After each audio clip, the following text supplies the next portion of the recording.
choose to come here and get a degree with us.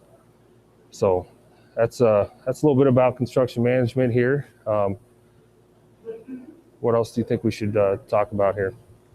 Like I say, I think that kind of covers it. I think when you look at construction, the big thing is really all of the options. We've worked with AGC and the home builders, and like Nate was talking about, we have different certificates, so students can come for one semester, go out and get a job. They can go for a year, go out and get a job. They can come and complete the entire degree. So there's many options, and there's people, if you've been working in construction and you want to come in, we can give you prior learning for your time in the industry and then come out there. And I think the best thing is, it's like right now they have to be quiet because we told them to be quiet, but otherwise they'd be ripping this apart. And the great thing about Southeast Tech is you are going to have hands-on labs, and you can see we're all here. We do have our masks on, which are very important for us to continue during coronavirus, but our lab's been going the whole semester. Our plan is to hit it hard again next year to make sure the students are ready.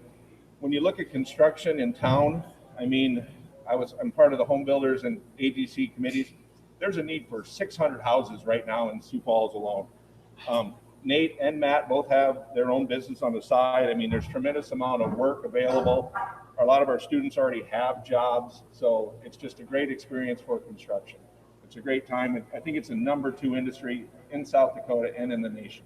So I'll add to that. If you do come here, last semester, I think we only had one student who didn't come out with a construction job.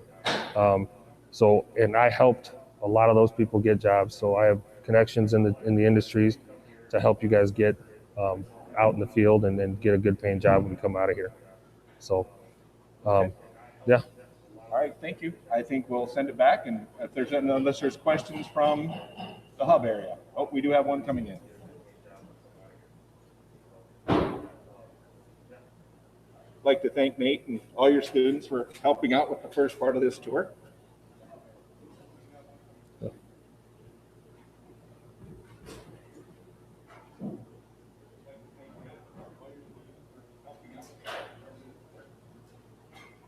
Hi, Nate. Can you? So the other thing about, I'll just talk while we're waiting. The other thing about a lot of our programs Craig? is basically what we're. Oh. Hi.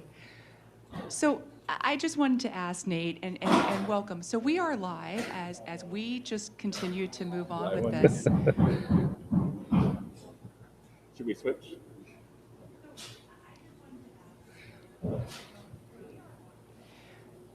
So one of the things I'm thinking about when we think about this residential construction is, and Dean Dezek, my colleague, is here today.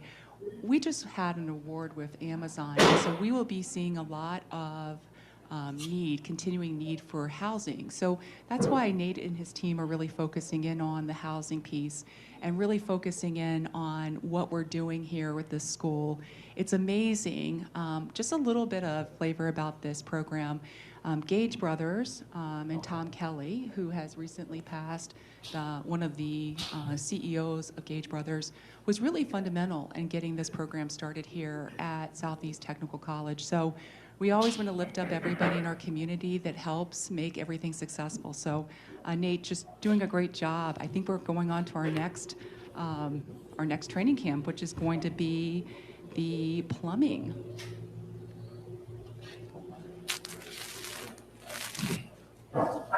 So I'm going to turn this over to Megan at this point and talk a little bit about the plumbing because, we are doing this telecast live, and we do want to make sure that, we provide directions to all of the Harrisburg School students and Brandon Valley students that are part of this today. We have over 800 kids through our community that are participating, which is wonderful. But talk to us a little bit about the plumbing program, and there's such a great need here, but I'm gonna turn it over to Mandy and to Megan to answer some questions about that. Sure, thanks Denise. Before we do that, I just want to mention that our construction management program has 100% job placement. And I think that they talked about that a little bit. So one thing you will find when you come to Southeast Tech is we have so many industry partners, and some of these programs are also part of our Build Dakota program, and that's a full ride scholarship program. And so keep that in mind as you're looking for opportunities for college. But regarding plumbing, I'm going to let Mandy talk a little bit about our plumbing program that you're going to see here shortly. Thank you. So our plumbing, and I should preface too about construction management, so we were visiting about that. That is a 2-year Associate of Applied Science degree. And Craig and Nate discussed a little bit about that, those employment opportunities. But moving on to plumbing, that is a 1-year diploma program here at Southeast Tech. They'll talk more here in this session a little bit about that, but a little background to preface that is this program is going to prepare you for residential and commercial projects. So whether that's a service call, whether it's codes, blueprint reading, tool usage, pipe fitting, those are some of the tools and services that will be going through in the plumbing program. Plumbing technicians are going to install, they're going to repair pipes carrying liquids or gases. They're very much in high demand within our local community as well as within the region. And after you complete the degree here at Southeast Technical College, you will have earned, you can obtain a journeyman's license after getting 7,600 hours of plumbing experience. And Southeast Tech's program is going to get you 1 year of training towards that. So it's a great way to get your foot in the door and get you pointed in the right direction on working through those hours. The admissions process is pretty simple. We do require an application. We do require an individual to have a high school diploma or a GED, and we will evaluate your grades and your ACT scores as the application process proceeds. So we'd love to have you, and like I said, it's a 1-year program. Placement is really strong, and you get out and get working and get 1 year of training through the program.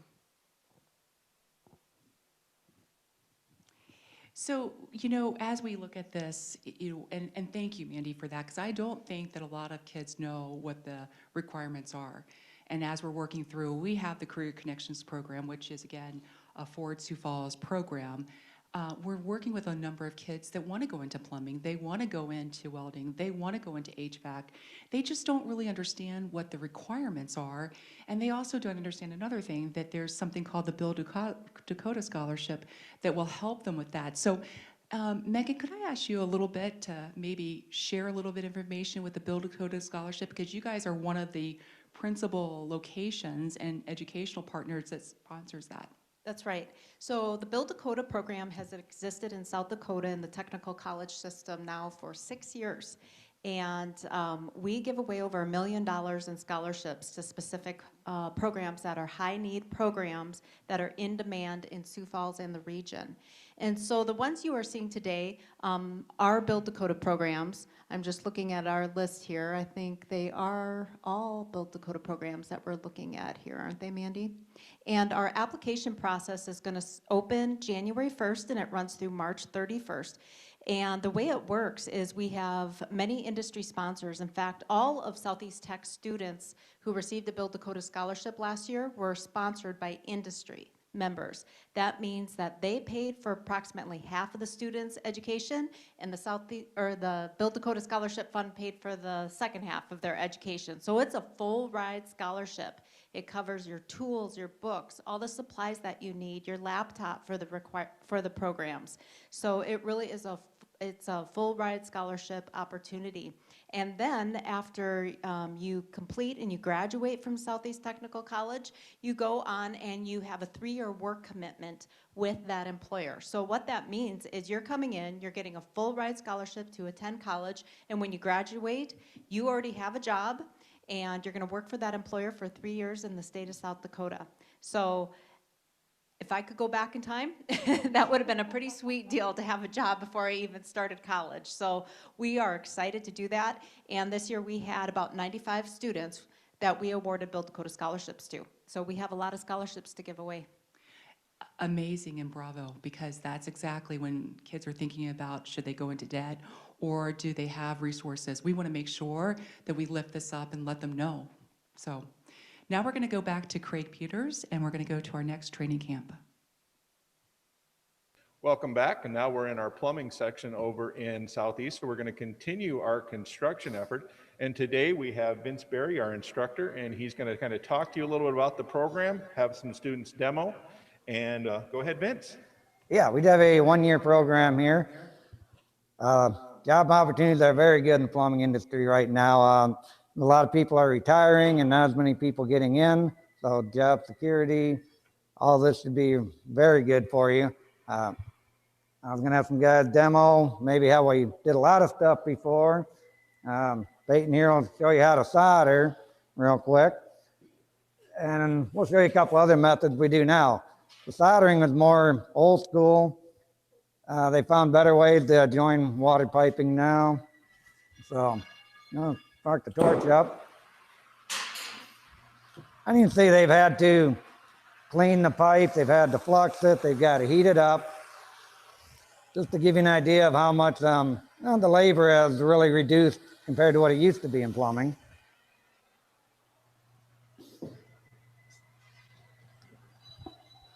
He's doing that, still heating pipe up.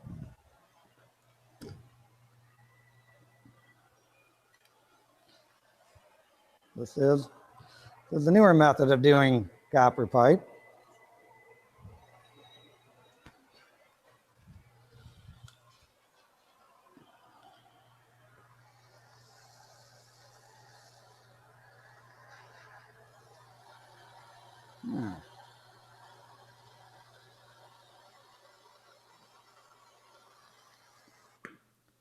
I see how long that took.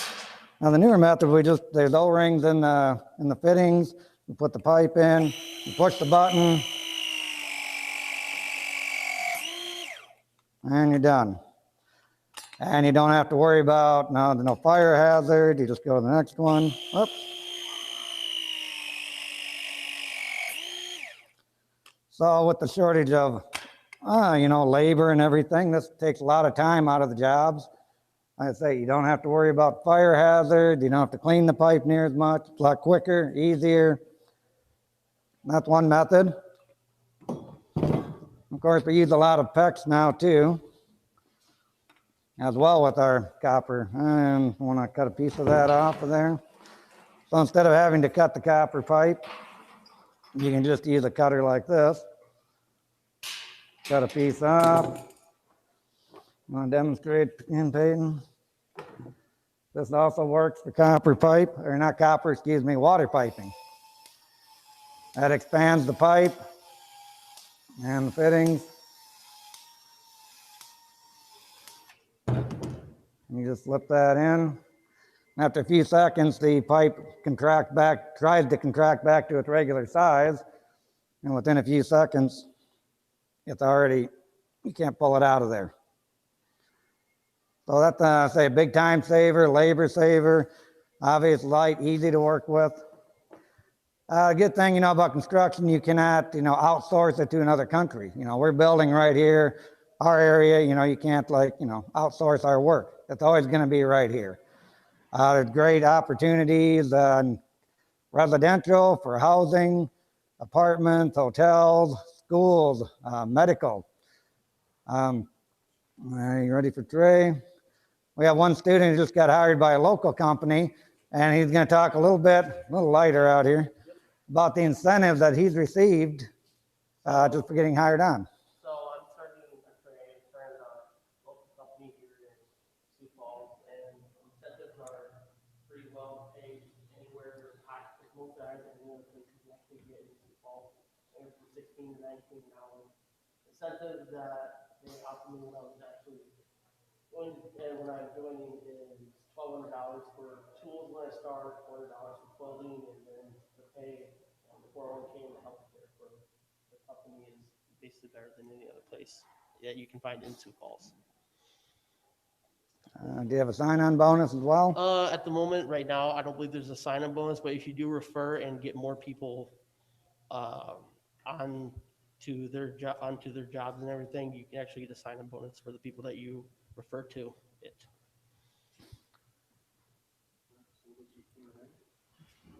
Okay.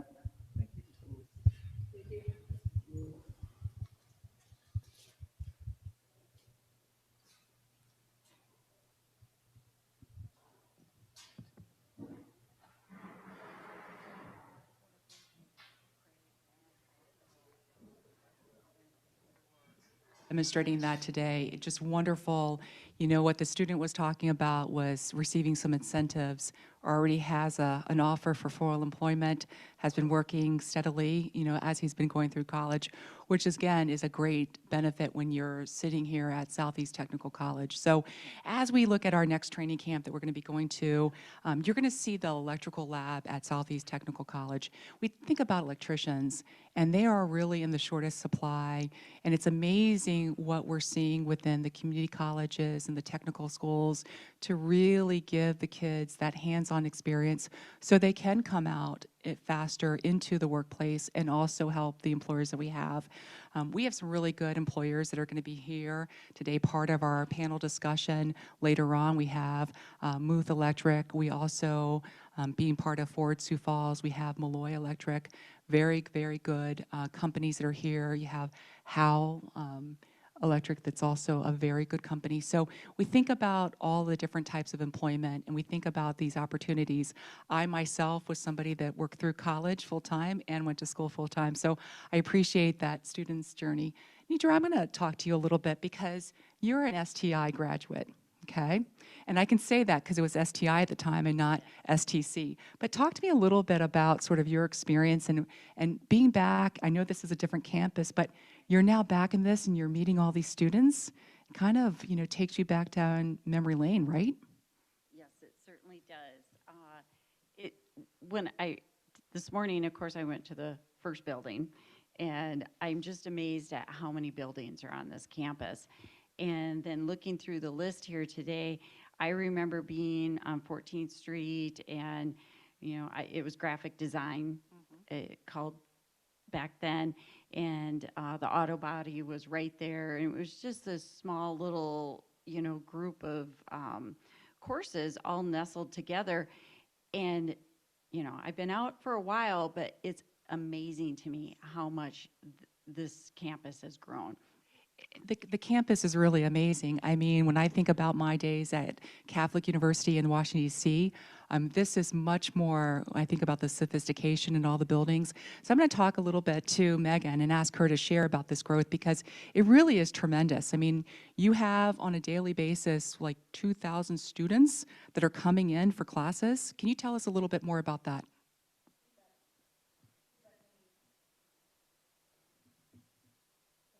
Okay, all right, there we go. Yeah, you bet, Denise. The building we're in right now that we are telecasting from is called our hub, and this building was opened about 3 years ago, and it was a $25 million expansion of our campus. And we have state-of-the-art technology here with our transportation programs, our diesel program and our automotive technology program. It really is amazing. I've been here at Southeast Tech for about 3 years, and I was really blown away when I walked into this building.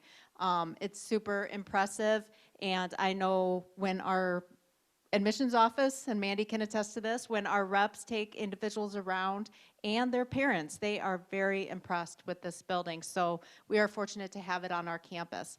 And then we also have the Wood Center, which we have been in seeing some of these industrial technology programs here this morning. And we're going to see another lab here shortly, the electrician lab.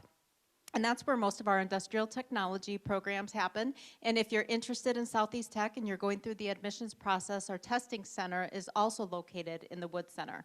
And then we have our health building, our Sullivan Health and Science Center that we'll be in a little bit. And as you know, healthcare just continues to grow, and the need for healthcare workers continues to grow. You have the individuals who provide that direct patient care, and then as many of our healthcare partners will tell us, you also have the individuals who support the individuals who provide that direct patient care. And at Southeast Tech, we prepare many of those high-need jobs that our healthcare partners want for us. And then we'll be over in the Mickelson Center, and in the Mickelson Center is where our media design programs are located, as well as our engineering programs, our early childhood program. And then there's also the techs and our business programs, I should add. Business is a big part of the Mickelson Center. And then over in our tech center is all of our information technology programs.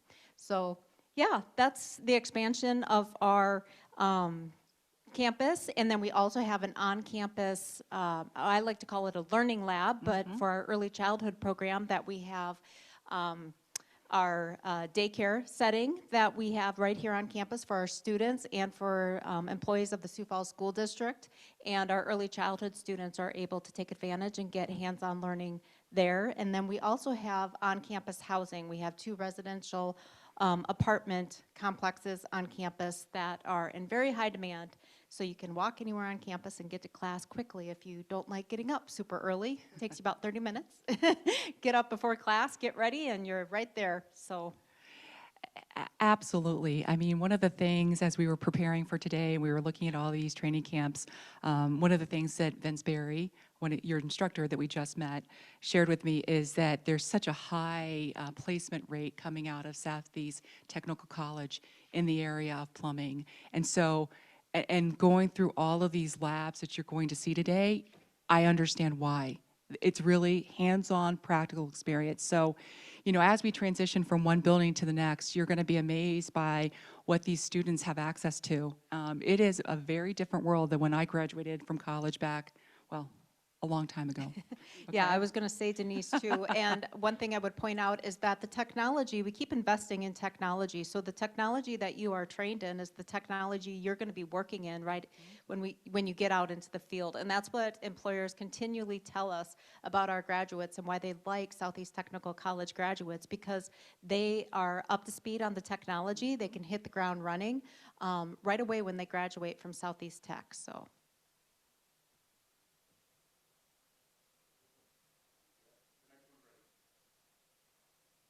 So we're going to go now to the electrician's lab.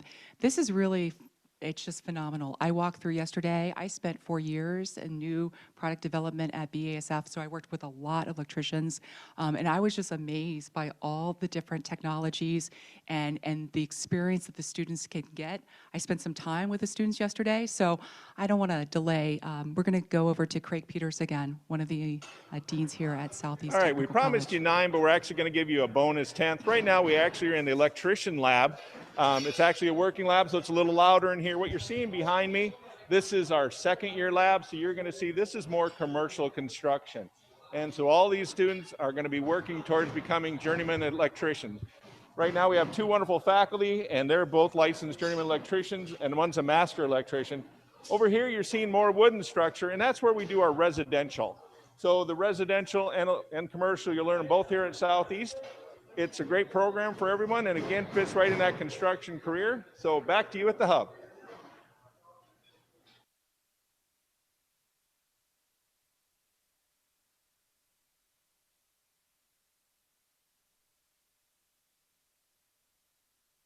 I think we're back. I know that Craig was going through the electrician's lab and demonstrating some of the tools that are available to the students. It's amazing. Like I said, I went through it yesterday and used some of my background when I was in chemical construction to kind of put to test some of my former skills. We are going to be moving to another lab right now, so we're going to be just continuing on this journey. You're going to be meeting with instructor Dennis Howard. Dennis Howard served in the military, wonderful man, 25 years of experience, both has had some really interesting jobs. He's been domestic here, you know, and also international, working with some of the nuclear power facilities, which when you think about the things that you can do in some of these careers, I don't think people know enough about them. So as we toggle over, let me ask you this, Megan, about sort of your welding program and some of the things we're going to see today. We are going into a lab. One of the areas that I found so interesting yesterday was to see all of the, I mean, I know about the construction and all of those things that we're doing, but Dennis was really concentrating on a lot of the artistic and some of those cosmetic things, which really resonated to me because I think back with chemical construction and all the different ways that we were looking to add value to some of our commercial buildings. Can you talk a little bit about what you're seeing with some of the students, especially some of the graphic art design students that can come in and maybe they never thought that they could go into welding, but that's an area where they can explore that creativity. Definitely. I think there's so much construction going out there in the marketplace, and if you've been into any new residential construction or even commercial construction, you do see welding in the details that you're going to see in the stairways, in lots of those opportunities. So I've got Paula Hawks here, and I'm going to let her talk a little bit about some of our employers that she works with. Paula is our career services coordinator, and she offers several job fairs throughout the year. And so, Paula, can you tell us a little bit about those job fairs and the opportunities that some of these students who are online with us today would experience as a Southeast Tech student, and the opportunities to just connect with employers right away when they come to Southeast Tech? You bet. Thanks, Megan. So we do hold a number of career fairs here at Southeast Tech on site, and this year we've explored the opportunity to do some virtual career fairs as well, so that we can get our students connected with employers even when we can't have people right here on campus. But those career fairs really provide that opportunity for students to connect with folks in their industry, whether they're looking for a job, they're looking for an internship, or they're really just looking to build that network of professionals that they want to connect with and build a relationship with, so that they have that network, which is so important.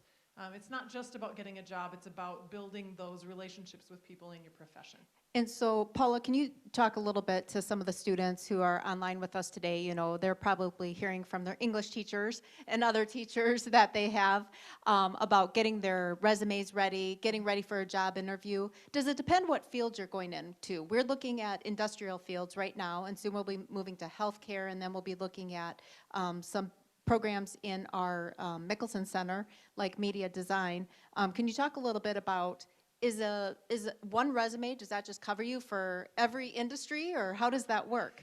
It certainly doesn't work that way. Your resume certainly should be specialized to whatever it is you're looking at, and there's a different way of formatting your resume for a different, whatever different approach you're looking at and whatever different industry you're looking at. Obviously with media design, it's going to be an entirely different looking resume. And that's one of the services that we offer here in the Career Services Center is resume review. I help students get started. I help them figure out what should be included on their resume, how that should look, what we should be including for references, how we should list skills and abilities if we don't have all of that work experience that contributes to that resume. And does that matter for welding too? Oh, absolutely. It matters for every industry that you're going into. Having a good, solid resume is your first impression with an employer. It's the first thing they're going to look at. And when you couple that with a cover letter that's well written and well worded and includes the information that they're looking for, you're really looking at setting yourself up as a stellar candidate. Awesome. I think that's important for our young people to know. And one of the things I would like to ask Paula this about, sort of when you're thinking about applying for those jobs, are you seeing that people are actually showing some of their work, especially in the areas of welding, where they'll actually include some of those tangible things that they've done on their own? Having a portfolio, which is kind of what you're alluding to there, is really important, particularly in those design arts. If you would take a walk downtown in Sioux Falls, you're going to see the sculpture park, the sculpture walk that you can go through. And those individuals are not just technically gifted, they're artistically gifted. And being able to share what you have put out there and what you have for, like you said, tangible results, being able to share that with an employer is really important as well, particularly in that interview when you want to stand out and say, look at me, I'm your best candidate. I love that. Thank you for that. As we prepare for our next one, which is going to be HVAC, I just want to go ahead and introduce, you're going to be meeting with Dennis Howard. So over to you, Dennis. All right, welcome back. Now we're in the HVAC system and we have Jared Johnson with us. Jared is also another proud Southeast Tech grad. He ran his own company and was in the industry for 22 years. So today we're going to do a quick overview of how an air conditioner works. And so, Jared, go ahead and tell us about it. Well, first of all, I just want to describe what HVAC stands for. HVAC stands for heating, ventilation, air conditioning, and then we add an R at the end of that for refrigeration. Here at Southeast Technical College, we teach students how to work on heat furnaces, air conditioners. In the second year of the program, we work on rooftop units, chillers, walk-in coolers, ice machines. The machine behind me is a trainer that's a small air conditioning system, and it's laid out in such a way that the students don't have to take panels apart to work on it. All the temperature and pressure readings that the machine has is right there and available for them. Some of the tools that they need to work on this type of equipment are hand tools like screwdrivers, pliers, tubing cutters, things like that. And then the diagnostic equipment that's necessary for this career is gauge manifolds, manometers, and multimeters for checking voltage and electrical. One of the nice things about this trainer is it gives us the ability to kind of go behind the curtain and put some faults into it that the students can use to hone their troubleshooting skills. And with that, I'd like to show another piece of equipment over here. You just follow me this way.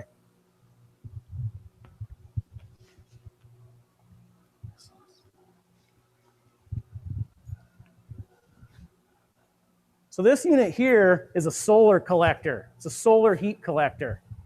Many of you might not recognize that name. It's also known as a geothermal heat pump. Kind of a misconception about geothermal heating is that we're getting the heat from the center of the earth, and that's actually not the case. The heat that we're getting is from the sun. The ground acts as kind of a solar battery for us. And so what we can do is we circulate a food grade antifreeze down through the ground through hundreds of feet of pipe. And what that antifreeze is doing is collecting the heat that's in the ground that has come from the sun. We run that antifreeze solution through a heat pump, and through a refrigeration process, we're able to extract the heat from that and provide heat to the home. One of the reasons why geothermal heat pumps are so efficient is because the heat that we're utilizing is not actually being consumed from fossil fuels. We're actually just moving the heat that's already contained into the ground into our home. And so for every unit of electricity that's being consumed, we have 5 units of heat being provided to the home. And I believe that geothermal heating is really the future of this industry, and I feel like there's a huge void of technicians that know how to install and service geothermal heat pumps. So that's one area where our students have an advantage going with their companies, and if they decide to start their own company, it gives them a competitive advantage over a lot of companies that don't know how to service and install this type of equipment. I had a few questions that students asked that I want to try to answer here if I have enough time. One student asked, what are the different areas under HVAC that I can expect to work in? Is it just one job, or are there multiple jobs? And so there are several jobs under HVAC that you can get into. Residential service technician would be kind of a graduate of our first year portion of our program. The first year is just a diploma, and it focuses on just heating and air conditioning for residences. So that's one job there. A graduate of 2-year program, which is an associate's degree here, would be qualified to be a commercial service technician. So that would be a person that's servicing, fixing, and also installing commercial equipment. Also, another job under the HVAC umbrella would be a maintenance technician. So you might work for a large industrial employer, such as a hospital or a school, maintaining their HVAC equipment. Also, companies need maintenance technicians to do cleanings and filter changes as well. And then probably the last one would be refrigeration service technician, where you're going out there working on walk-in coolers, ice machines, and such. Okay. So I'm a big believer in the HVAC industry. It's been a great, fantastic thing for my life. And so I'm really happy that I chose Southeast Tech. Thanks, Jared. And that's what Jared and I were talking about, again, the opportunity in HVAC. I was reading some of the questions we don't have time for. It's people with mechanical ability, people with electrical ability. But the great thing I love about this program is when I drive into the parking lot, we were talking, you see a dozen people who are already working in the field in HVAC, and they're working for the company, bringing the company truck. So just like we saw down in plumbing where the great opportunity is, we have the same thing here. So we'll send it back to the hub while we walk over to welding.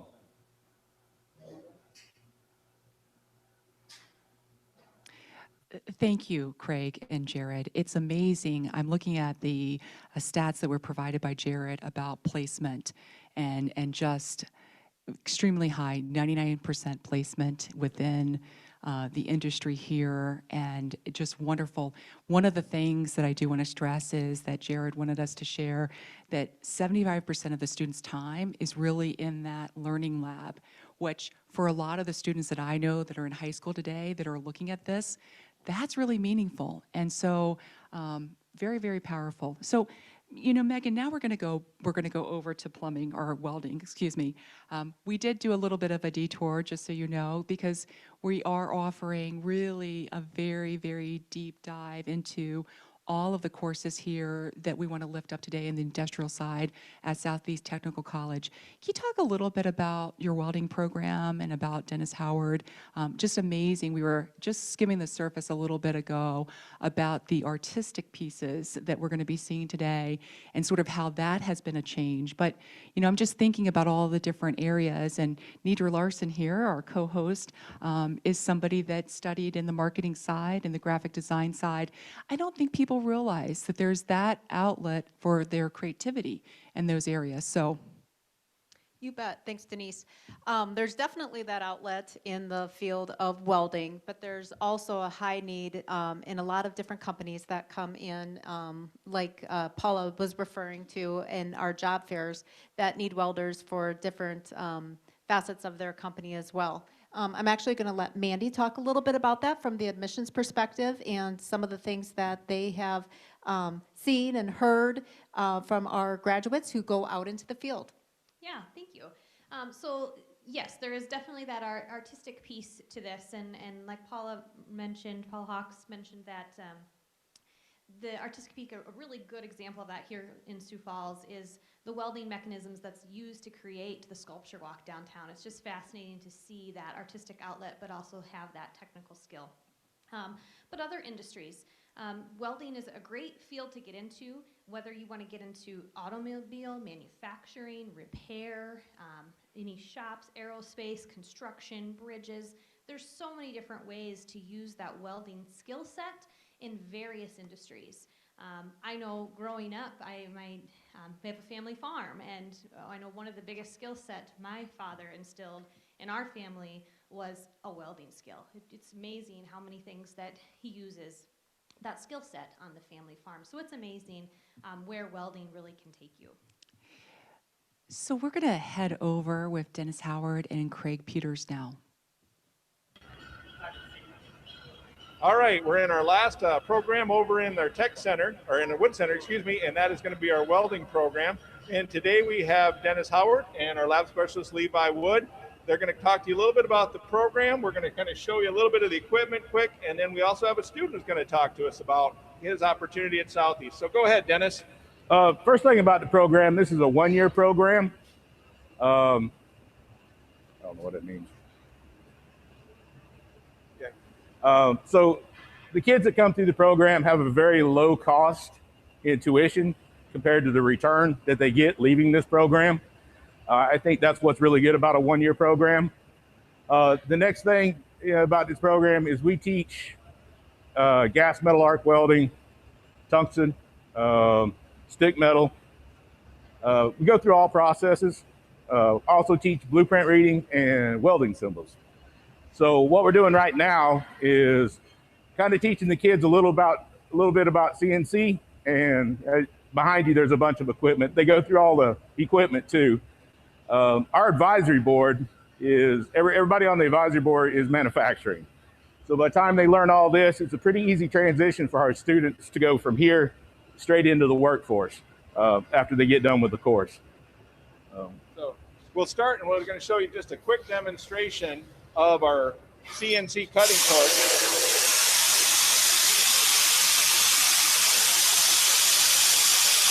So you can see how quickly that cuts through. That's probably good, Levi. So we can cut out and fabricate parts through the use of the computer, and then we're able to put those parts together. We're going to transition over to one of our students right now, and he's going to tell you about his experience at Marmon. And here you go, sir. All right. Hello, I'm Carlos. I'm here to get my weld certification for 4G and MIG. I'm out at Marmon Energy right now. I plan on staying there for a while. I'm going to start welding out there in May of this year. Right now they got me on the cutting table, and it's just, the energy in a welding shop is like none other. It's energetic, but you take it serious and you're getting stuff done. All right, thank you very much. And so we're going to walk down this way and kind of see some of the lab. Let me move my cord out of your way. And so some of the things that we cut on the CNC yesterday, we're going to put our fabrication on. Now, the other thing you're going to be able to see is all the different labs. And so, like Dennis said, we've got the 4 different processes we go through. So you can see a student kind of welding over here. But this is really more what we're looking at. So Dennis, you want to hold that up for him. And so this was cut out yesterday. And so you've got the picture of the welder. It'll be double-sided with the case, so then you can basically make a very nice fire pit out of it. So the thing is, there's so much skill. Welding is really a science and an art. It's a lot more complicated than most people think. The opportunity is tremendous. As you saw, we've already got students working. But again, we've got top-of-the-line equipment. We've got a instructor that's welded a naval pipe. So, I mean, we are ready for you guys at Southeast Tech. So we'll send you back to the hub while we're going to walk over to the health building for the sonography program. So one of the things we're going to do is we are going to talk about robotics and automation when we get back over there, because that is an area that we really wanted to spotlight as we were talking to Dennis Howard and some of his students there. You know, I don't think we really concentrate enough, so I think I've shared with most people that read and go to our Win in Workforce website, and also on the SiouxFalls.com Foundation website. We talk a lot about technologies and the changing in technologies and the need, really, you know, as these students are coming in and they're learning this, they're bringing this into the workforce, and it's amazing. I mean, just amazing, because we are going to see that here. There's a lot of our manufacturers that are in the process of using technology and upgrading their systems and making those capital investments. I know we mentioned Gage Brothers a little bit earlier. They went to an automated plant, and it was wonderful. And what they did with a lot of their employees is they provided training, and the training came from Southeast Technical College, so that they could, you know, run and manage that new technology. So Megan, could you just kind of give us a little bit of sense? Because I know we didn't talk about the Metatronics program. We have so many things that we're spotlighting today, but that is an area of growth for you guys, and you can take those classes right here. We do want to lift that program up today. Thanks, Denise. One thing I would add too is that just like any career field that you're looking at, once you graduate, your education is not over.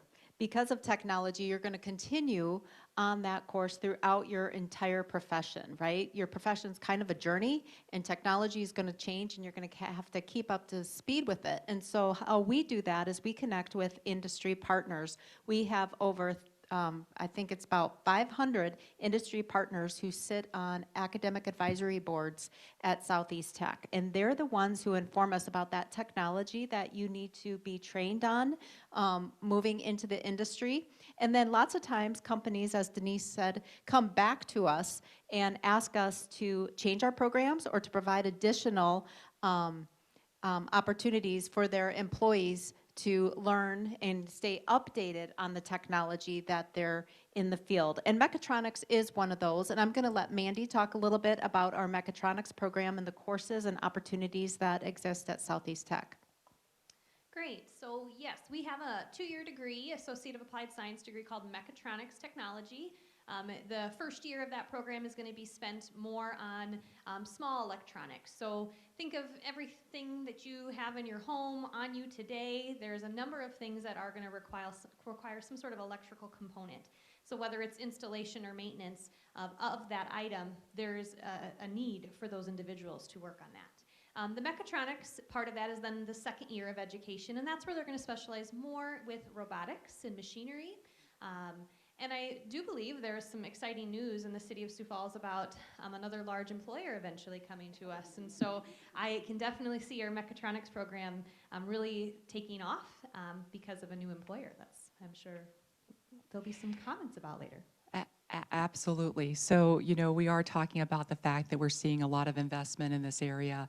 It's one of the things when I think about my own journey. I started out 20 years ago, and we were just getting into the area of artificial intelligence. And now when I look at all the things you can do and going through some of the robotics labs and stuff, and having 3M as an employer, and having a relationship, and then looking at all of those investments inside of BASF, where I spent 4 years. It's amazing, and I'm so excited for these students. I talked to a lot of them, and Mandy's exactly right. Everything is on some type of device and has to really be controlled. So a lot of good opportunities. We are talking about some of the new businesses that are joining us. We also want to lift up the businesses that are here that are continually seeing just the need to invest. And thank you, Paula, and also Megan, for sharing that, because I don't really think that we talk enough about the training. There's a lot of investment in training, the continual training with employers. And so, one of the things that somebody asked me recently is, how much can you expect to spend on training for employees? And so the average for a mid-sized company is about $1,400 a year. And a lot of that goes into learning new technologies, because you want your employees to really have the best way to just be productive and efficient in their environment. So again, we shouldn't think about college as just a one-time. We should think about a continuous on and off ramp where we can have this experience and can go back and get those skills that we need. We do know that people are also continuing to stay inside the workforce, and we see that here with a great labor participation rate that's about 12% better than the national average. So people are absolutely active and engaged. So our next area that we're going to be going into will be the health, the bio, and the life sciences. And this is really amazing. Yesterday, I had the chance to spend the time inside the health labs and walk through what you're going to see here. We just met so many different people that were in the certified nursing assistants, looking at, some of the new technologies where they're being trained here at Southeast Technical College. You're going to be meeting some instructors from Jessica Weber to Marcia Jensen. You're also going to be meeting with Rachel Masca, which wonderful, just very good sound experience and really helpful for the people that are coming into this field. So do you want to tee anything up, Megan, about sort of what they're going to be seeing with these programs today? Oh, we are live, so we're going to go right live to our next training camp. Hi, I'm Brittany Maurer, the Department Chair of Health Programs here at Southeast Technical College. We are visiting here with Rachel Maka, and she is our instructor for vascular sonography. After Rachel's done talking here, we're going to go back to the hub. Hi, good morning. I am the vascular ultrasound instructor here at Southeast. In 2011, I actually graduated from this program, and now I'm back teaching the program. It is a 2-year program of dedication. After you are done with your 2 years, the job market for vascular is growing. The pay is wonderful, and the opportunities are endless. You have the ability to work in hospitals, clinics, imaging centers, as well as maybe being your own business and working independently for local doctors. Here for the vascular program, you'll be learning the main arteries and veins throughout the body from head to toe. And here we have 2 of our senior students, and they're performing a carotid ultrasound on the neck. The carotid ultrasound is examining for any type of plaque blockages or stroke patients and evaluating proper blood flow to the brain. We also perform arm exams and leg exams looking for blood clots that may travel to the heart. And we also examine the abdomen or the stomach area. And here we're looking for any dilations or aneurysms that may rupture. So we're life-saving here that we do here at Southeast. We do a 7-month internship that is included in the 2-year program. And here you will be at a designated facility working hands-on for 40 hours a week for 7 months.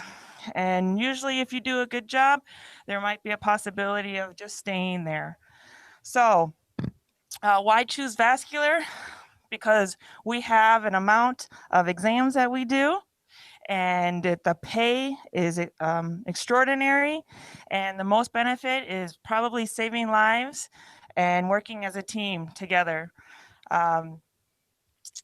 If you have any questions, please reach out to our email here, Rachel Maka, southeasttech.edu. And I'm going to pass it back over to Brittany. Thank you, Rachel. Well, it's an exciting program, and we have a lot of students very interested in this career. And now we'll take it back to the hub. Absolutely. Thank you, Rachel. And it's one of the most amazing things I'm looking at, and Nidra and I are just talking about this, that the average salary is for a vascular sonographer is $72,500. That's incredible, okay? And if you look at also the job growth, they're growing at about 19.5% over the next 10 years. So you think about those careers and you think about things where you can add, you know, sort of that love of patient care and really make a meaningful difference, and also provide a very good living for your family. I mean, that's an area that a lot of people don't realize that they can go into. It is a newer technology. It's one of those less invasive technologies that really helps save lives. And as we look at the fact that all of us are living longer, which is such a great thing, you're going to be experiencing some of these new technologies. So the next program that we're going to be coming into is going to be the pharmacy technician. And this is really a great area. You're going to see in this lab how they sort some of the medications, how they train to some of the different chemical reactions that can happen. This is an area of expertise at Southeast Technical College. Just great job perspective. You know, one of the areas we talked about a little bit about the industrial side and all of the trades where we're in short of supplies, like electricians and plumbers and welders. Pharmacy technicians are also in great demand on a national basis. So you're going to be seeing that with Jessica Weber.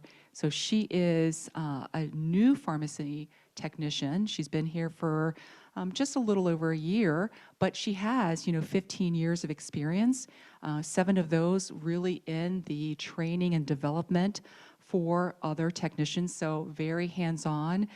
She's a very strong advocate for hands-on training, which you're going to see is really a theme here with all of the instructors. And she really wants people to know that not only is there just this high demand, but Southeast Technical College will help you get certified too. And so that's one of the things we don't really think about. Sometimes we're coming through these processes. It's great to learn, but isn't it even better to get a job? So we're going to go back over and to our next training camp, which is pharmacy technician. Thank you. This is Brittany again. We're back in health, and I have here Jessica Weber. Hi. She is our pharmacy technician faculty member. We have a state-of-the-art lab here that we're going to show you today. So I'm going to hand it off to Jessica.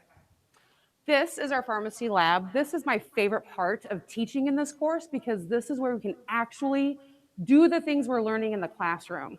So this first term, we spend about 2 hours a week in here. And this is where we're learning the retail side, where we can enter the scripts, we can actually count the pills and put them in bottles. I've got a couple students working on that now. And what's great is the students get the opportunity to see that it looks different. So it's not necessarily the community setting like the Hy-Vees and the Lewis drugs you're used to going into, but you can also have a great career in a mail order facility or an assisted living facility or a long-term care facility doing unit dose packaging as well. So that's what I think has been the coolest this term. Next term, we'll get to be mad scientists and create different medications from scratch. So whether it's an ointment or like the pink stuff that you drink when you were little and had a bellyache, we'll get to make things that mimic those and play in an IV room as well. So I don't know if they want to. Yeah, well, we can speak with some of our students. Do one of the students want to come up and kind of tell us about why you chose the pharmacy technician program at Southeast? You want to tell us your name and why you chose this program? My name is Jalay Jones, and I chose the pharmacy tech program because of the high job placement rate after graduating, and I'd like to get a job right away after graduating school. And what do you like most about being at Southeast Tech? I like the smaller class size, so you get like more one-on-one time with the teacher and just kind of the hands-on approach that with learning here. What has been your favorite skill so far that you've learned in this program or that you have coming up that you are excited to learn about? I'm excited to go on clinicals next semester and just kind of see like actual people in the job fields and different places you could work after school. Great. Thank you so much. We Thank you, appreciate you visiting with us today. So that's just one of the many programs we have here in the health building at Southeast. We have a lot of different programs. You saw our sonography. We have the cardiac ultrasound, invasive ultrasound. We have vascular and invasive. We have several other programs. We're going to visit with dental here in a few minutes. We have nursing, CNA, LPN, RN. We also have a lot of other programs in this building that can help you with careers in a hospital setting, clinic setting, long-term care. We have medical assisting, lots of other programs and opportunities for you to explore. All right, we are going to go to dental assisting. So as we come back, I just want to spotlight, one of the things we're talking about is how can you get into a company and start working? The best way to start, I think we can all agree, from Mandy to Megan to Paula to Nidra, is really starting at that internship. That really helps. And fortunately, we just were through a two programs that really, we have two really good partners, Sanford Health and Avera Health, that are just amazing as far as what they provide for internships. And I think about if you're right now and you're sitting out there going to University of Minnesota or University of Sioux Falls, which you probably already know about the hospitals here, but even University of Wisconsin, we also have some people from Drake and Grinnell and Cornell. So think about the fact that if you like what you're hearing today, going online to either Avera Health or Sanford Health and applying for one of those internships, because they're just amazing. So Megan, do you want to talk a little bit, or Mandy, talk a little bit about what you guys do to help facilitate those internships? You bet. Today, the programs we're looking at are just gives you a taste of our health programs. We have many health programs at Southeast Tech, and you're just seeing a few of them. We also have LPN, we have RN, we have Surge Tech, and the list just goes on and on. So really, I encourage you to go out to our website, to southeasttech.edu, and check out all of our health programs. And Avera and Sanford are great partners for us. Some of our health programs, invasive cardiovascular, LPN and RN are Build Dakota programs, and we talked a little bit about Build Dakota offering full ride scholarships, and then you have that job even when you come into college as a freshman, and you're guaranteed that job, which is really unbelievable. And both of Avera and Sanford and the Good Samaritan Center, who Sanford has partnered with now, provide a lot of sponsored scholars for us. But one thing I want to backtrack and visit about, Denise, is our sonography program. So we had a chance to look at one of them today, but we actually have 3 of them. And sometimes it's confusing for students who come in and they're interested in sonography, and they really want to understand what's the difference between the 3 of them. So Mandy, can you tell us a little bit about our 3 programs and what the difference is? Yeah. So at Southeast Technical College, we have 3 sonography or 3 ultrasound programs. And the reason we have 3 is they specialize in different areas. So cardiac is going to specialize in the heart. Diagnostic medical sonography is going to specialize in all of the organs within the abdominal area. And then vascular, as Rachel Maka referenced over in the hub, is your veins and arteries throughout your body. I know a lot of times cardiac and heart is very attractive for a lot of our students. They hear a lot about getting into an industry that they're going to be able to work with patients who may have a heart disease. So that's just an attractive title. Diagnostic medical sonography, you're going to be working with males and females in the anatomy, and a lot of that's attractive because a lot of times they're like, well, I want to work with pregnant mothers and do the ultrasounds for the babies, and that's an attractive career field to get into. But really, the vascular program, I feel like, is your jack of all trades, because you're going to get to experience a little bit of it all. And so for employment opportunities, vascular really is a great opportunity for students to be considering. As we kind of mentioned, all of the programs here at Southeast Tech are great healthcare programs. There's so much of our programs that are, you're going to get real life, lab-based, skills-based training. I think Denise referenced 75% of the coursework is skills-based training, and that is consistent across all of our programs. I do want to take it back to the pharmacy tech program. I know personally, one of my best friends graduated from the pharmacy technician program and has actually experienced working in retail, has experienced working in a mail order facility and at a hospital facility. And they've all been great experiences that they've been able to continue to start in and continue their career. And then Denise's comment about referencing internships, clinicals, workplace experiences, those are going to happen in every program here at Southeast Tech, not just healthcare, not just some of these industrial trades that we've been visiting with you today, but in every program you're going to get that experience, which is why our graduates are in such high demand, is because they're going to get out to the workplace already having that experience, and it's such a valuable thing we can provide to students. Yeah, I think that's one of the differences with Southeast Tech, Mandy. And when we hear sometimes students come in and they're looking at another institution, and and here's what I want to tell you, if you're an exploring student, is that not every institution is the perfect fit for every student. There are a lot of great opportunities out there. So really be that sponge and take in all the information that you're hearing today about all of our programs, but also consider the strengths that you have as a student and the way that you like to learn. If you like to have hands-on, if you maybe don't want to sit in a cubicle or stare at a computer screen all day, you have to decide that. But maybe you do enjoy that type of work. And so that's where you have to decide, or do you want to be a teacher? You know, whatever it is, that there are, for different colleges and universities, there are programs that they specialize in. But at Southeast Tech, like Mandy said, all of our programs provide great hands-on learning opportunities right here on campus in our labs, but then also with all those industry partners that we work on.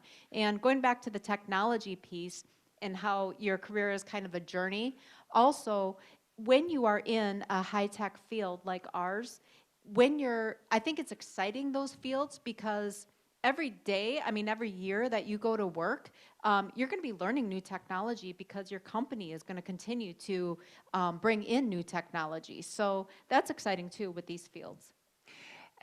Absolutely. And so we're ready to go on to our next training camp, which is the dental assistance program. You know, we're going to be meeting with an amazing instructor. Her name is Jessica Weber. I'm sorry, it's going to be actually Marcia Jensen. We just met with Jessica Weber. We are live, so forgive us.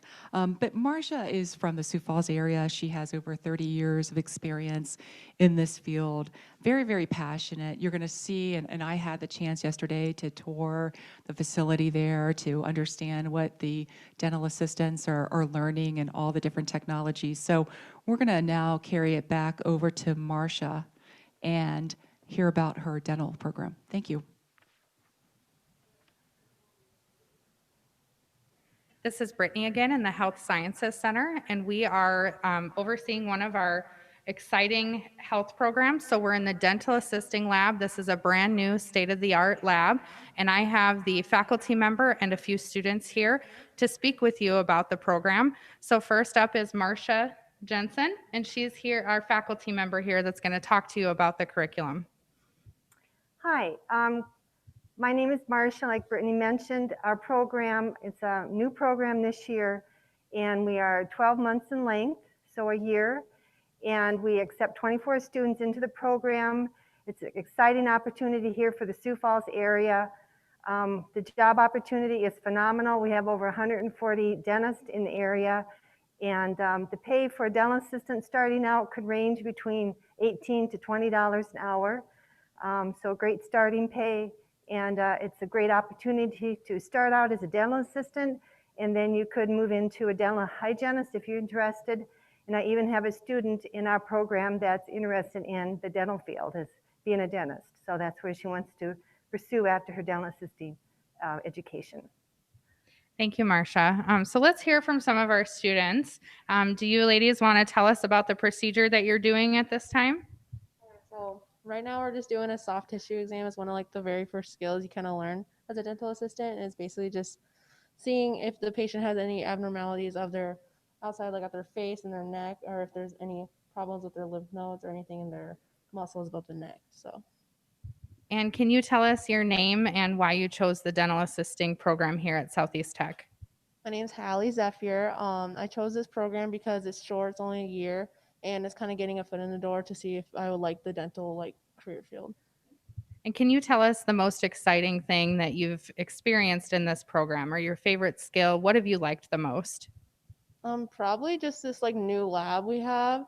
The new lab's really like nice to like come into every day and just be like, we have all this equipment, all this potential to do a bunch of skills and stuff that we're going to learn throughout the rest of the semester and the year.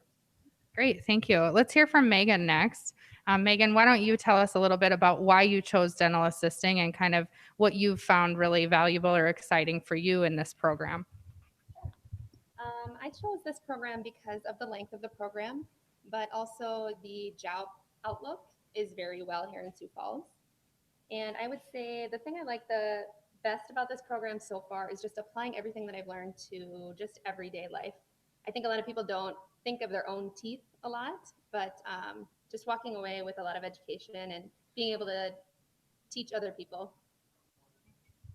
Great, thank you. And next we're going to go to our surgical technology program and speak with that faculty member and some of those students.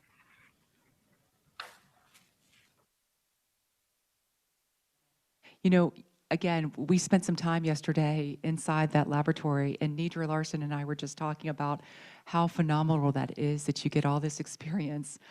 That's exactly what high school students and we really want to convey that to the middle school students today. We do have about 800 kids that are throughout the Sioux Falls area joining us, and these training camps really are geared for them to give them a sense of what they can learn inside of a higher ed environment, and also encourage those skills in math and science in some of the areas where you don't really know what you can do right with this subject, but now you can see firsthand where some of these things can be applied. So, I'm going to talk about a little bit about this afternoon, Nidra. We're going to be sitting on a panel and talking about computer science and engineering and energy, and we're going to be talking about some of the internship opportunities.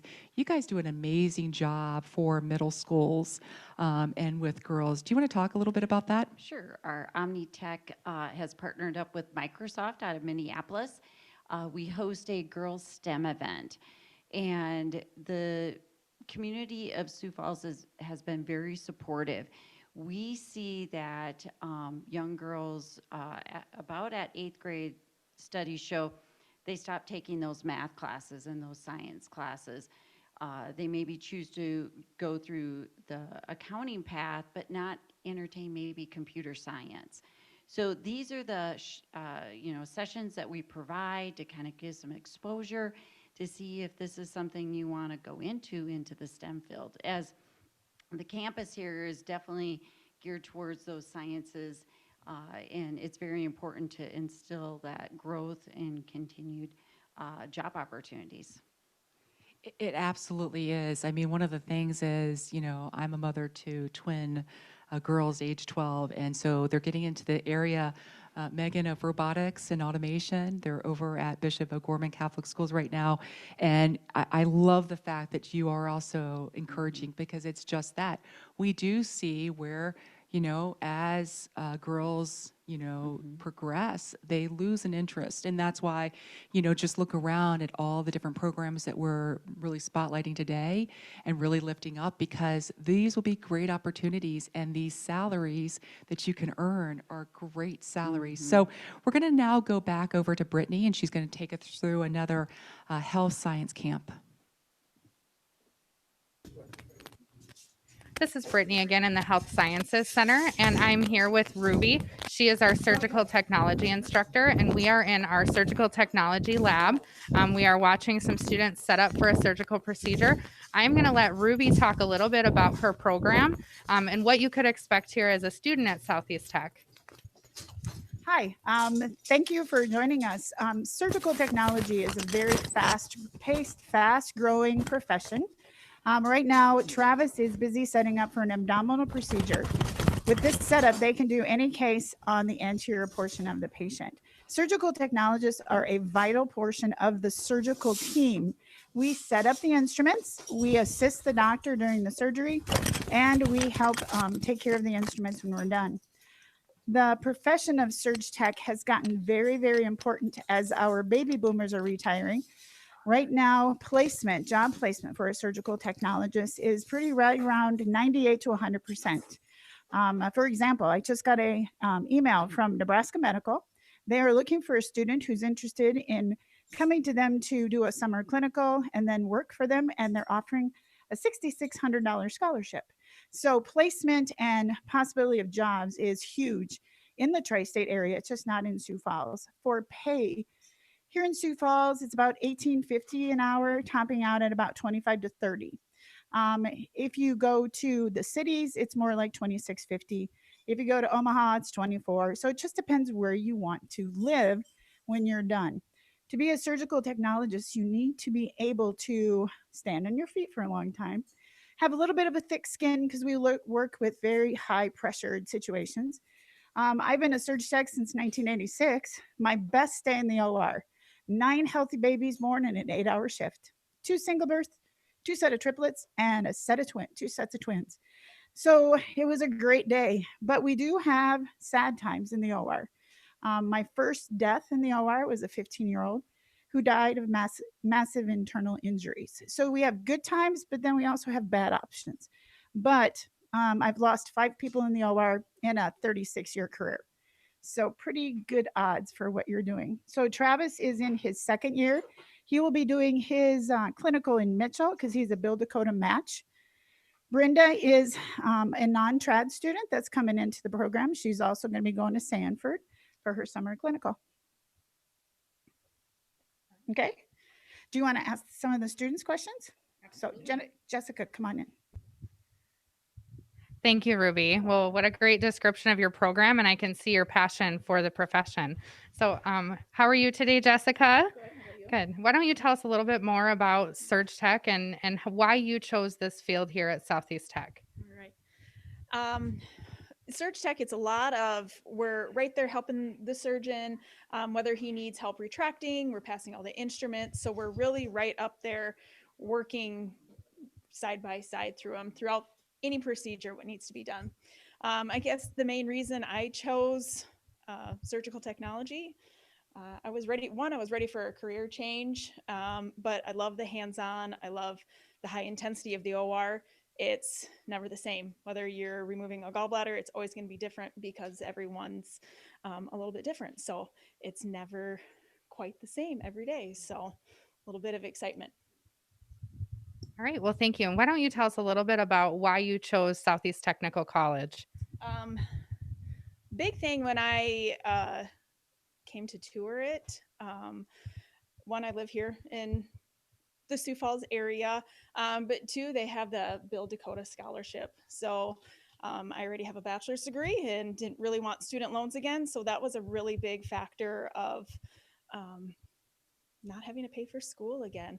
Like the program I toured, I met Miss Castardo and Miss Van Zee right away. I just like that it was just so hands-on. You don't have to do a lot of extra classes. So a lot of big factors of coming here with scholarship close to home. Great program. Well, thank you. We're glad you're here with us. That wraps up our portion of the health sciences programs that we're going to feature today. And so we're going to go to a few other programs here on campus. Thank you. Thank you, Brittany, and thank you, Ruby. Last year at our first Talent Draft Day, it was 2019, we had over 300 students from the health sciences participate, and all I remember seeing was this sea of blue coming in. Just wonderful. So, you know, we do have a lot of people that choose to make those career changes. We just heard from somebody that said, you know what, this is what I've done. Can you talk about a little bit of the flexibility and some of the things you guys offer to really help them during their transition and also to keep it affordable? You bet.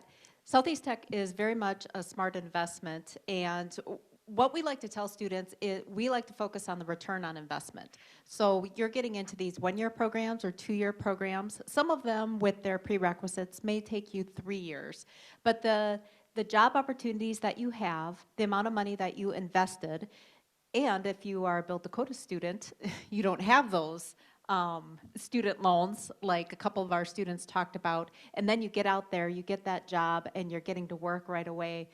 It really is a smart investment because your return on investment is incredible.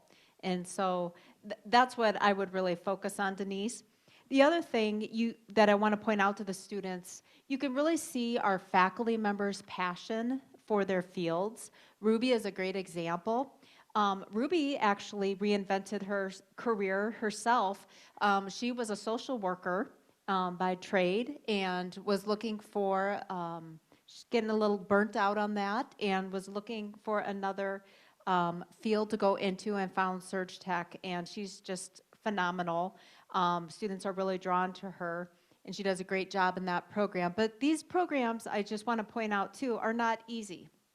So if you're under the impression that because it's a one-year program or it's a two-year program, there's a lot of math and science involved in health programs. So one thing you should be looking at as you are exploring, if you're a middle school student out there, or if you're a high school student, is think about your strengths. Really ask good questions when you go on campus tours. Ask your instructors that you're going to be able to visit with, what are the characteristics of individuals who do well in this field?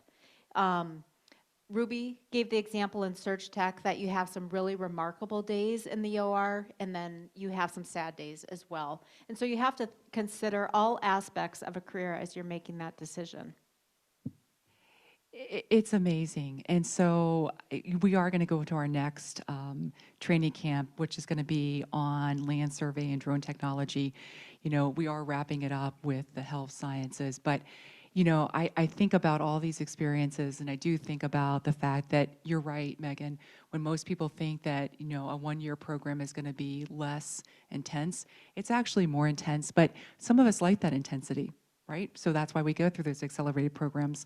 You know, as we look to this new sort of area, drone technology, we're seeing more and more with a lot of state and government agencies that are just investing in this. They're using this to do all kinds of things, from land survey to inspect bridges, to make sure that, you know, they have all of the components that are safely there. We're going to be meeting with Rod Bertling. He is a registered land surveyor in the state of South Dakota. He has been here at STC for a few years now. I mean, he does want us to communicate to all the middle school and the high school students that, you know, land surveying is a great area of opportunity, very high demand, high starting salary. Anyone that enjoys the outdoors and working with highly technical equipment and computers to use maps, you'd love this. So, and they are going to be doing live demonstrations inside of the camp. So you're going to see that today with the different drones. So I'm going to now go over to Rod Breitling. All right, welcome. We are now in our Mickelson Center, and we are going to be looking at land surveying and civil.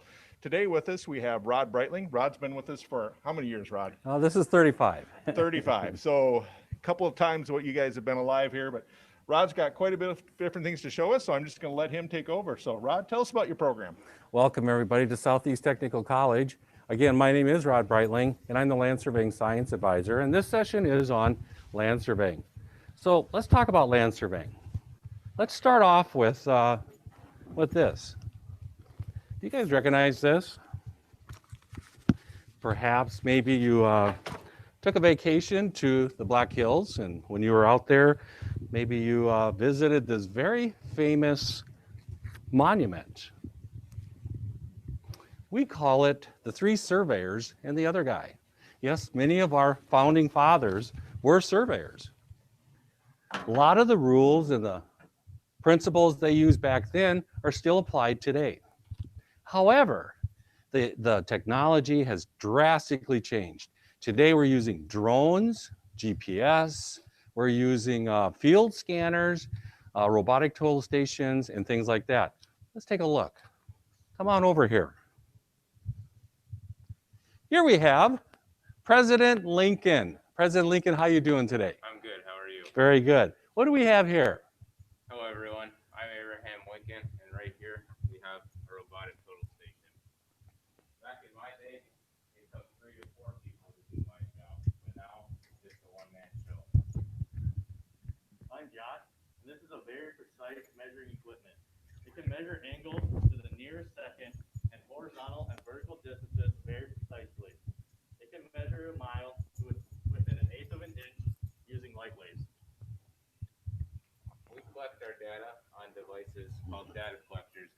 connected via Bluetooth to our robotic instruments. This instrument is used not only to make topographic maps, but it can also be used to stake out roads, buildings, homes, lots and utilities, and any engineered project very precisely.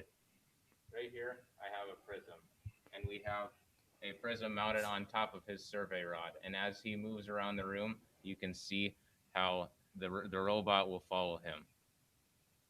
Now we are going to show you an example of a topographic map as seen on the screen over here.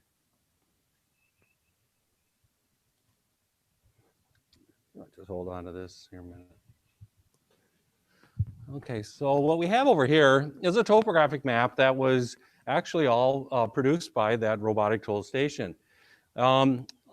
We say about 80% of the line work that you see on this on these maps here, these two maps here, these are maps of the campus. About 80% of the line work that you do see on there were actually produced just directly from shooting that in the field. If you want to, take a shot on the corner of the building and then have it connect all this line work, it'll do that for you.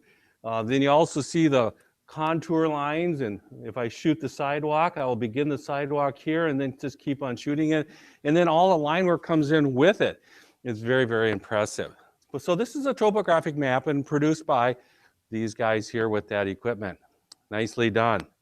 But what if I want something that's a little more detailed? Let's come over here and take a look at what do we have? Oh, here we have President Thomas Jefferson. Hey, Thomas, how you doing? Doing good. How are you? Good. Good. So yeah, we have an SX10 field scanner here, and this has many of the same uses as a total station you just saw with the use of the prism, but its real feature is going to be creating very precise and accurate 3D scans of structures and lands. And my name is Josh. I'm a present-day land surveyor. We use scanners to scan areas where we need a lot of detail. The SX10 has the ability to capture over 27,000 data points per second and can complete a full dome scan in as little as 12 minutes. Scanning has become a popular tool and has many applications. Its main feature, not only in survey and construction engineering, but has found applicational use in industries such as film, archaeology, and forensics.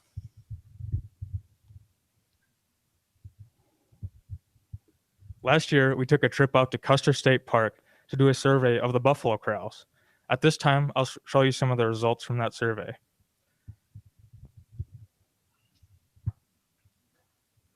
Can you hold that for me? Here. Here's the site plan that we created based on our survey data.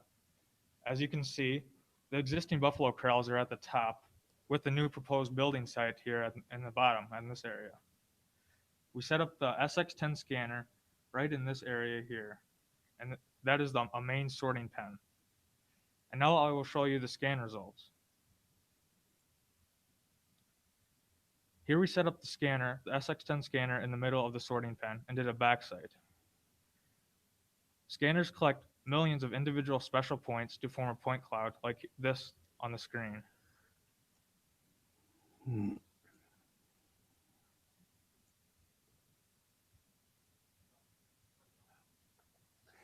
Okay, and so that you can see this is very, very impressive.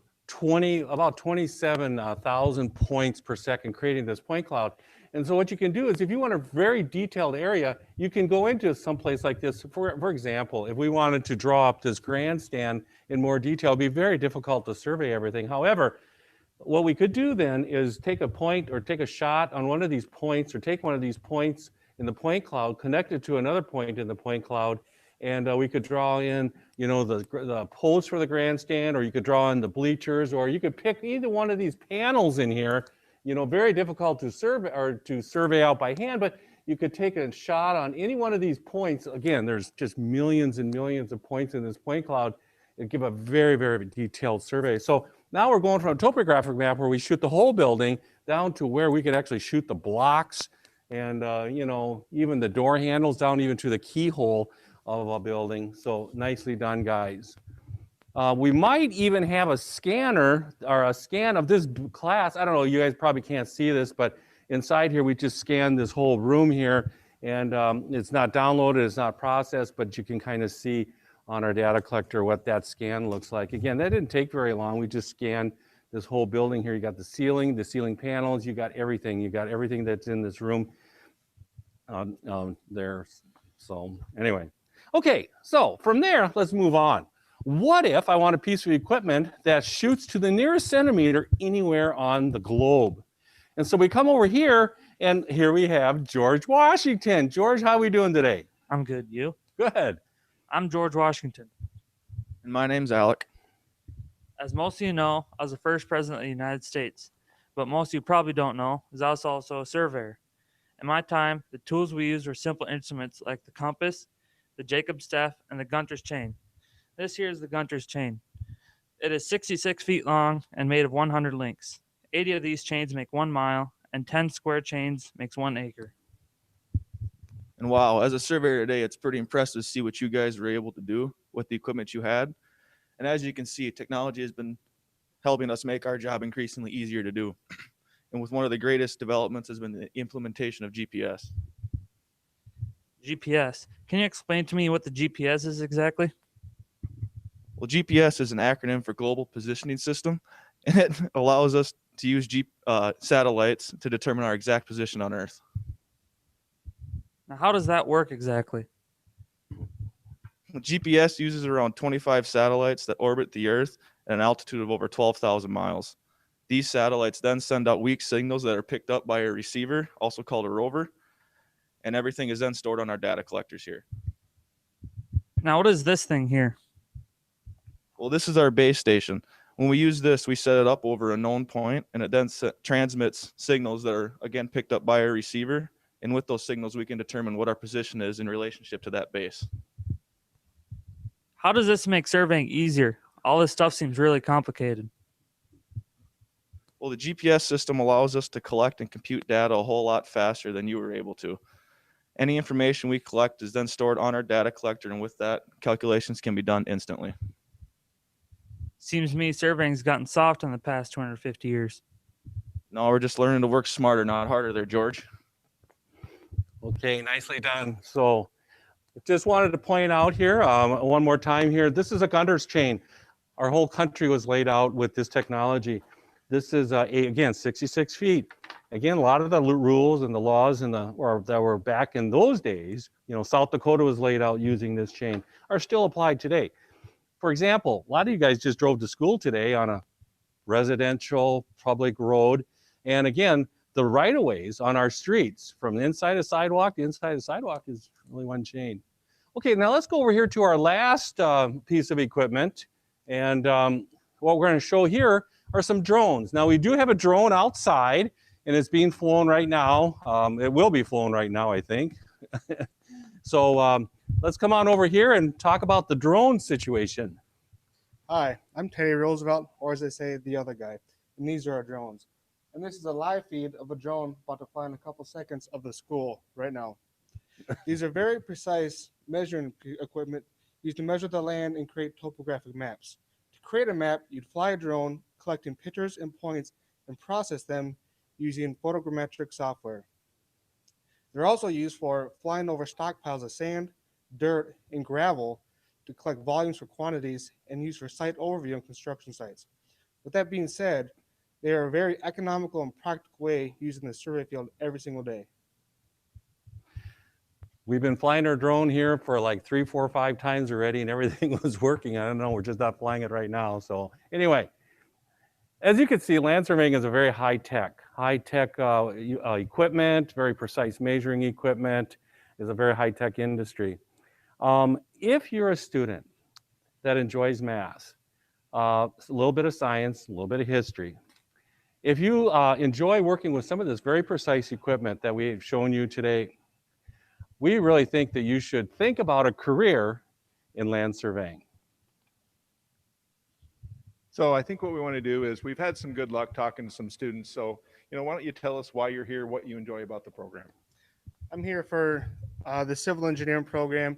And the one reason I like it is because you're only here for 2 years, but you're gaining vast amounts of information.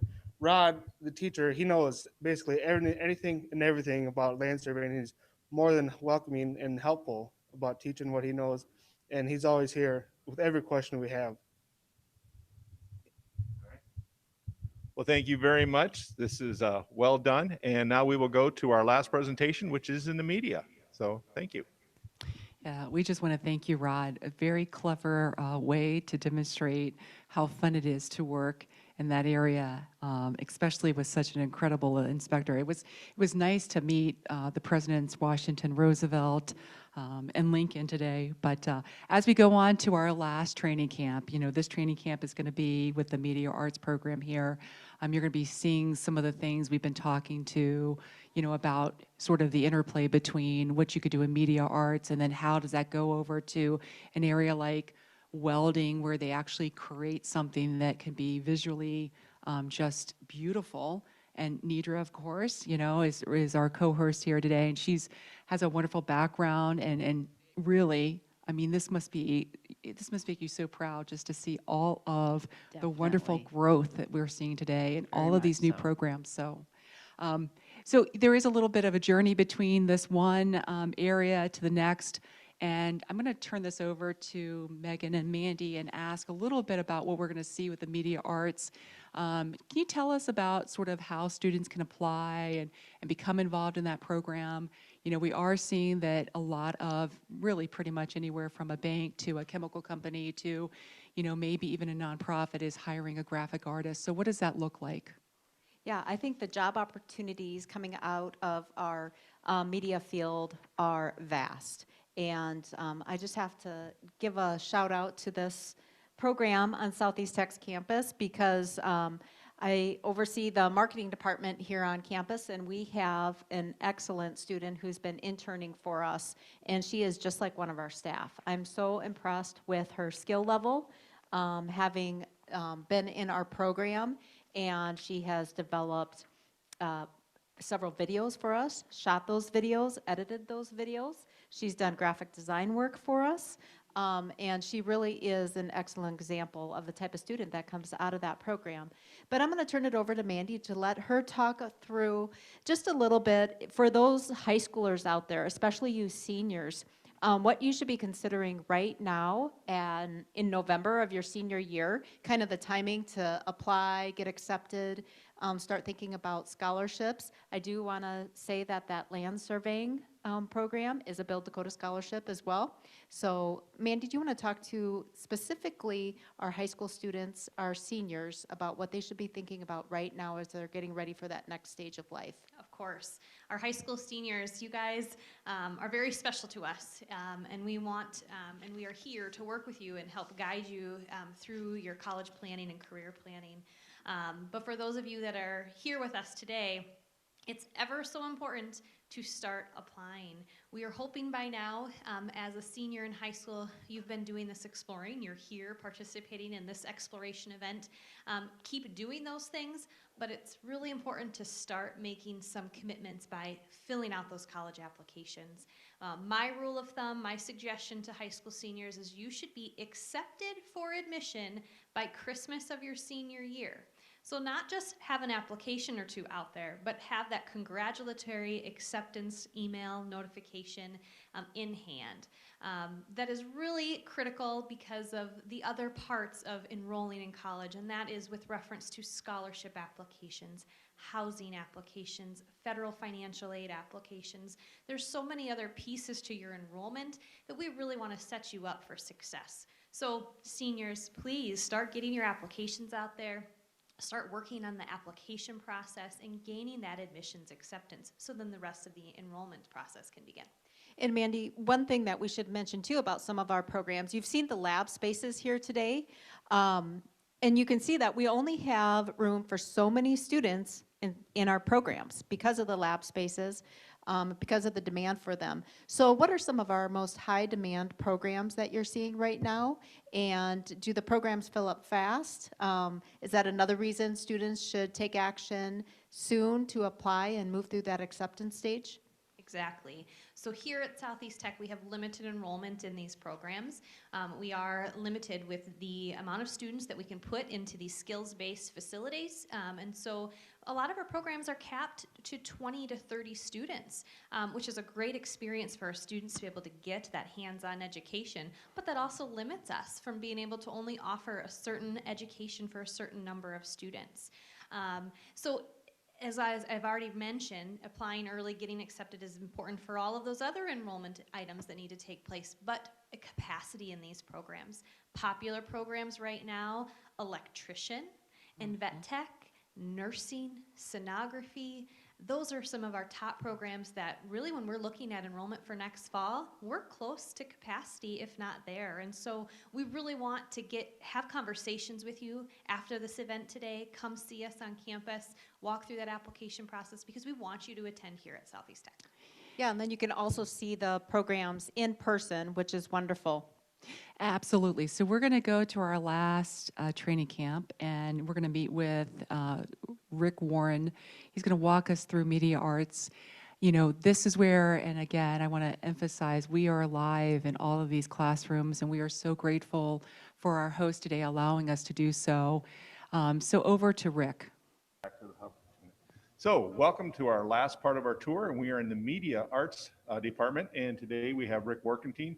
Rick's been an instructor at Southeast for many years, and he's going to kind of show you a little bit of what students are working on, talk a little about the program, and we might even peek over a student's shoulder and kind of see what they are doing. So Rick, go ahead and tell us what you've got. Thank you.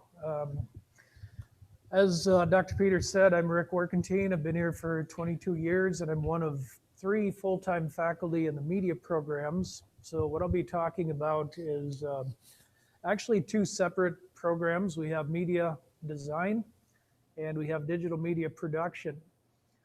And the students come into both programs learning the same things in the first year. So we have Common Core first year curriculum, and then in the second year is where they branch out into one of the 2 programs. So I'll show you a little bit of what we do and talk about our field. I can also show you our portfolio show that we put together every year. So first of all, when you think about the term media, the first thing you probably think of is the news. We don't put together the news and write news stories. We work more with visual communications. So everything you see around you, from packaging to signage, magazines, billboards, television, all those things had to be designed and produced by somebody. So as an example, a package design that has folds and has cutouts and whatnot, that had to be designed, had to be produced, had to be printed, and everything has to line up just right so that the package comes together, and it also has to look visually appealing so that people want to buy whatever is in that package. It's not always paper. Sometimes it's on cellophane or some kind of plastic or vehicle wraps. So sometimes it's flexible materials. Liquids like milk cartons or cereal boxes. All these things had to be designed by a graphic designer, and then they had to be produced and printed, ran through bindery where there's cutouts, folds, gluing, all that stuff that takes place. And then barcoding, things like this that are scanned at a checkout. The barcode has to be in the right place and be visible. So it's more than just creating art. If I'm a fine artist, I can create whatever is near and dear to me, and I create my art. I hope to get it hung in a gallery, and I hope somebody loves it enough that they want to buy it. Media field is much different. We have clients that have businesses, and they want to promote their business, and they maybe have a logo in place already. They have a color scheme. They have a strict budget and a timeline, and we have to take whatever they give us and add to it, and we have to be creative. We do have to involve art, but we also have to stay on the timeline, stay on the budget, and make sure that it fits with their branding. So some things I can show you up here on the screen. First of all, in the design process, every idea just starts with some brainstorming and some rough sketches. So before I jump into software, I'm going to just put pencil and paper together, and I'm going to come up with an idea. And sometimes it's me by myself. Other times it might be a creative group of people that are all putting ideas together. That's called brainstorming. So we're just kind of pitching ideas. From there, it might develop into what are called thumbnail sketches.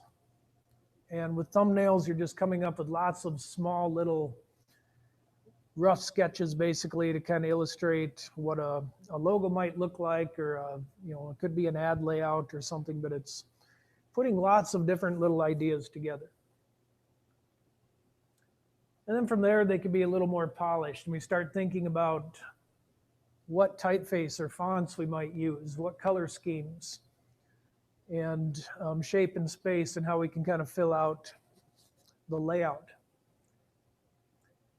And then we can take it into the computer. So, this isn't all from the same layout here. These are different logos, different ads and whatnot, but basically that's the process. So when we start getting into the software and we start mixing imagery and text together, and that's where you have to look at things like color and contrast and imagery, and is the text too big, is it too small, is it legible, is it got good contrast, does it work with the imagery and whatnot. So you've all probably seen ads that look like this, where there's no visual hierarchy and I don't know where I'm supposed to look first. The text is very small, it's hard to read, it's very tightly put together. I can't really look at this and determine where I'm supposed to be drawn to first of all, where the previous one, I just have one bit of text there that stands out, and then I've got the image there to support it. Another one here that's kind of cluttered, and like I said, no visual hierarchy to really draw your eye to one particular place. So sometimes we can communicate with just an image. And you probably recognize without the McDonald's logo in the corner, just because of the color scheme, we can recognize, being that it's French fries, but also the color scheme, we think of McDonald's. And so, that's called branding. And companies work very hard at creating their branding and being recognizable. So I can't take McDonald's campaign and just, decide I'm going to use blue because blue is my favorite color. I have to kind of stick with their existing branding. So this is an ad for McDonald's, but it's also, the French fries laid out in the shape of a Wi-Fi signal. So what they're trying to communicate here is that McDonald's offers Wi-Fi. And so not only you come into their restaurant and get a burger, but you can also sit down and connect with Wi-Fi. Another campaign that they did, wrapping their cheeseburger to look like a butterscotch candy. So this is an ad campaign that ran kind of during the Halloween season. And so reinforcing Halloween and trick-or-treating, but also, before you take the kids out trick-or-treating, come in and get a burger. So anyway, that's kind of our design process, and we have lots of just examples here of how we kind of go through the process of design with picking color schemes and putting together mock-ups, both for print and online communication. And then DMP is the video portion, digital media production. And I won't go through all this, but in digital media production, they work with motion graphics, they work with kinetic type, they work with animation and video compositing. So students in our program get a little of everything in the first year, and then in the second year is where they would put all their work together and we do a portfolio show. So if you want to check out more, I suggest going to this website, graphics.southeasttech.edu. And you'll be able to visualize or to see a visual representation of what our students do. Each graduate from last semester has their photo down here where you can click, go to their website, and also view their virtual portfolio show that they put together. And you can get an idea of all the different types of projects that they work on.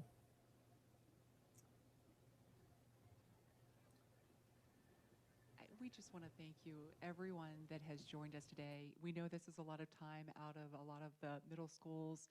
We do have Harrisburg Middle Schools on. We also have our Career Connections kids through the Sioux Falls School District, as well as Harrisburg and Brandon Valley.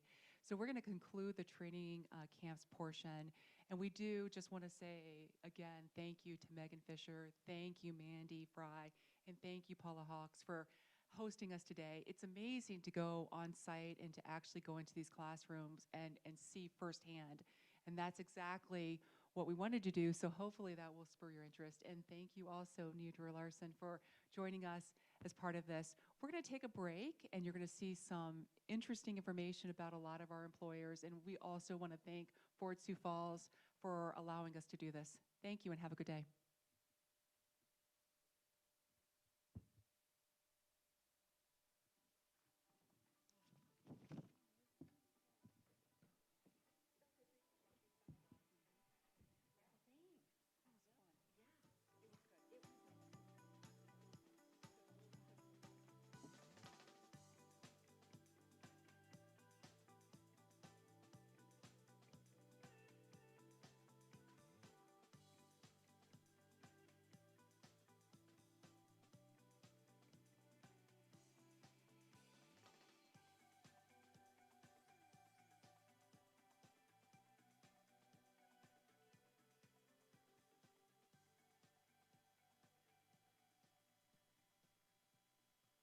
What makes Core Trust the best bank in South Dakota? Well, it starts with our Midwestern values. It's in our deep-rooted desire to help our neighbors and our communities. Here at Core Trust, we still value a handshake and a hard day's work. We're the bank you can trust to be good stewards of your hard-earned money and to help you reach your goals. At Core Trust, our values run deep. We're more than just a bank. We're your neighbors, your friends, and your family. While the University of Sioux Falls is well known for providing traditional undergraduate students a uniquely supportive and engaging environment on their path to success, we also offer a transformational approach tailored for adults seeking graduate and bachelor's degrees, including evening and online students. Take your next step on the path to a more fulfilling life with more personal attention, more collaboration, more affordability. University of Sioux Falls Continuing and Professional Studies. Get more, make more. With First Premier, how you bank is up to you. You can log in, call in, stop in to visit with a banker, or use one of our convenient drive-ups. With First Premier Bank, your options are wide open. Member FDIC.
What makes Core Trust the best bank in South Dakota?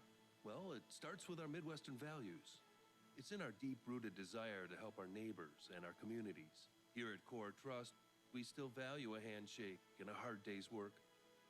We're the bank you can trust to be good stewards of your hard-earned money and to help you reach your goals. At Core Trust, our values run deep. We're more than just a bank. We're your neighbors, your friends, and your family. While the University of Sioux Falls is well known for providing traditional undergraduate students a uniquely supportive and engaging environment on their path to success, we also offer a transformational approach tailored for adults seeking graduate and bachelor's degrees, including evening and online students.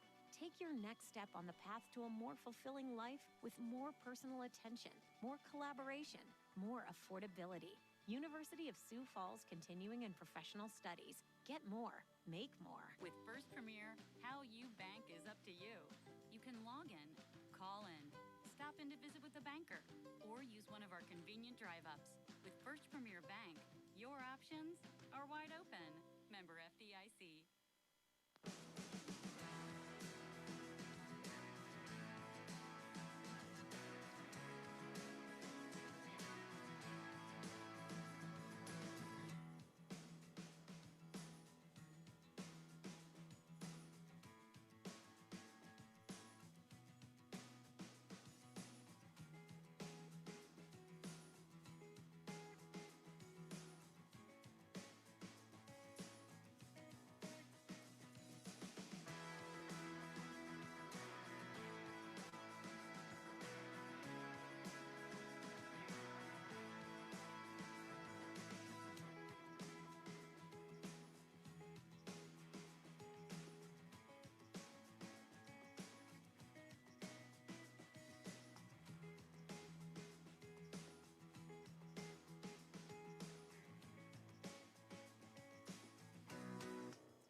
Day 2020.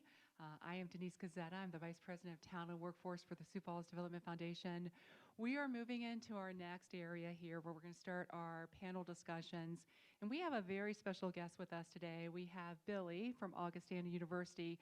And we're going to be talking about some of the things that students that are in high school and in college right now, what can they do? What can they expect when they're getting into the workplace? So, Billy, could you share a little bit about yourself and your role at Augustana University? Wonderful, and welcome students. My name is Billy Strufert. I serve as the Assistant Vice Provost of Student Success at Augustana University. And like many post-secondary institutions, you are not a name or a number, you are a priority, and you have dedicated staff who exist to help you navigate the complexities of the world of work. It can seem sometimes very daunting. I'm a first-generation college student, so for instance, that means I was the first one in my family to go to college. My parents were extremely supportive, but didn't often have tips or suggestions or tricks because they were themselves unfamiliar with the landscape of higher education. So connect with people like me whenever you get to college, because we are eager to help. Absolutely. And so we're going to start asking some questions. And this is just meant to be really a short chat today with Billy. But Billy, share with us what makes applied learning valuable for students.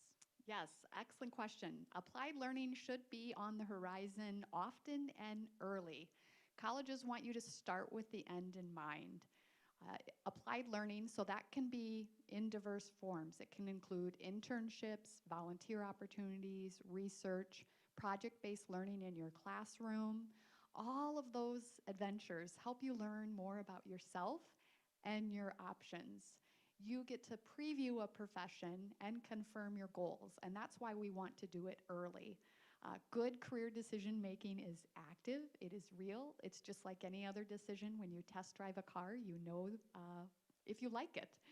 So we want you to get out in your community and instead of passively trying to learn about yourself simply by reading materials. That's a great starting point, but applied learning is robust, especially in Sioux Falls. You will not have to look far to find opportunities.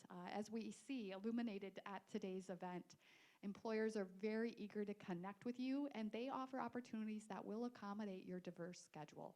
So for instance, our award-winning healthcare organizations here in town offer service opportunities that are only 3 hours a week. So whether you are working or have a robust co-curricular activity schedule, they will help you, again, get introduced very early to the employment opportunities. You'll be connecting with professionals who are working in the field. So again, you learn more about your interests. Just wonderful. And so the next thing that comes to mind is what opportunities exist for four-year students in the Sioux Falls area? Yeah, so that's the awesome synergy between experiential learning. We want you to launch your career with confidence.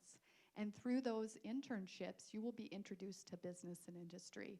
Sioux Falls, very recently, I think it was even in the last 2 or 3 years, we are again and again recognized with too many awards to count. One of them is from Forbes magazine, where we have been rated the best small city to launch your career. We see that at Augustana again and again. 2 out of 3 of our graduates stay in Sioux Falls, often because of those applied learning opportunities. We are distinct in that we require all students to complete and participate in internships or field experiences. And the exciting thing is you and your classmates will bring all of those vibrant experiences back into the classroom, enliven your textbooks, help you apply theory to practice, and propel your career at the time of graduation. Because you, especially at Augustana, as we import talent to our region, many of our graduates are not even from Sioux Falls, but through those opportunities, you're gonna discover organizations and employers that you want to stay with. And that's the objective. That's one of the reasons employers offer internships. They want to convert and yield full-time graduates. So it's another, not only to help you confirm your major career, internships are also going to help you develop that sense of confidence, develop that career capital, so when it comes time to graduate, you not only know where you're going as far as an occupation, but specifically you can set your sights on the employer whose culture fits with your needs and values. Absolutely. And I think about all the thriving industries that we have here. We have a large financial sector. We have the healthcare, as you shared, and we're going to be meeting with some of those people in a little bit. We also have a very strong manufacturing, strong technology. We're seeing a lot more cybersecurity, and so we're seeing that through Augustana and DSU and some of the schools. We also have a pretty large population of kids from the University of Minnesota attending today that are very interested in working within our financial sector for that very reason. So I think the final question I'll ask you is, based on your experience, what skills do employers want to see most today? Oh, that is an important question, especially at the point of entry. We want to help you make the most of your education and design a tailored plan of study with your goals in mind. What we know, first of all, I would say to anyone in the audience, get a degree. Simply by participating and pursuing post-secondary education, many doors will open to you. Nationally, we know 2 out of 3 employers are posting positions that require some post-secondary education. And it's higher even in this region, especially because we have very employers that post technical positions that require very specific skill set. Sometimes, however, that question can be a bit daunting to students, especially students who don't yet know what their major or career or chosen academic program is. That's where know you have a guide on the side. You have phenomenal school counselors and career advisors in your school that want to connect with you. Hats off to you for attending events like this, where you get to see the workforce showcased for you, and you again get to learn more about your options. Stay engaged in those events. Stay engaged in the many opportunities that the Sioux Falls Development Foundation continues to host.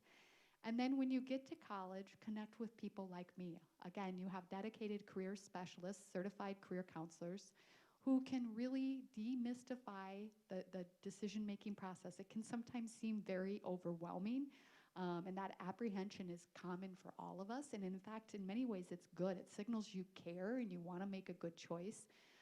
We can break it down in step-by-step fashion, so you know you are using evidence-based practices. Vocational psychologists have studied this so extensively to where we'll break it down so you can better understand the skills that you need. I also would offer up the surveys and the voices that we've heard from employers. So employers, when they have been asked, have focused on the very skills that Denise mentioned. Broad-based workforce skills, things like critical thinking, writing, communicating effectively, that digital analytical acumen that we know will drive business intelligence in the future. So analytical skills are certainly a part of the equation. At most four-year institutions, you're going to take broad-based curriculum that really is interdisciplinary and is going to foster those skills. At two-year institutions, you're going to want to connect with admissions counselors. They're going to help you, again, from the point of entry, choose occupations. Sometimes the first semester may not necessarily have some core curriculum general courses, but the admissions counselors can help you focus on the technical skill set that you'll need for those occupations. So know that you have individuals like me, admissions counselors. We're all going to help you discover your passions and your interests, which are so complex and broad, and sometimes that's the difficult part of the decision, because you are equally prepared and able to pursue multiple opportunities simultaneously, which I guess will be my final parting thought. In certainly a pandemic right now, we all have seen the disruptions that can occur in the labor market. These broad-based skills that the post-secondary institutions are going to give you with is your peace of mind. It's your security. Because you have so many broad transferable skills that relate to many employment settings, you can pivot with agility. You are prepared for anything.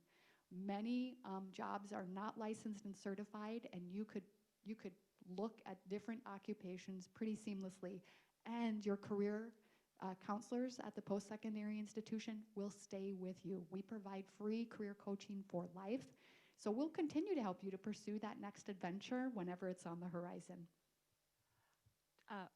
Thank you, Billy. I mean, that's exactly what I think everybody that's attending online, and we do have over 1,000 people that are attending from all colleges in the upper Midwest, and we are so very grateful for all of the Augie students that are attending today online. You know, it is a little bit of a difference if you attended last year's Talent Draft Day and saw everything on site with so many people. And we do want to be mindful and just share with everybody, we are partitioned and sharing, you know, our space and equal distance apart. We're doing our part. Everybody on the Southeast Technical College campus are wearing masks, and they are having their temperatures checked. So we're really, you know, very, very grateful for having this event, but also to continue to just partner with good standard, just partners like Augustana. So thank you, Billy. And thank you for hosting. What a phenomenal event. And thank you for all of the employers who are here today. We are eager to connect you with talent. Absolutely. So we're going to take a commercial break, and we will be back with one of our Career Connection students. Thank you.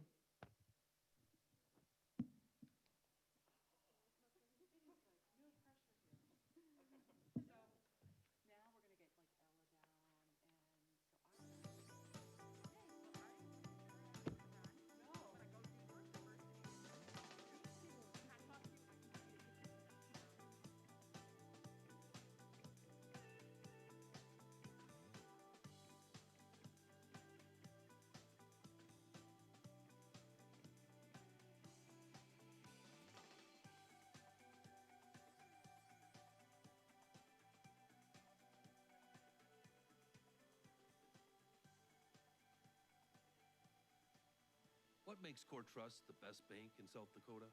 Well, it starts with our Midwestern values. It's in our deep-rooted desire to help our neighbors and our communities. Here at Core Trust, we still value a handshake and a hard day's work. We're the bank you can trust to be good stewards of your hard-earned money and to help you reach your goals. At Core Trust, our values run deep. We're more than just a bank. We're your neighbors, your friends, and your family. While the University of Sioux Falls is well known for providing traditional undergraduate students a uniquely supportive and engaging environment on their path to success, we also offer a transformational approach tailored for adults seeking graduate and bachelor's degrees, including evening and online students. Take your next step on the path to a more fulfilling life with more personal attention, more collaboration, more affordability. University of Sioux Falls Continuing and Professional Studies. Get more, make more. With First Premier, how you bank is up to you. You can log in, call in, stop in to visit with the banker, or use one of our convenient drive-ups. With First Premier Bank, your options are wide open. Member FDIC.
This is Denise Gazetta, Vice President of Talent and Workforce for the Sioux Falls Development Foundation. We're now moving into a very special area. This is very dear to my heart. We're going to be talking to a student with the Career Connections program and also with one of our counselors. So I'd like to introduce, we have Vicki Donahue. Would you say hello? Hi, my name is Vicki Donahoe, and I'm the school counselor at New Tech High School here in Sioux Falls. And then we also have Elda Aquino. Thank you for that. She is one of our students, and if you've been following us online and reading some of our content at the WIN engagement platform, which is win.siouxfallsdevelopment.com, you would have seen a profile that we wrote on Elda. That's just amazing story. And one of the reasons why we wanted to have Elda here today is to really kind of talk about her experience with the Career Connections program, but to also talk about what she's going to be doing possibly next year. So I'd first like to start, before we get to you, Elda, if I can start with Vicki and just tell us about your role, tell us about this program that we're talking about here today, and kind of walk us through sort of how you and Elda became connected to this program. Sure. So I think it was last spring when we were initially approached at the school district level about this program that was, the point of it was to connect students, so juniors and seniors in high school, to workforce development opportunities within the Sioux Falls community. And I immediately recognized how powerful that could be in those opportunities for our students, because I know when you're looking at different careers as a high school student, having options is important, and being exposed to a variety of different careers and businesses is very important to make good decisions. And so we first started off by talking to kids and seeing who was interested. and trying to kind of gauge their level of commitment to the program. And the students went through an application process and were selected, and then that brought us to this fall. And it is, as far as my role, it's been a lot of just coordinating and communicating with the students, making sure their schedules work, making sure that they know what businesses they are going to be touring and shadowing each Friday, and a lot of just answering questions and kind of getting them shuttled in the right place.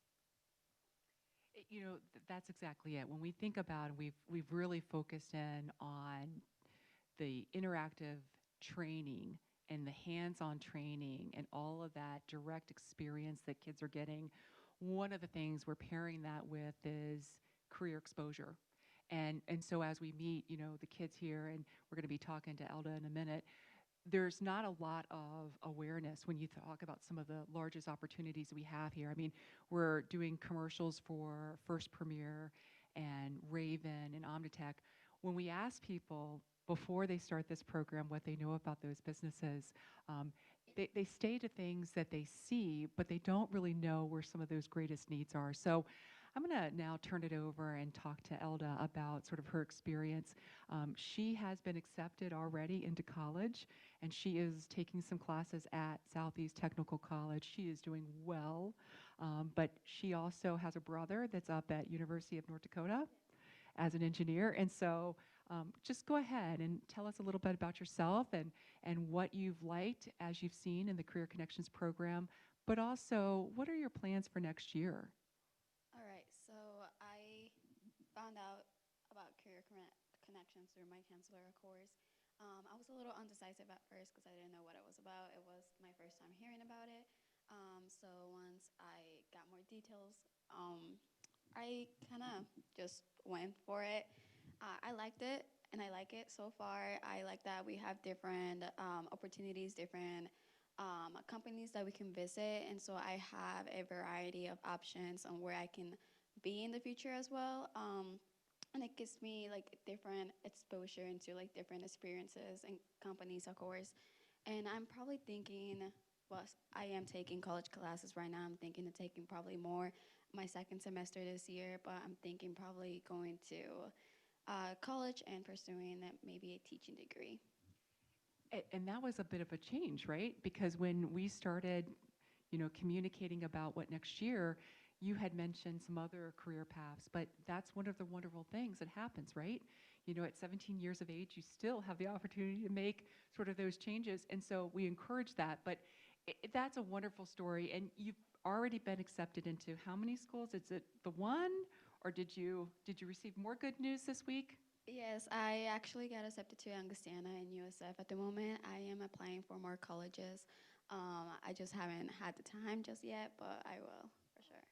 Well, I know both of those presidents very, very well. Dr. Bradfield sits on the Talent and Workforce Committee, and he is amazing. And then you have President Herseth Sandlin that is just amazing as well. So I really appreciate you guys stopping by today and giving us just an update. You know, to all the people that are online, we do have a lot of college students. You can find information on people like Elda right on the win.siouxfallsdevelopment.com site.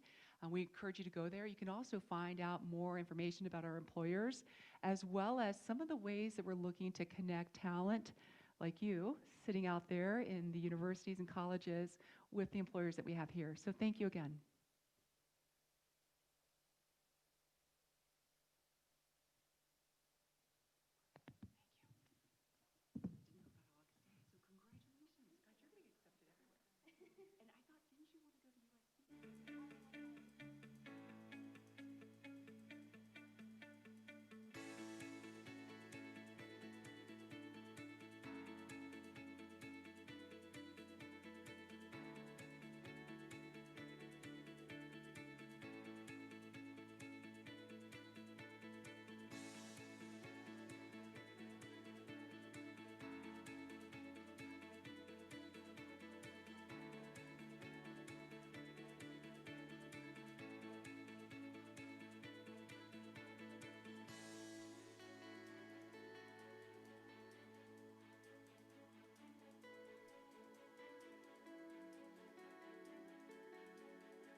sound is definitely quiet.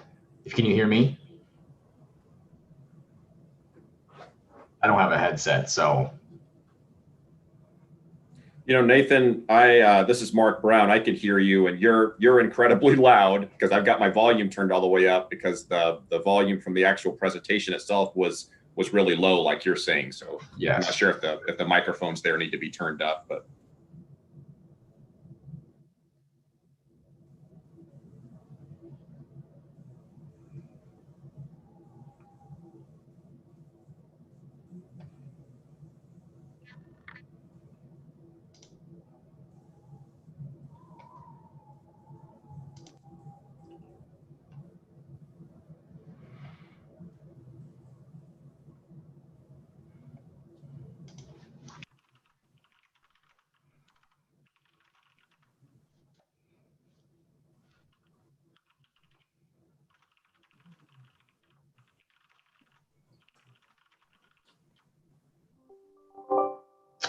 Unfortunately, it will be just myself. Kim does not have a webcam or an audio device, so I am going to be taking over their stuff. Just an FYI, I don't hire too much of the clinical side of things, but I know enough information where I can at least provide some information.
Gazetta from the Sioux Falls Development Foundation. We are now starting our employer panels. I do want to stress this is about the health, the bio, and the life sciences. So we are really lucky to have many employers with us today, but also online. So I'm going to go through and I'm going to ask each one of our employers to kind of introduce themselves and tell us a little bit about them. Yes, Adam, please start. Hi, everyone. Thank you so much for every single person that has put time and effort into this today. Denise, thank you very much for inviting us. And for each and every one of you that are joining us from home or on campus or wherever it is you may be, thank you for attending this. It's so special. This day is for you to hear about some wonderful different career opportunities that are out there. So my name is Adam Geffrey, and I represent Lifescape. We are a nonprofit organization that specializes with taking care of individuals that have been affected by a disability. We serve ages from birth until end life and kind of everything in between, and our mission is to empower people to live their best lives. And I'll talk a little bit more about that as we go. So thank you. Yes, Aaron. Hello, everyone. My name's Aaron, representing Sanford Health and Good Samaritan Society.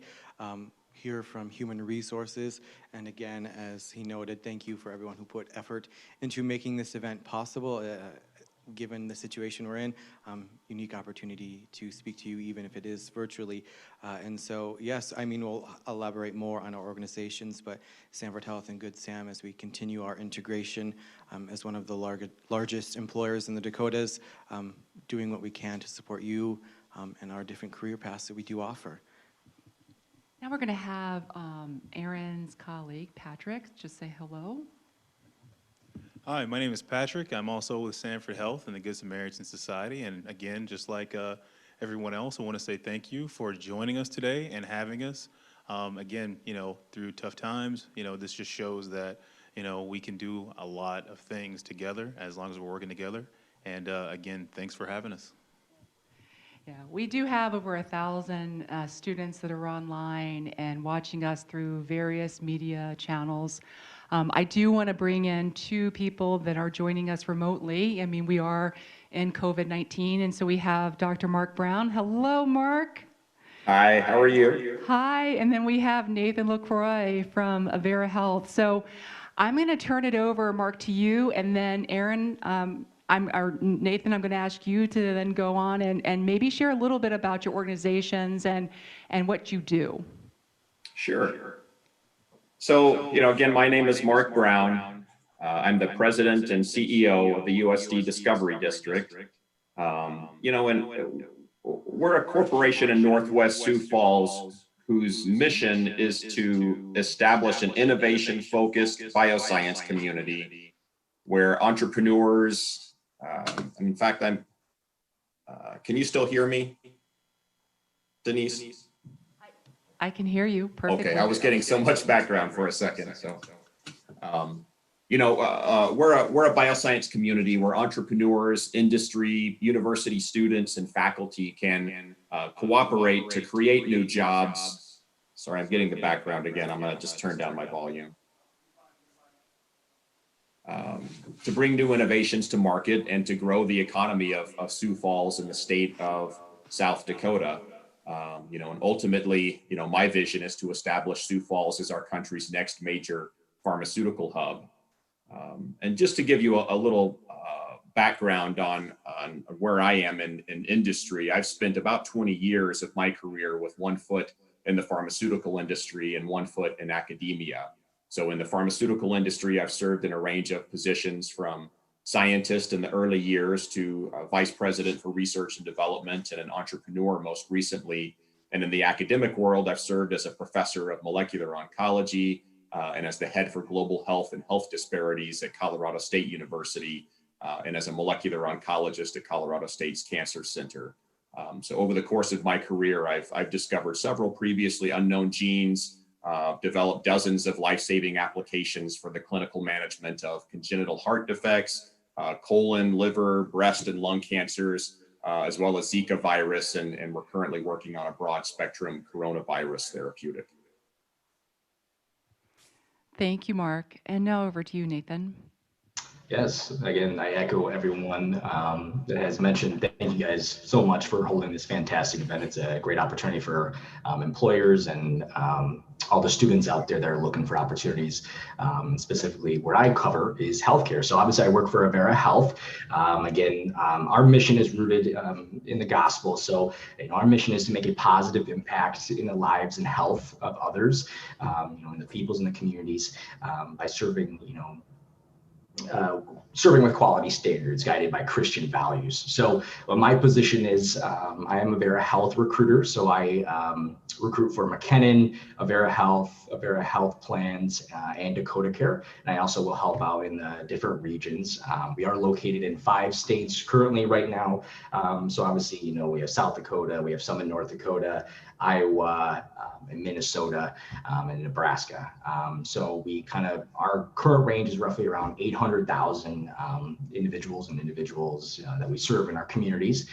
So I'm super happy that I'm here again today to discuss those opportunities with you. Absolutely. So welcome, Nathan. I'm going to start by asking the panel a question, and you guys all, I think Lifescape and Sanford, as well as we're probably going to get pinged online by Avera and Mark Brown. Tell me about the opportunities currently today for people in the bio and the life and the health sciences.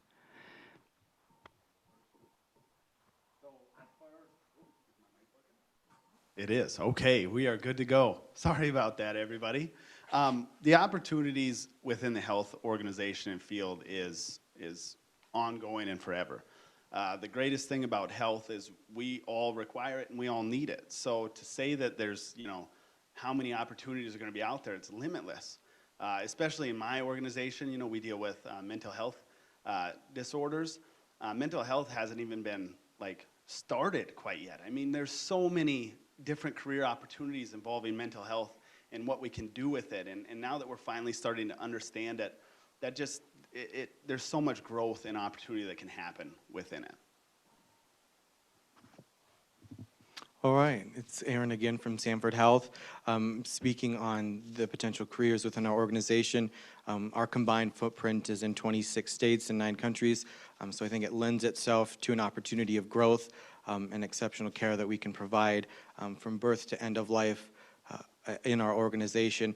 And I think through the pandemic, we've realized obviously healthcare is important, as was stated, but the current need is high for those clinical roles from RNs to LPNs, and certified nursing assistants or nursing assistants, respiratory therapy, even to nursing home administration, being of high value given the current situation. So I think anyone can understand the value placed in those career fields right now. And so I think it lends itself to the growth and opportunity, as I stated, the opportunity you have to grow within our organization, exemplifying the people who have been there for decades. You can start out as an RN, but I don't think it's limited there to what you have the capabilities of doing, even if you are a student now starting as a CNA and building yourself up across the organization as well. And then I'll send it right over to my counterpart, Patrick. Thanks. I think Aaron made a great point. Definitely, during the time of COVID, the pandemic, obviously, the need is really great to help care for those who may be affected by COVID and those who aren't, because, resources are being allocated toward towards COVID and helping patients. So definitely, on the clinical side, nurses of all sorts. And again, even our non-nursing positions are just as important as well. So, housekeeping, patient care techs, patient care assistants, even within human resources. So the need is definitely great. And I think that, excuse me, and I think that, any interest that anyone have, now is definitely the right time to pursue and inquire about those interests. And you have people like myself and Aaron who would be there to provide any insight and answer any questions that you may have. Thank you. Yeah, now I want to engage. We have Dr. Mark Brown as well as Nathan LaCroix on the phone. And, tell us about the opportunities. So I'm going to start with you, Nathan, because we're going to continue with the healthcare. you know, I know that you recruit for technology as well inside, and I know that that's not what this panel discussion is today, but talk about the many things that you're seeing and some of the care that you're extending, you know, really out to a lot of very rural communities, and how does that work, and the types of people that can be involved in that? Yeah, very great question. Again, yeah, I do hire for the technology, so I do touch base on this a lot right now. So as of right now, you know, we are hiring hundreds of medical testing techs. Again, those individuals are out there testing the population, especially in those rural communities as well, where they may not have a large facility for a healthcare hospital or even a clinic per se. It is Avera's goal and our mission to make sure that those communities are being heard, and we are there to help support them. We're out there in those communities, making sure that, you know, those communities are safe. They're following procedures with hand hygiene, wearing a mask, and social distancing. The opportunities are endless. I think just what Sanford, what they were saying, I'm just going to echo that. I think COVID right now has really demonstrated or emphasized the need that healthcare, you know, their need and their wants for their employees. So obviously, you know, we need RNs, the CNAs, the med aides, everyone in between that are, you know, serving bedside with our patients, making sure that they are comfortable, making sure that their family members are also comfortable, knowing that they are going to receive the best care possible to make sure we can get those loved ones back to their family and their friends and those who love them. So we're just super excited that we have the opportunity to be available for those communities. And again, we have tons of positions that are open right now where you can apply from, you know, from a high schooler to a college that is able to make that impact in our community. So a lot of opportunities. You, Dr. Mark Brown. And I'll speak, you know, a little more broadly across the bioscience and life science and health science industries, and just say, you know, career opportunities available to someone with a degree in biosciences. You know, you can become a biomedical scientist and work in a research lab, contributing to the development of therapeutics with life-saving applications. You can go into hospital administration. You can work up, you know, the business side or the research side of the pharmaceutical industry.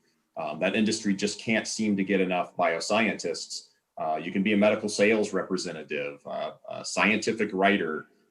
You can go into the field of public health as an epidemiologist, you know, studying the dynamics of diseases as they move through populations, or as a nutritionist, a health educator. You know, I could go on and on. Oh, thank you for that. And you know, that's one of the areas that we're lifting up today, because we're talking about sort of careers that are very key and very necessary in our Sioux Falls community.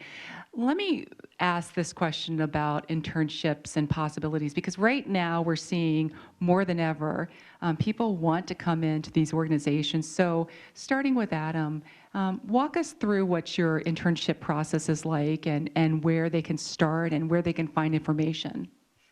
Sure. So internships are very important for LifeScape and every other company that's speaking today.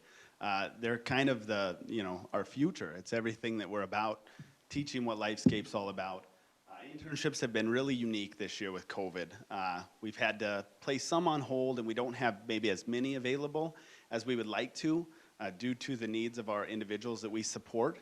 But there's still plenty of opportunities, whether that's in nursing, therapy, anything in the admin side of things. We have a lot of different opportunities for internships. We're really trying to seek someone that's very passionate about what our organization stands for, and to really make a mark on what it is that we're trying to do. I'm going to go to Aaron and to Patrick now, because I know that when we did our nursing days and really focused in on some of the colleges that are represented online, Morningside College, we also have the South Dakota State University, and we were meeting some of those students. They were asking a lot about the timelines, because right now you're accepting applications for the summer, correct? Yeah, and so this is working here? Okay. To clarify on those application dates, I think that ending time is coming here soon. So if it is, it's still available. SanfordHealth.jobs is where I encourage you to look for that clinical internship, and we're still offering that. Highly valued for what students can bring. And if that timeline has passed, still encouraging students to look into, has been stated, the part-time work of nursing assistants, med aides, Avera touched on this as well, needing and working with students to finding that schedule that will work for you, because at the end of the day, that work is still needed, even on the Good Sam side and the senior care. So yes, the opportunities are there. We're still accepting those, encouraging people to look at that, and certainly being aware of what we do have to offer. And so, Patrick, do you have anything to add about maybe being, I mean, because the two of you are partners between Sanford Health and Good Samaritan Society? Sure. I would just add, as Aaron mentioned, SanfordHealth.jobs or good-sam.jobs would be our jobs website. But, let's say you go on those websites and let's say you may not see something that you're particularly looking for. I would still encourage you to join our talent communities. There's a tab typically on both of those websites where you can just click and add your, your first, last name and your email address. And, as much as information as you can provide, in areas that you're interested in, type of scheduling and shifts that you're looking for, and just, that'll give us information. And then people like myself and Aaron will then reach out to you and follow up with you with what, opportunities that we have currently available and, those that will be coming up in the future. So, thank you. And we do have, when we look at the fact that we're now in November and we're nearing December, starting in January of 2021, we're going to start gearing up again for the South Dakota Big Job Fair, which is another great opportunity, even if you're in a neighboring state like Minnesota or Iowa or Nebraska, to really come in and you can have the opportunity to meet any one of the people that you're speaking to here today. I'm going to turn this over to Dr. Mark Brown because, we just did a session at WIN where we were talking about the best practices for really hiring talent, because talent today is so needed. They're bringing so many wonderful skill sets, so many wonderful hard skills into the business. Can you talk a little bit about what your experience was like with some of those employers and being on that panel and sort of lifting up that area and talking about the talent that we need, especially as you're looking to really build out this sector here in South Dakota? You bet. Yeah. Speaking, maybe more specifically to the pharmaceutical industry and some of the startups associated with the bioscience industry in general, to get into that industry, someone needs, some level of technical training, anywhere from an associate's degree to, a master's, a PhD, or an MD, and people with a passion for improving and often saving people's lives. People with the highest integrity, because people's lives are in the balance. People coming into that industry need to have stamina. You need to have thick skin.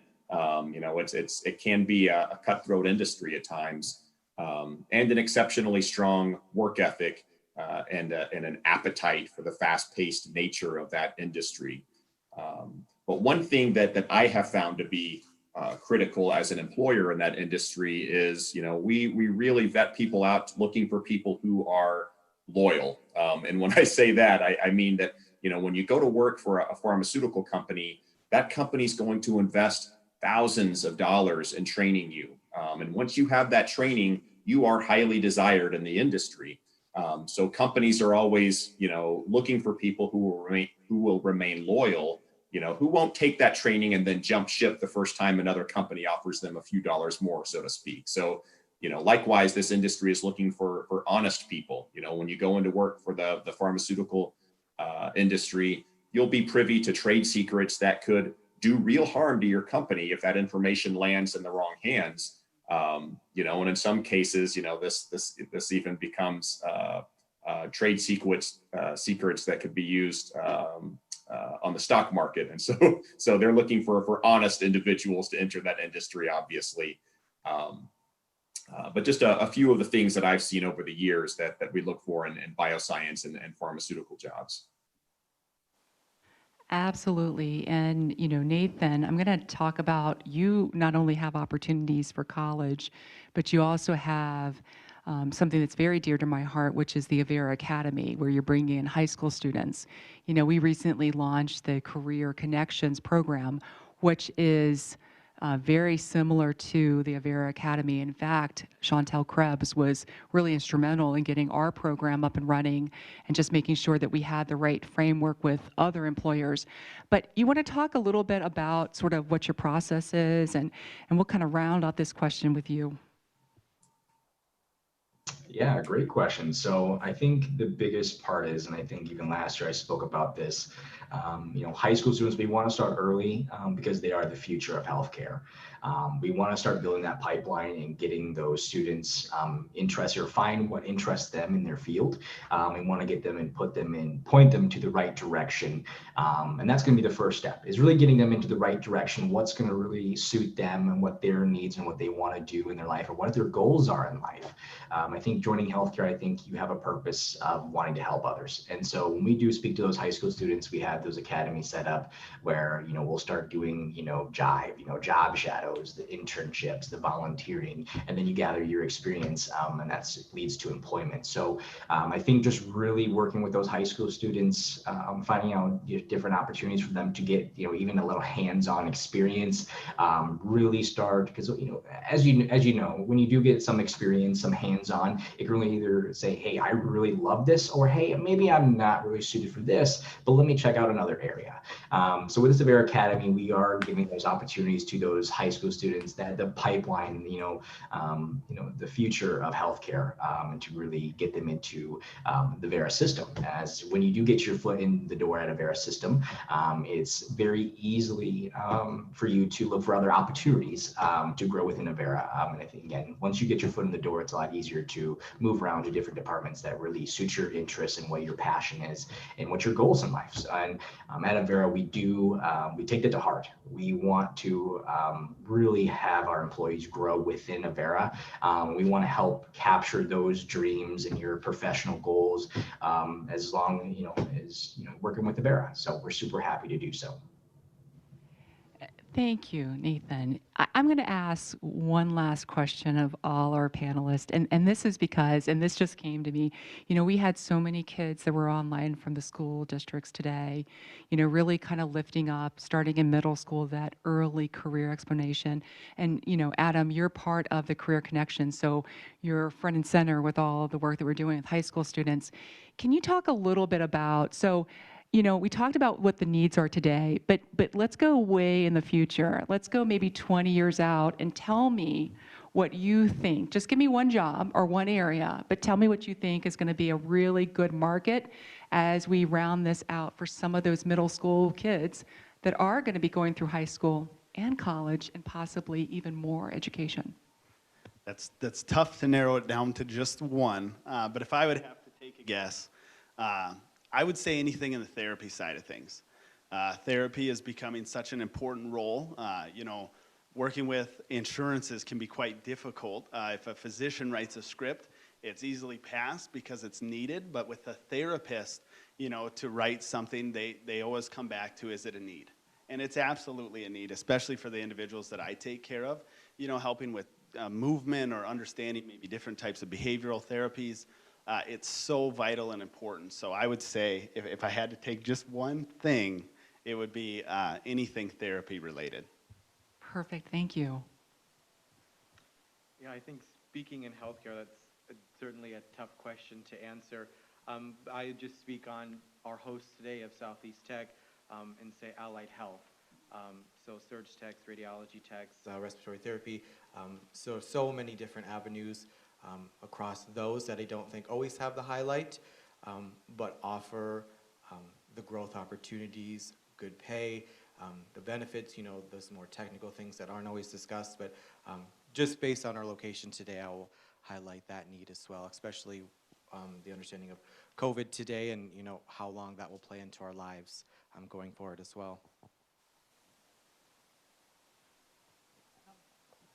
I'm just gonna, for me, just to expand a little bit on what Aaron stated, I would definitely say, my opinion would be clinical side. So obviously, your nurses, that would be, looking down the road, that would be the highest need for me.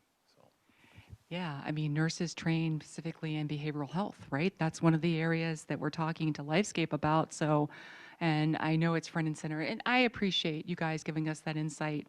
I'm going to turn this over to Mark Brown. I think, Mark, you have kids that are in grade school just like I do. So, what do you think they're going to end up doing in about 20 years?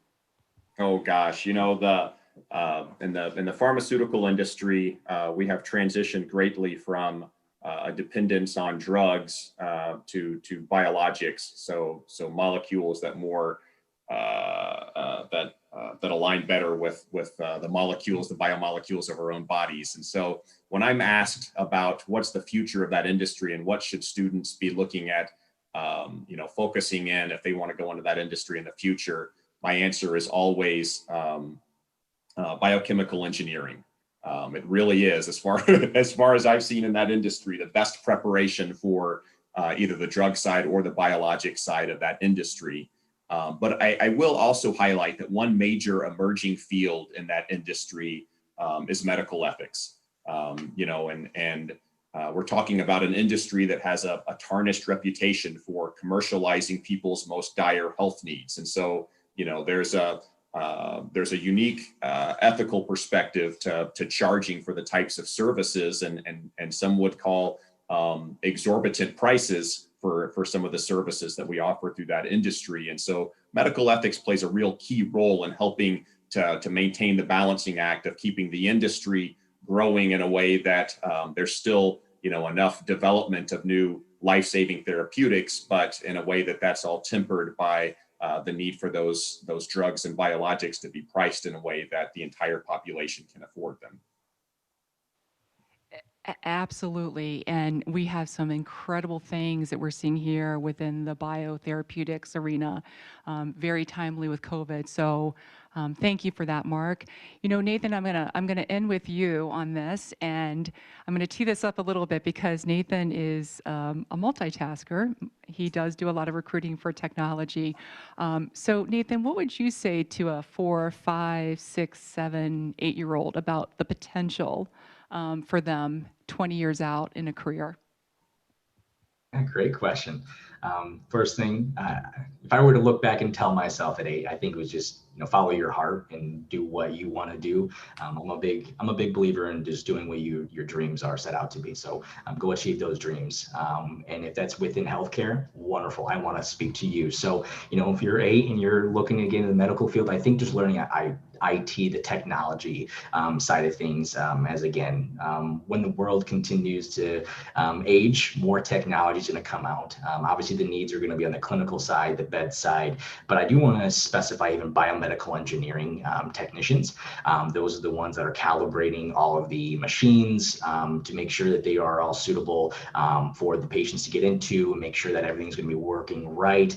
I think just the mixture of a combination of just understanding where technology is going, where we can improve as a whole. But again, I really would want to put an emphasis on the IT side of things. Again, I am a little biased because I do recruit for the IT side of things, but I really do. That's going to be the next big impact, is really understanding the IT and how we can do a mixture of the IT and the clinical side of things. So if you love to be the bedside, wonderful. But would it hurt also to do your research, continue to evolve in the IT side and things, think of things that would be beneficial to our patients, as we do want to make a greater impact on our communities that way. So I think IT and clinical side.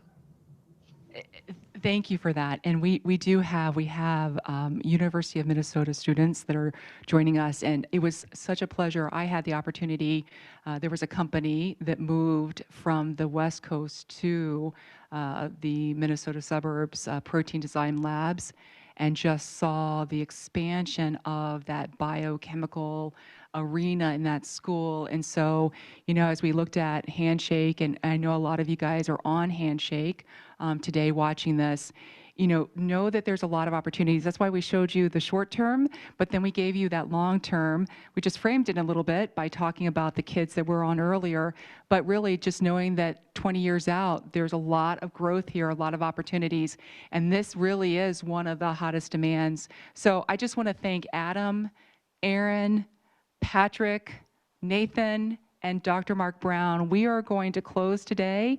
We're going to move on to our next session, just take a 5-minute break. But thank you.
What makes Core Trust the best bank in South Dakota?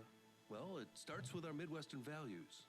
It's in our deep-rooted desire to help our neighbors and our communities. Here at Core Trust, we still value a handshake and a hard day's work. We're the bank you can trust to be good stewards of your hard-earned money and to help you reach your goals. At Core Trust, our values run deep. We're more than just a bank. We're your neighbors. With First Premier, how you bank is up to you. You can log in, call in, stop in to visit with the banker, or use one of our convenient drive-ups. With First Premier Bank, your options are wide open. Member FDIC.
Denise Pizzetta, Vice President of Talent and Workforce for the Sioux Falls Development Foundation.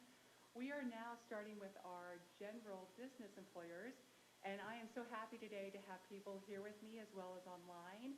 What I'm going to do is I want to make sure that we go ahead and we introduce everybody that's here in the audience, and then I'll get to all of our employers online, because I know that you're patiently waiting for us, and we appreciate your patience.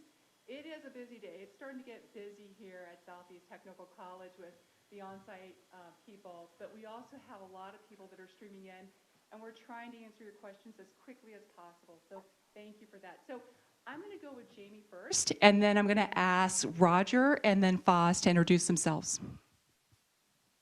My name's Jamie, and I am the HR recruiter for Vast Broadband. We are a telecommunications company where we have cable, phone, and internet. And I'm Roger Courier with Results Radio, Town Square Media. I'm the National Sales Manager. Town Square Media is a nationwide company with 322 radio stations across the United States and 67 U.S. markets. Here in Sioux Falls, we have 7 radio stations, and very glad to be here.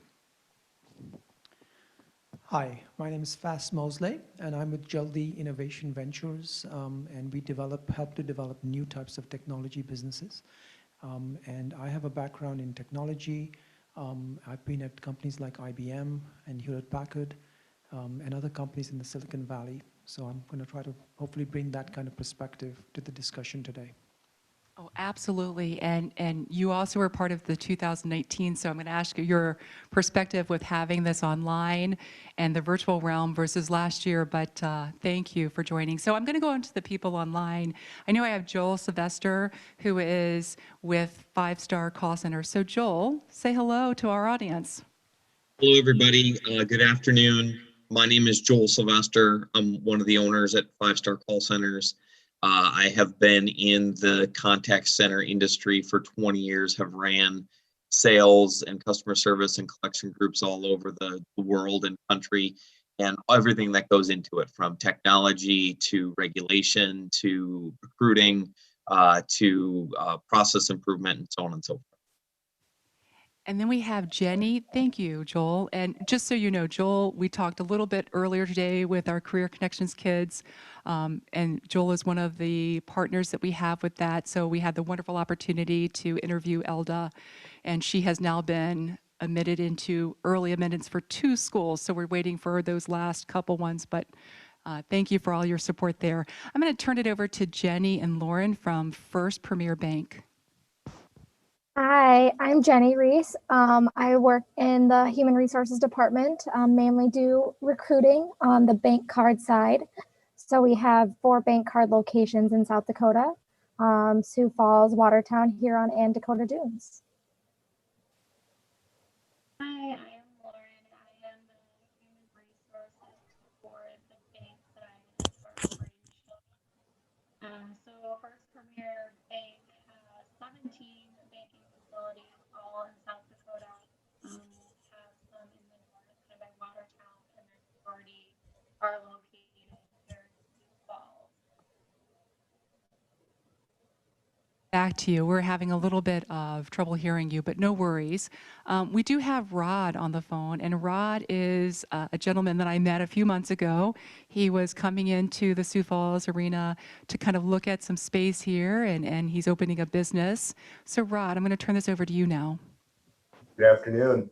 My name's Rod. I am with Rebath. We are the largest bathroom remodeling company in the U.S., and I'm bringing a Rebath franchise into Sioux Falls, servicing all of the Sioux Falls and Sioux City demographic market areas. And hoping to be open 1st of January, and so we're looking for quite a variety of folks, both installers, customer service, just a variety of positions to get our company off the ground. Thank you, Rod. You know, I'm going to start off by asking the panel today to talk a little bit about their short-term needs for employment. You know, we do have a very diverse group of employers here, and then we're going to go into a little bit about sort of what we find special in our community, and it's called this entrepreneurial spirited individual. And that's really going to be, we're going to talk to Foz about all of his background, because coming just after the conversation that we had with Dr. Mark Brown, there's going to be a lot of interesting things that he's going to share. So, Jamie, tell me about sort of your short-term, needs, and what are the positions that you guys are hiring for, and do you take interns, college interns, and high school interns? Currently, we don't have an internship program. It is something that we aren't opposed to doing. In the past, we've had a couple interns work in our NOC department. A lot of times we'll get students in where they work full time for us, but they get those credit hours towards their course that they have to finish up on. Short-term hiring, we don't really have any temp positions. Periodically, we'll have a special project that we have to work on. A lot of positions that we have open, sales, both business and residential. Business is a great sales aspect to get into, especially if you're in marketing, helps you talk with people, introduce yourself, kind of get over the fear of face-to-face interaction. Installation techs, customer service in our call center, really a lot of vast opportunities with vast. But the great thing about our company is that we love to promote within. So if you start in a certain area kind of as a starting point, get your foot in the door, learn the company, you'd be the first person that we'd look to if there's an opportunity that you're interested in to further yourself along. Absolutely, and thank you, Jamie. I'm going to turn this over to Roger. Roger, I had the wonderful opportunity. We had the last training camp that we saw for Southeast Technical College was Media Arts, and they talked about some of the experiences, especially the instructor within his career. So just a wonderful talent pool. Could you talk a little bit about sort of your recruiting efforts and what you're looking for? Because as we look at the types of opportunities, we just want to make sure we lift up to all of the kids that we have here in the audience, but also online. Well, the biggest opportunity I think that we have in our industry is in the sales and marketing department. Our 7-station group here in Sioux Falls, we have 45 full-time and part-time employees, and of that group, 15 are in the sales and marketing department. And that's a program, or that's a department where we've done internships, several. One of our team members came to us as an intern, did his internship, he liked it, we liked him. We hired him, and he's been there for over 30 years. And this is the only job that he's had, and does a fantastic job. He's one of our top producers, and so the opportunities are great. The thing about the sales and marketing in our industry is that you're able to work with a variety of businesses. So it's not like you have to be a specialist in any one area. But you're able to work with all types of retail businesses, from the large president of a bank to someone that's running a farm and implement dealership somewhere. So you're exposed to a lot of different things. The skills that we're looking for are people that want to learn, that are honest, that have a good work ethic, and are able to listen and ask good questions, because they're there to help a business grow. And we do our own writing and creating, advertising and marketing campaigns, both on the radio and now digital, is an important part of Town Square Media and part of our company here in Sioux Falls. So the opportunities are great. Yes, we do internships. We interview on an ongoing basis, because we, as the market grows, which Sioux Falls is growing, there's opportunity to add, if the right person comes along, they can make a good career out of it. Absolutely. And Foz, I'm going to pause for a moment with you, because I'm going to ask you the two questions. I'm going to ask you about, sort of what you see as needs, but then I'm going to ask you about sort of that entrepreneurial spirit. I just want to follow up with Roger and then get over to Joel, who's on the phone with us, because Roger's was talking about all of those soft skills and things that you want to see. You know, Joel, I'm thinking about the kids that have come through the Career Connections program, and you're on your third rotation, so we still have a few more, but it's just the energy, and these kids largely are virtual due to the current circumstances.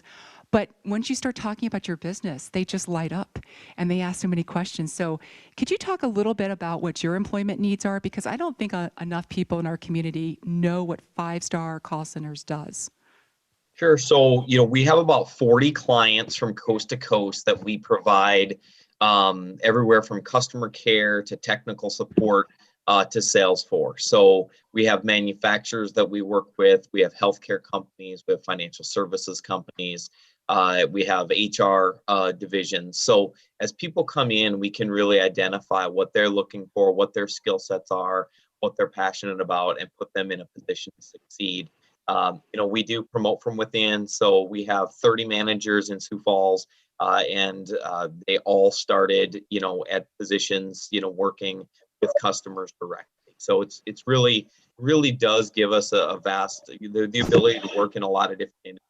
So for those that have interest in healthcare, we've got those opportunities doing telemedicine and pharmacy. For those that are interested in technical support, we have technical support, everything from working on routers to hardware and different things like that. So we have part-time positions. We have a lot of work at home. I'm working at home right now along with a lot of other people. And then we've even had a lot of team members that are able to start with us. And then I have a team member who her dream was to have a tiny home and was able to relocate to Bend, Oregon, and keep her position and keep her benefits and all those different types of things. So really, as people come in, they have the opportunity to find what's the best fit for them and make it work for them. Absolutely, and it's so wonderful. So one of the things we look for is, the people that are coming in and they show passion, right? Most of the times when I'm hearing from employers, and I'm hearing this from some of our people here today, we can train, but we need to see those strong soft skills. So I'm going to turn this over to, and I'm going to ask First Premier, and I'm going to go to Jenny, if I may, at First Premier, and just ask you, you guys hire a lot. You're a diversified financial services company. I know a little bit more about what your hiring needs are because of the Career Connections program, but I kind of want to lift it up today and share across all of these states. We have a lot of college kids because you guys have an internship program that you're looking to fill, 40 positions?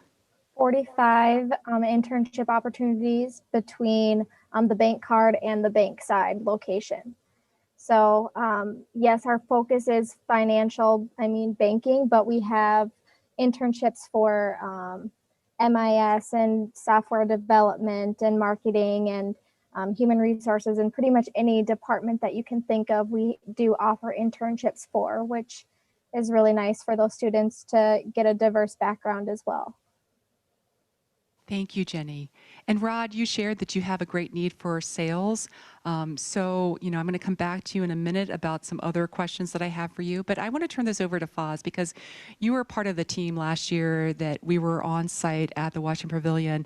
And this year, we're largely online. We have a lot of things that we're doing here today with a lot of different groups. But I want to ask you the question about this entrepreneurially spirited individual. We talked about this last year, and this being sort of what we see in a lot of the people that are attracted to work here. And even you yourself, you've come here. Can you talk a little bit about that? Yeah, so I've been quite amazed by the opportunities in South Dakota in general. I think there's a lot of talent here. There are a lot of good people who work hard. And coming from California and coming from Silicon Valley, I've had exposure to a lot of different types of environments and companies, particularly in the tech sector.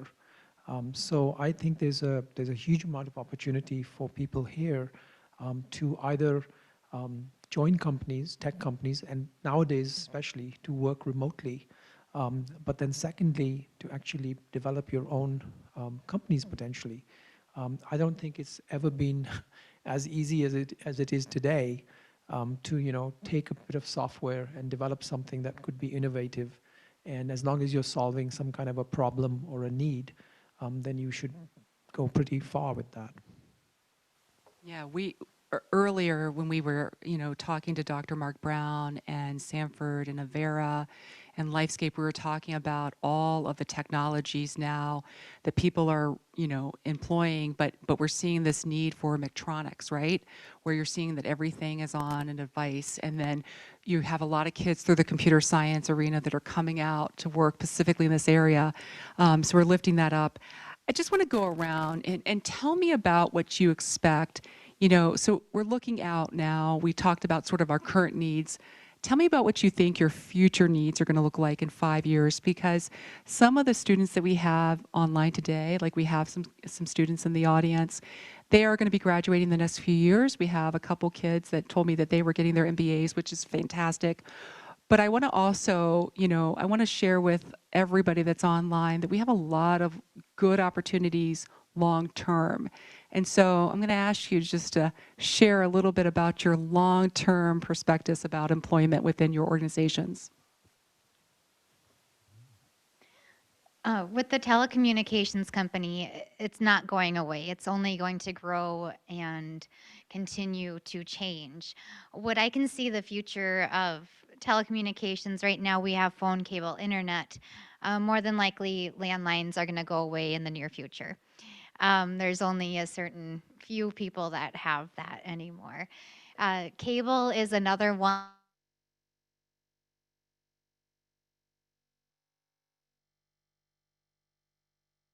Telehome systems and telecloud systems, those are the ones that are always going to keep growing, always keep advancing. So especially within the telecommunications industry, the opportunities to grow and pursue, there's going to be so many different levels that we're going to have to look into as far as the future goes. So it's definitely a business that's not going anywhere and is only going to move forward in order to keep up with the trends and speeds. Before we go to you, I'm gonna pull Jenny into this conversation at First Premier because we did have so Jenny, at Win in Workforce 3 weeks ago, we had your Chief Innovation Officer talk about cybersecurity and talk about the emphasis there. So talk a little bit about the future and talk about what those needs are, because you do have a growing staff there of people inside that arena, certainly with all of the protections that need to be in place. But I'm going to turn it over to you. Sure. So we're looking more and more at the voice of the customer surveys from our customers, ability to analyze those, take action on that. Technology obviously will continue to grow, and so with that we need to find the most talent that we can and bring them aboard, keeping us secure, and we want to do that with a financial institution. So we also have ability to promote from within. So you start in one area, you're focusing on this for a while, and then maybe something comes up that you're looking at more and you can apply for that. We do a lot of promoting from within, which keeps all of our staff to be able to continue to learn and grow and build their different backgrounds together. So it's only going to continue to grow, and so we want to keep everybody on the same track and get what we can. Absolutely. Thank you for that. Joel, one of the things we just talked about is we talked about pivoting, right? Going from in person in the office to then going online. And I know that your staff did that really pretty effectively. And so you have an amazing technology support system. Can you talk a little bit about where you think we're going? Because within call centers, you've had this in-source, outsource. You have so many different things, but you guys have a very diverse customer base that you're serving. Can you tell us a little bit about those opportunities?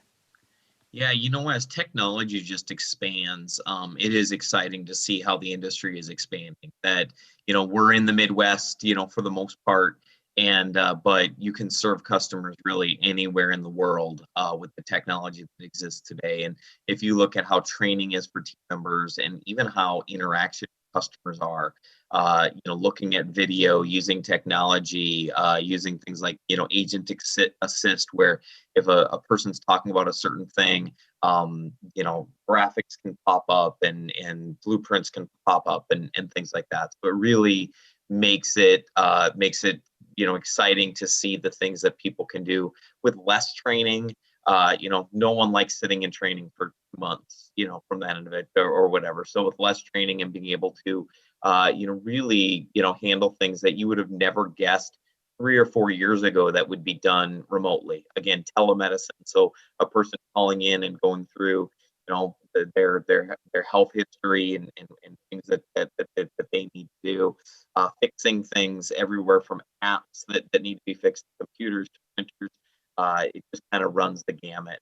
So those are exciting to see technology catch up and along people to do things that people always thought just had to be face to face, and now COVID-19 has even really accelerated that, forcing us to find ways to help people, virtually and them at home. And at home work has been something that's been available, but people weren't always open to it. Employees weren't always open to it, but now that they're getting used to doing it, are kind of saying, hey, this is kind of cool to be able to have lunch with my kid or be able to, be at home as soon as my shift ends. And customers weren't really always open to it. They didn't think that the same support could be offered at home, but now they're like, get people home so they can be safe. And even regulatory bodies, as you had talked a little bit about cybersecurity and things like that, they're realizing that, technology exists, training exists to allow these things to be done at home. Awesome, thank you. And Lauren, well, I just lost Lauren, but Lauren, if you have anything to add, I know that both you and Jenny, recruit for different positions within your organization. What do you think about sort of what needs you're going to have within those areas that you're recruiting for today? Give me like a 5-year view of what you think. Yeah, so we are always coming up with new positions on the bank side, and we're always growing.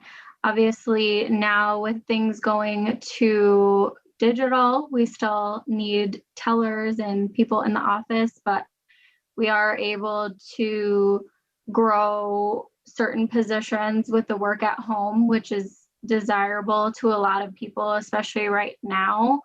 I think that this has kind of pushed us a little bit faster than maybe we were planning, but I think it's good, and it will only bring more to the company and bring good candidates. Absolutely. Thank you for that. Rod, I'm going to go next to you before, I'm going to round this out with Roger and Foz here today.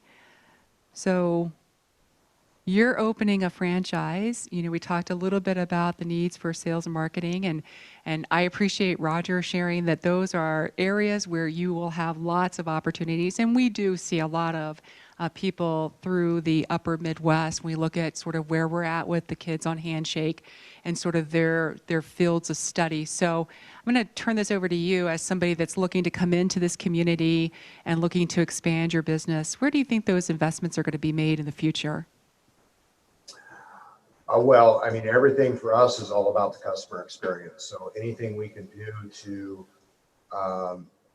improve our communications with our customer. We're utilizing technology, and it's not particularly cutting edge like a lot of industries are doing, but we're trying to automate and streamline communications using text to keep appointment notification versus voice phone calls, trying to go paperless on our contracts, using technology to communicate within our back-end workflow. We take photos and videos in home, and then we review all those with our installation techs before they go there, so they know exactly what they're walking into and know exactly what the customer is expecting before the installation guys even show up on site. And then trying to go paperless in our office as much as possible. All of our focus is what can we do to provide a superior customer experience from beginning to end and post installation service as well. Thank you for that. I'm going to turn this over to Roger. So you talked a little bit about sales and marketing and you know, sort of expanding into come with these skills and we'll train you. Talk a little bit about where you think media is going in the future, because as we look at some of these programs that we highlighted today, one of them is media arts. And we see a lot of these kids that are, even within the Career Connections, they're focusing in on communications and all of these different means to communicate across a vast network of people. So I'm going to turn this over to you and ask a little bit about what the future looks like. Well, thank you. I think the future is very optimistic, especially here in Sioux Falls with the way this community is growing and the opportunities, the new companies that are coming in, the expansion that's going on. We're very blessed and fortunate to live where we do. One of the skills that we look for and people need to, no matter what their job they're going into, whatever business, and that's their communication skills. And whether it be writing a campaign, coming up with a strategy for a business, for a radio ad, for their digital, for their direct mail, for their billboards, for, you know, whatever it is, we try and train our people to be proficient in all those areas so that they can really zero in on who the customer is that that business is trying to reach and what's the best way to make an emotional connection with them, whether it's, you know, having the business be a part of the ad, or, you know, knowing what the customer is going through when they go through the buying process or the planning process. You know, Rod is concerned about, you know, his communication with his customers. Our job in working with someone like him is to help him see maybe some different angles on ways that he can, you know, approach a customer and make that connection so that the experience is a good one. Thank you. And Foz, you know, final thoughts. I mean, this is your second Win in Workforce. You've traveled from California. You've been firmly planted here as long as I have. So let's end the discussion today. What would you say to somebody that, say, is in California and joining us from one of those colleges? Why Sioux Falls? Yeah, I think it's a very nice community. I think there's a lot of facilities here. It's not super huge. I've come across lots of kids and students and other people who say, it's so boring here, I want to leave here. And I always say to them, well, and they always say to me, why did you come here? And, you know, there are so many reasons, but really one of the main ones is that it's a very nice place to live, except for maybe the cold. That's probably the main thing. But, you know, I've been working here remotely pretty successfully, got a really fast 100 megabits per second connection. I will say that I would encourage people, you know, students and others, I would encourage them to come up with innovative things if they want to. You know, this is the time to do it.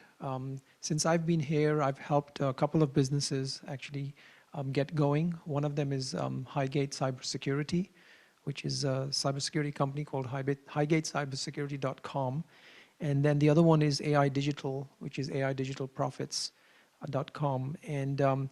And we're always kind of looking, they're always kind of looking for new ideas. And if anybody has new ideas for a business or technology or any kind of innovation, then don't just keep it, you know, within yourself. I remember years ago when I was in product management, we came up with an idea to use a cell phone as a compact for a woman, you know, for a woman typically to kind of have a little mirror for them. And one of my product managers said, you know, this is what I think we should be doing. And I went home that night. I came back the next night and I said, you know, I think we can do a lot more than that. And so we, in the end, came up with the front-facing cameras for camera phones. And we developed that in Silicon Valley, in Santa Clara. And it became our customers, who was Motorola, Nokia, Sony Ericsson, et cetera, who started taking it. And then it just kind of exploded from there. So it was just one little idea that went from, you know, just an idea to it's everywhere now. I mean, everybody sort of takes selfies now. So I'm just encouraging people to be innovative, creative, And don't feel like, oh, I'm in Sioux Falls, how can I do anything here? Oh, you can do a lot here. You can do anything you want. Absolutely, and thank you for that. So I just want to thank our panelists. Foz, thank you. Roger, thank you. Jamie, thank you. And then Joel, we have Jenny, as well as Lauren and Rod. Thank you, guys. We are running a little bit behind today, but we're going to catch up soon. So just give us a few minutes to change to our final panel, which is going to be on energy, engineering, computer science, and technology. Thank you.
Hosting our second annual Talent Draft Day 2020.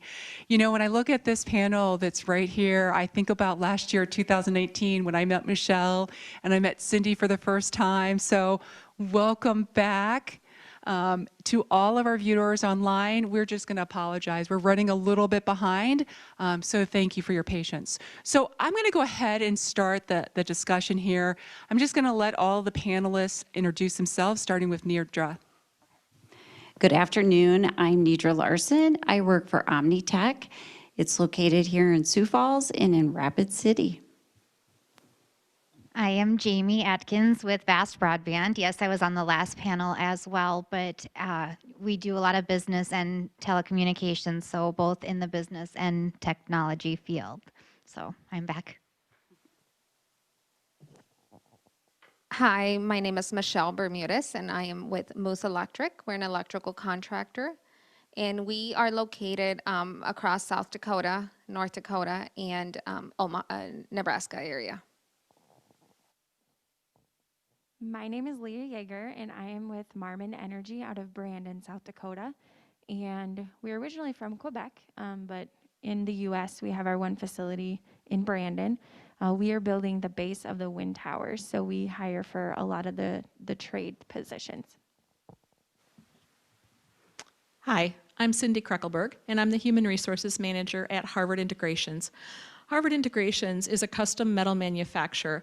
We manufacture great big metal buildings that surround backup power. So when you think of hospitals, places that can't afford to be without power, that are maybe supplied their power by diesel generators, electrical switchgear, things like that, we make the ginormous buildings that surround and protect that backup power. And we have some people that are joining us remotely today. So we're going to go ahead and introduce them as well. We have Raven Industries that's on the phone and also virtually. Hi guys, my name is Kylie Vandermotten. I'm a human resources generalist here at Raven Industries, and we are headquartered in Sioux Falls. We focus on manufacturing and also engineering for a few different markets, and just excited to join you guys today. Absolutely. We've gotten a lot of good feedback, Kylie, from the videos that we've been running today of all of the businesses that are involved. So thank you for joining us. I want to start off by just, going down the entire row here. We have a lot of different types of employers. We're sitting here in the engineering and energy and manufacturing space. So, and we also have in technology. So Nidra, talk to me about the needs that you have for your business and some of the programs that you have when you're reaching out to these colleges. And I think also equally important to that, for anybody that is virtually participating, how do they learn about opportunities there with you? Thank you. Omnitech is a software engineering company, as mentioned, in Sioux Falls and in Rapid. The majority of our staff are software engineers, and the majority have graduates of computer science. So when we go out looking for new hires, so there's two categories. There's the intern experience that we have at Omnitech, and then there is also the engineer who's been working in the work world for a while. So we have two paths. So when we go into the intern experience, so folks today that are, tuned in from the other campuses, you can go to our website. You can learn about Omnitech and who we are and our values and our culture. And you can apply online for an internship. And as a full-time, engineer that's looking to relocate to Sioux Falls, or if you're in Sioux Falls now and want to talk to us, that's the same space. Go to our website.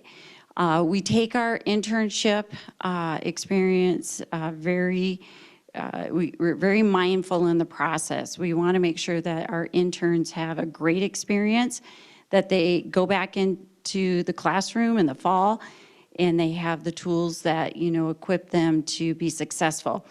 The other key piece that we've incorporated over the past year or two now is in-year experience. We feel that it's important for a student to at least work 10 hours a week and keep their, hands-on with the, real work world experience, along with, school's very important. We want them to make sure they keep up their studies. But that is kind of, the two areas that Omnitech looks for in recruitment. So does that answer everything?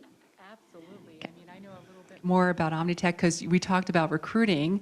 And so Nidra was part of our Win in Workforce Summit 3 weeks ago. And you gave some great advice to people then. And just continue because you really do. We have a great need for computer programmers. Most people don't realize that that's the #1 job that we're looking in South Dakota. So thank you for that. I'm going to go over to Jamie. Now, Jamie, you're talking about all the needs now on the technical side and how to run your business. So could you talk a little bit about those employment needs and for anybody that's on, virtually, how do they get contacted to you? Sure. So technology-based positions, and we also have a sister company down in Texas called Vexus. So we also have opportunities that I recruit for down in that location as well. We have different OSP engineer openings right now, installation techs, network techs, NOC operations, just so many different opportunities in the tech world, both physical labor all the way to behind the scenes, different plants and network systems. We're working a lot with fiber right now. So as far as trades go, a lot of those positions that work with like the satellites, or there is still a couple of programs out there that are for broadband and telecommunications. There's not a lot left, but if you're just wanting to get into the field, it's a great place to start. We actually have 3 students in our NOC department who do work full-time for us, but they can use the hours as credits for their schooling. We also have installation techs where they're on that Build Dakota grant, and so they have to work with in South Dakota for so many years, and they'll come on board with us, and so they're able to complete that as well. Our goal is always to hire students when we can for those positions. And then it's just a great place to start to get your foot in the door and then advance. We don't too often hire a student at like an engineer or a level 2 position, but definitely look to promote them if you're wanting to move up in your career first before we would go outside of the company to hire. So Thank you, Jamie. And I'm going to turn this over now to Michelle. Michelle, we had a wonderful opportunity this morning, and we were on YouTube showing these training camps, one of them being the electrician's lab, which is just phenomenal. I thought I saw the whole thing yesterday, and I really didn't. I saw the whole thing this morning. So let's talk a little bit about your needs, because you guys do stuff starting to really cultivate those relationships in high school and then continue. And you also offer the Build Dakota scholarships. Correct, yes. So when we try to recruit for electricians, our company hires electricians. It is a dying trade. So what our goal is to expose this trade, this career to high school students. So we have high school seniors. I mean, we've had students from 17 years old starting to work for us as an intern and grow them from there. So, we want to expose this trade to all these young generations to let you know that, when you think of an electrician, what do you think of? You think of somebody just, putting on a light bulb or a wire. But there is a lot of technical stuff. There's a lot of technology involved, and that is why we like promoting it to young generations. So when we talk recruitment, if you want to know a little bit more of our company, I encourage you to visit our website. You get to know a little bit more of our projects, of what we do on a daily basis. We have, you can be with this Career Connections program. We've taken some students to the new Veteran Cemetery that we're doing right now. We've taken some students, to the new Minnehaha County Jail. So you get exposed to all these different projects that you could be working on. It's not one thing, on a daily basis. So, visit our website. Our contact information is there for our recruiters. You get to see, it is a family-owned business. You get to learn a little bit more about Build Dakota scholarships. We do sponsor students, 6 students every year for a Build Dakota scholarship. You get to read a little bit more about our tuition reimbursement program that we have. So we promote technical school a lot. And, for high school students out there, if you think that once you graduate high school, you do not want to continue a technical education or, go on to a college, we also promote our apprenticeship program where you can be very, very successful even if you don't pursue college. So I encourage you to just visit our website, and if you have any questions, our contact information is there, and you can give us a call. Jill, and one of the things is I do want to spotlight, when you talk about the fact that there's such a need, for many, many years, you didn't see, as much as the demand is there, you didn't see the supply for electricians. So there is a great longevity, but you do need to have math, and that's a very important component. I can tell you, I took one of the assessments, and I always prided myself as having really great math skills. It was very humbling. So hats off to you. Hats off to you. I'm going to turn it now over to Leah. And I do have Kylie on the phone. And Kylie, I know we're going to get to you. But Leah, talk a little bit about Marmon Energy, because when you guys moved into the market and, and you talked a little bit about being a Canadian company, you just wowed people with really the marketing and the outreach and the engagement. I mean, it was really spectacular. So talk about how you continue to expand your business. Talk about the needs that you have for talent, because you do recruiting not only in the technical schools, but also in the colleges. So. Yes, absolutely. So Marmon specifically chose South Dakota because of the workforce that we have here and our economy, and the couple panels earlier talked about the great community that we have. So, they specifically targeted this area for a number of reasons, and a lot of them being the workforce. And we knew that we would be able to sustain a new facility in Brandon. So we've been here since 2013, and we're always just trying to come up with new, exciting ways to kind of recruit team members and recruit students. And so we quickly realized Southeast Tech's addition to our company, what they can do for Marmon and all their different programs that they have here. And then, slowly we got into the high school level. And so we've really just gotten creative with walk-in interviews and offering scholarships.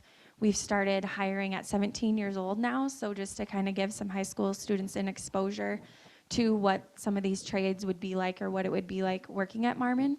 And then the Build Dakota was a huge success for Marmon. We've hired many students through the Build Dakota and have had great success with that. So we have probably 1 to 5 every year since that started. So, and some of those students I followed through since they were 16 years old all the way till they started college. And then, now 4 years later, they're actually working for us because it took that long to get them through school and actually start. But for us, it's worth it, to create those relationships and provide scholarships for students who maybe need a good solid job when they're done working. And one of the things we did last year, which I thought was very successful, very interesting, was our parent night. So we invited high school parents from around the area. Anybody who wanted to come in, they could bring their child or not, but they just got to come in. We did a presentation, showed them Marmon, gave them a tour, and told them about how all of these great opportunities that we have, where you make a very good living. It's a very good career, good benefits, and these parents were just amazed. They had no idea, the trades that we had and these opportunities for these students where they could make very, very good money in a technical trade. So we just try to be creative, and we have a way to text in. I just talked to a student up there earlier and said, the easiest way to just text Marmon to 25,000, and within an hour, him and I already have a phone call scheduled for Monday, to connect with each other. So you can definitely visit our website to turn in your application. You can text Marmon to 25,000. Just call us, drop an app off. We do a lot of Skype interviews, and so we're, of course, being mindful of COVID and things like that, but we do need quite a few welders, painters, electricians, mechanics, forklift drivers, machine operators right now. So thank you. Absolutely, Lee. And it is exciting, and you guys do a lot of things. And I'm going to ask need her to talk about that in a minute because you also do a lot of things for kids that are in the middle schools. Michelle is involved in our Career Connections. We do have Cindy that's here, and so Cindy is joining us. Now, this is her second year. Last year, she had success at this event. And so, Cindy, I'm going to turn it over to you to talk a little bit about sort of your role in your side of your organization and the types of talent that you're looking to hire. I had the pleasure of describing what Harvard Integration does to a group of our Career Connections students, and they were all huge fans when I told them what you guys do. So I'm going to turn it over to you now. Thank you. So we are an incredibly diverse employer. The people that we look for have an amazingly different set of skills. We hire, like Leah, welders, painters, electricians. We also have a full engineering staff, project management staff, inside sales, which is our quoting team, our outside sales teams, and then we have, like I said, all of the people out in the production area. So we have to support all of those. I am still a team of one. We are a growing company, so hopefully that will change in the near future. But yeah, so I have the opportunity to talk to a lot of people at a lot of different stages in their careers, a lot of different points in their lives, and we also have people come in still in high school. They do have to be 18. We do have an intern right now that just wrapped up at CTE and is now on campus here at Southeast in the welding program. And so he comes when he is not in school. I'm actually trying to recruit right now for a structural mechanical engineer, which is a very interesting position. In this area, we do have quite a few of those people around, but when I posted that position last week, I was inundated with people from outside the area. So what I will tell you is I think the secret's out. I think people really want to come to South Dakota. I have literally gotten resumes from just about every state at this point. So, you know, keep doing what you're doing here. And if you're not here, think about coming here because you're not the only one that's considering that right now. Absolutely. And one of the things is, so we have a large population of kids that are joining us through Handshake.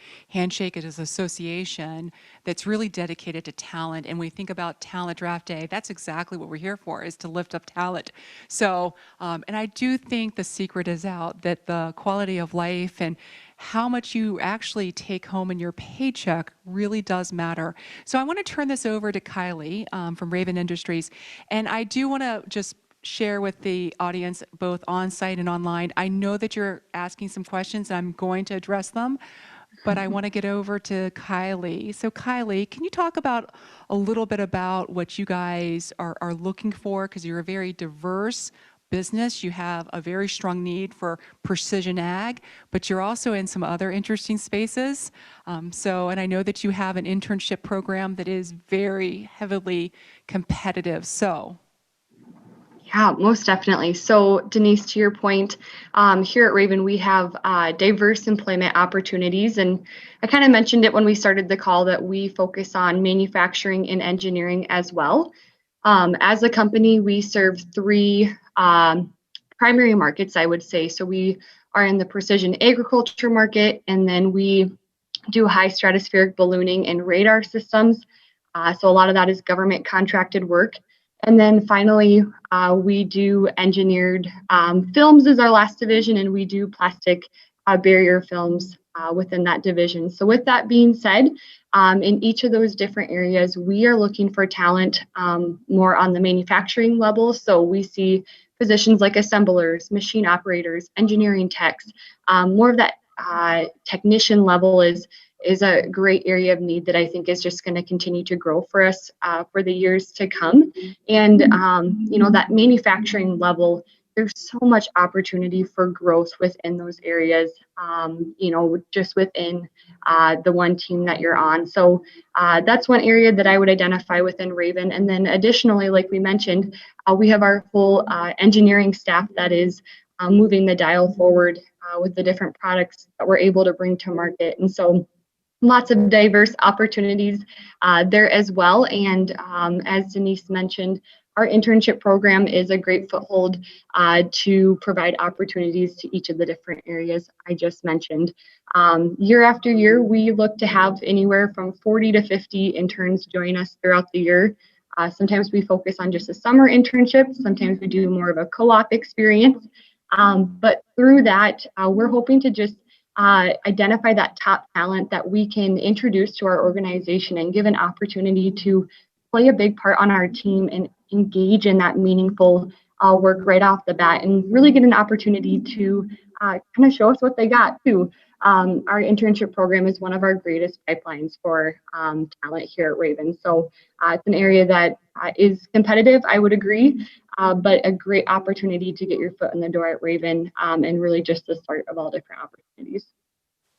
It really is, and I know a few, so I do know some Raven employees. In fact, Nidra and I had a conversation on a recruitment council meeting with a Raven employee, and they talked about the benefit, the culture, a lot of the things that you guys do, which is amazing. And we also had the F-Score opportunity last year where we took all of these kids that were specifically in the area of science and technology and brought them on a tour. I do want to address, there's a couple questions, and they're coming from places like Ohio with our college students and Wisconsin. If you're interested in reaching out to one of the employers today, you know, either Raven or Muth, we have VAST, we have Omnitech, we have Marmon, we have Harvard Integrations, all of this information is going to be posted on the website at win.siouxfallsdevelopment.com. You also can text in, and just from the Eventbrite page, if you send me an email or any request, I will also direct you to the resources that are being made available today. So that's a great question, and I'm learning today from some people that texting is a little bit better than email, so I'll go ahead and give you my telephone number, 605-595-4355. You text me and you want the information for one of our employers, I will text it back to you. So I want to take a moment here, and one of the things that is so interesting, so Nidra and I had this wonderful opportunity. Michelle's part of this, Cindy's been part of this, and you also, Leah and Jamie, mentioned things that you're doing with younger students. So we do see with Gen Z, there's this need to get involved, and most people don't realize this. There's over 10,000 organizations here where you can volunteer your time. And so we're talking a lot about helping students today, but I want to give the panel an opportunity just to talk about how they get involved with our high schools and our middle schools, and then also what they really see with their employees, because that's really a big part of the enjoyment that we have with employment. So I'm going to turn this over to Nidra. You guys do an amazing job in the area of STEM with girls, and so I'd like you to talk about that. Certainly.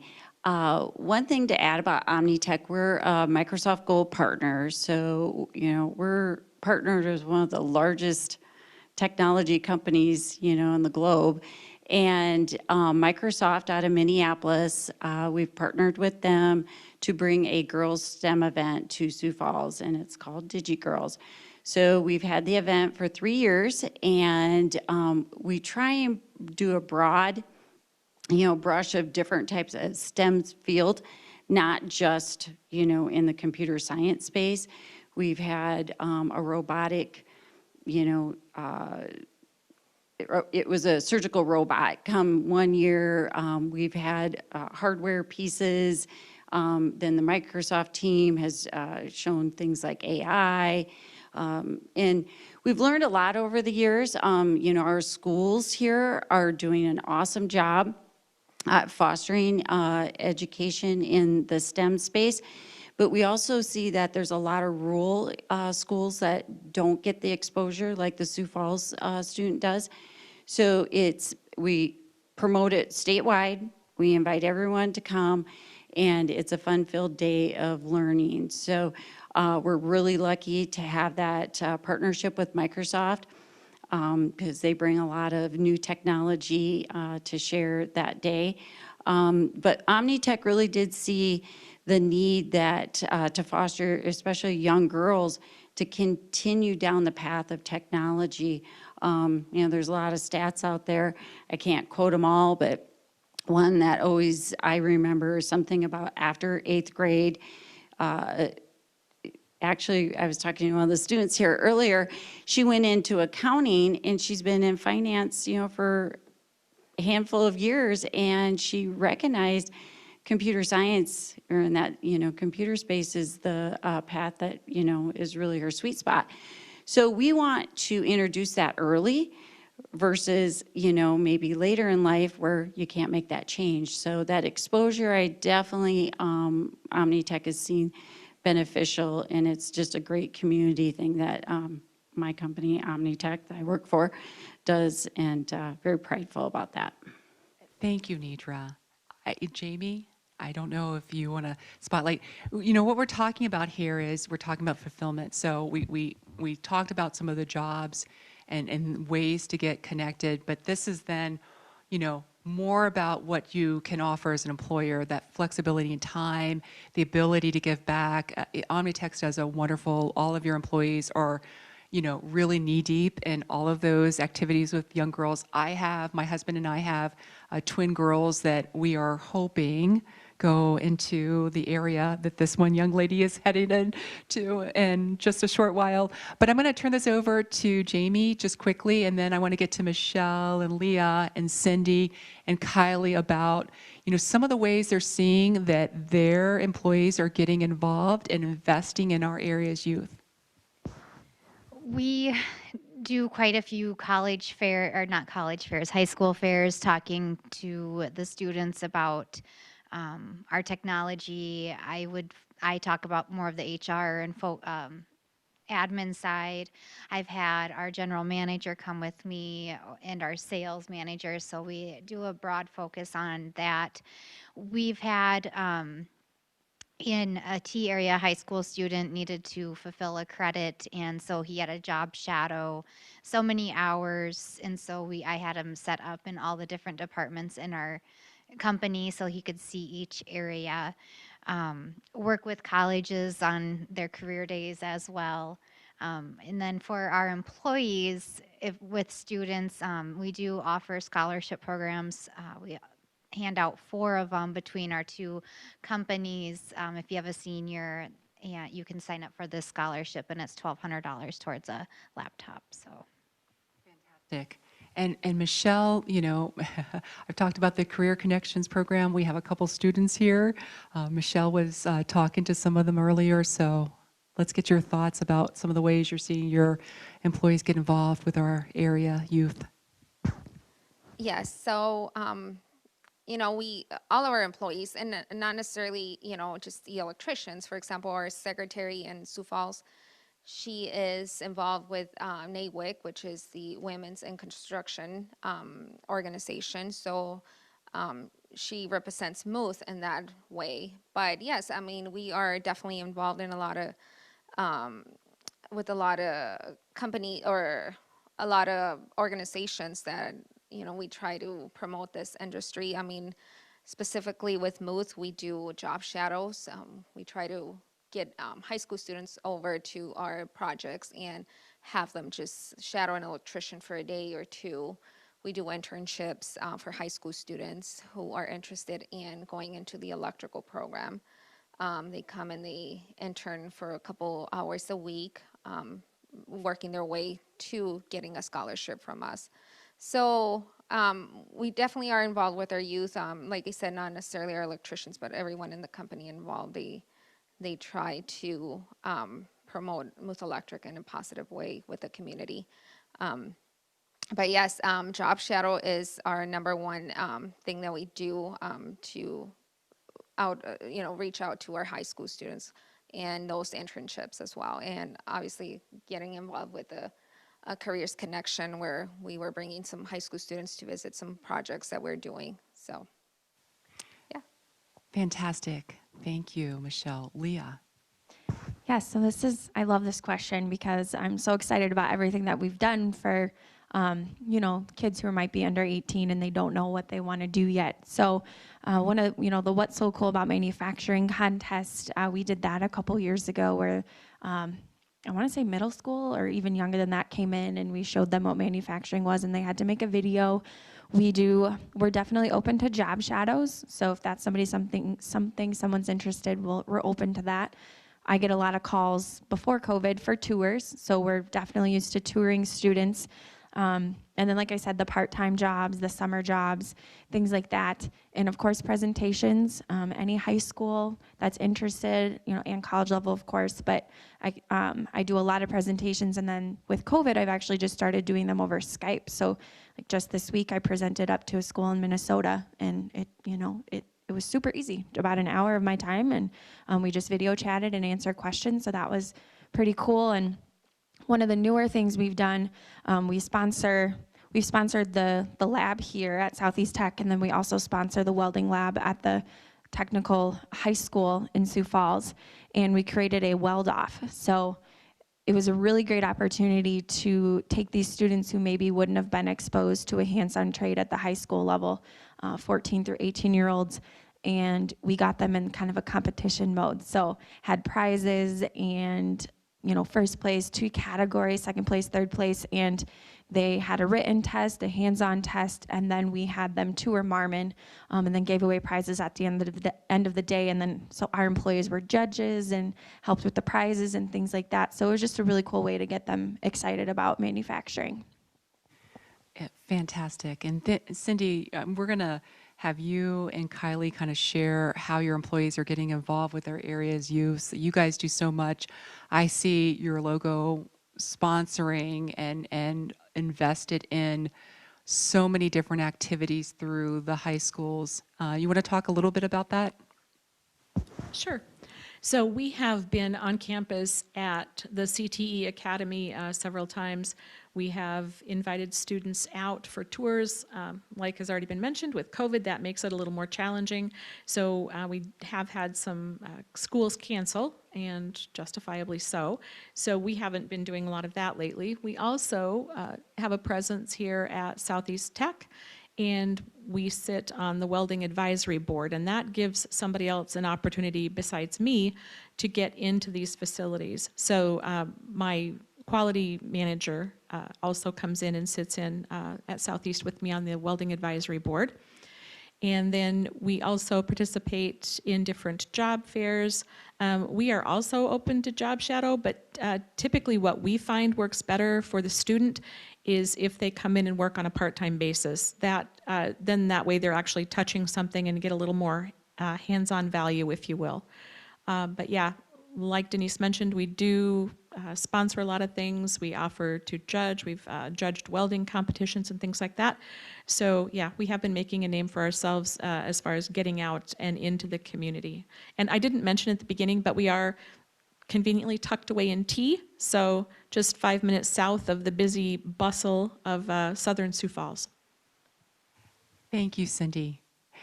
And I want to turn this over to Kylie and just have her share. I run in every program that we have within the Sioux Falls Development Foundation. When we look at talent and workforce, Raven is front and center, like all of the businesses that are here today. And so, Kylie, talk a little bit about all the ways that you guys really invest in youth. I mean, you have a lot of initiatives with really your employees and really give back to the community that we live in.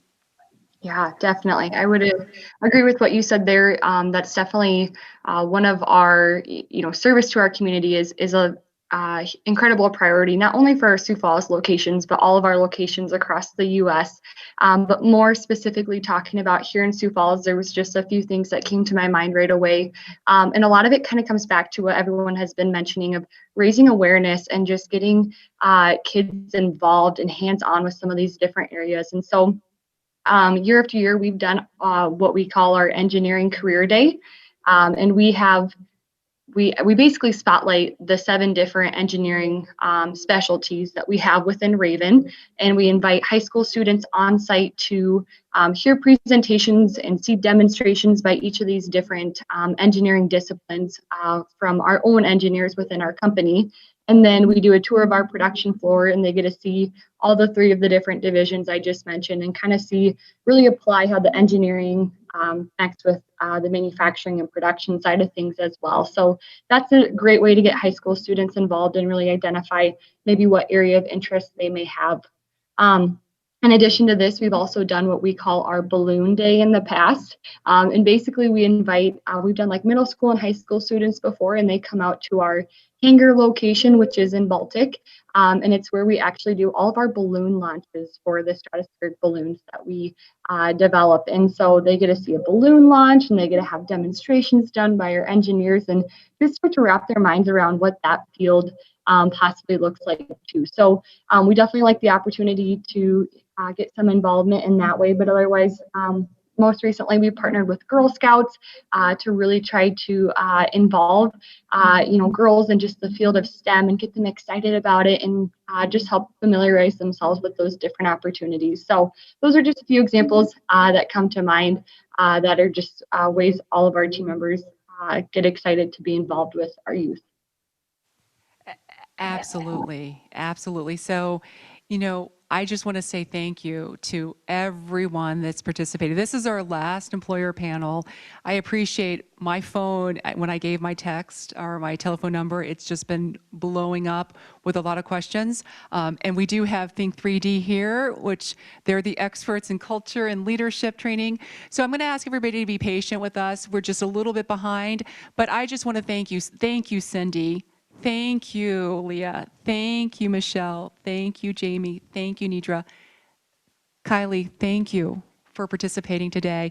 And again, because there are so many people that are asking for how can they learn more about these businesses, we are going to have a page. It will be launched on Monday at win.siouxfallsdevelopment.com that actually is going to list out all of the information that you heard here today, with all the contact information for the people that have, lent their time and their expertise, so that you can find a meaningful career here. So with that being shared, thank you.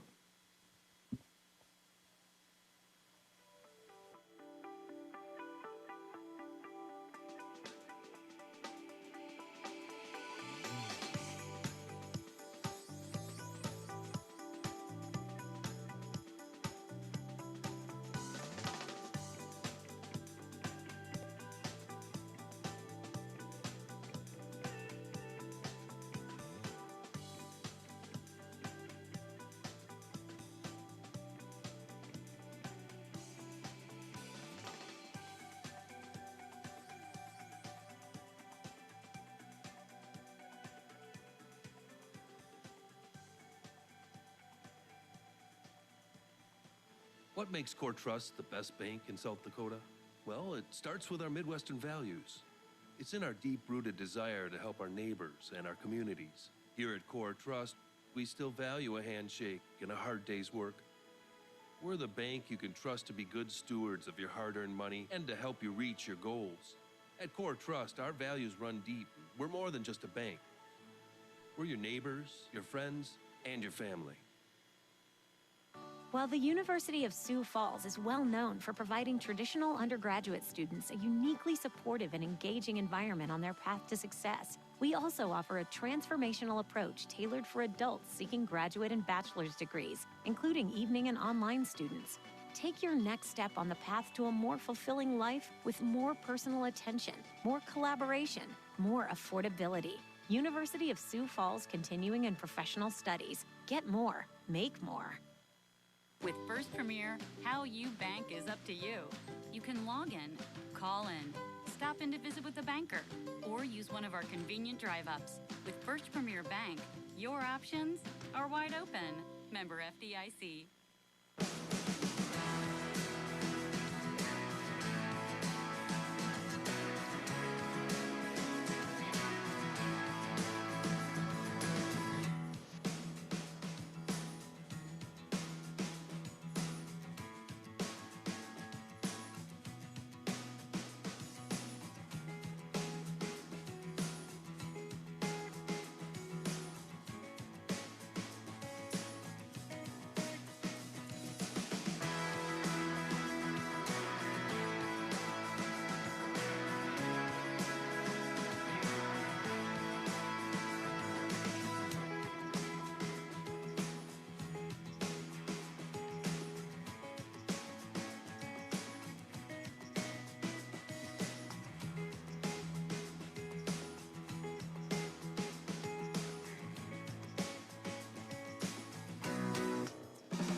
All right, well, welcome back, everybody. We are excited to be here to share in this great event, talking about workforce development, talking about this, the workplaces, and as well as employees entering into the workforce. And so a quick introduction, my name is Tamian Dysart. This is my business partner, Vani Herrera. We own a business called Think 3D.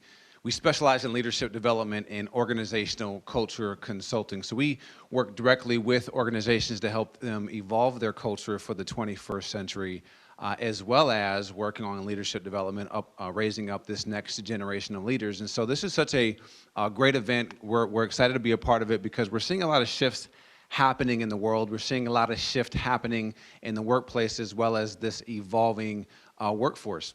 And one of the questions that we often ask when we get in front of students, I know there's 81 colleges out there that are tuning in, as well as many high schools as well. We often ask young folks, when we think about workforce, and where was your opinion or view of work developed? It all starts at home. And one thing that we hear from employers that, you know, that they're having challenges of getting the right talent, the right skill sets beyond just the technical side of doing business into the workforce, they're challenged because a lot of them have that 20th century model or mindset of, you know, just be happy to have a job and are looking for folks that will just come in and work because. And we know that there's a shifting environment that is happening. And so often we ask that question. How many people, if we were sitting in a live audience, and I'll ask you guys out there virtually, how many of you full scale would go back and live the same life that your parents did? I'm talking from marriage to their job, to all the parts of their life that matter. Most of the time, we maybe get 1 to 3% that says, I wouldn't mind having my parents' life. But so much of that is dependent upon work. One of the things that we draw out when you think about work, and so I don't want to be depressing here, but here's a fact that we have to bring to the forefront. If you start your working career at age 18 and work till the retirement age of 67, lived at a national expectancy of 78, you will spend over 80% of your adult years working.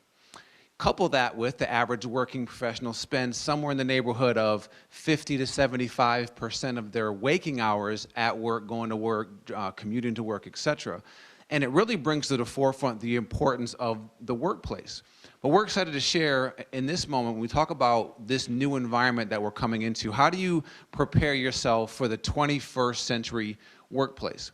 There's a dual side of this. There's two sides of the coin that has to evolve as we continue to grow here in 2020, about to enter into 2021. Organizations are faced with that reality that they have to invest into their people a little bit differently.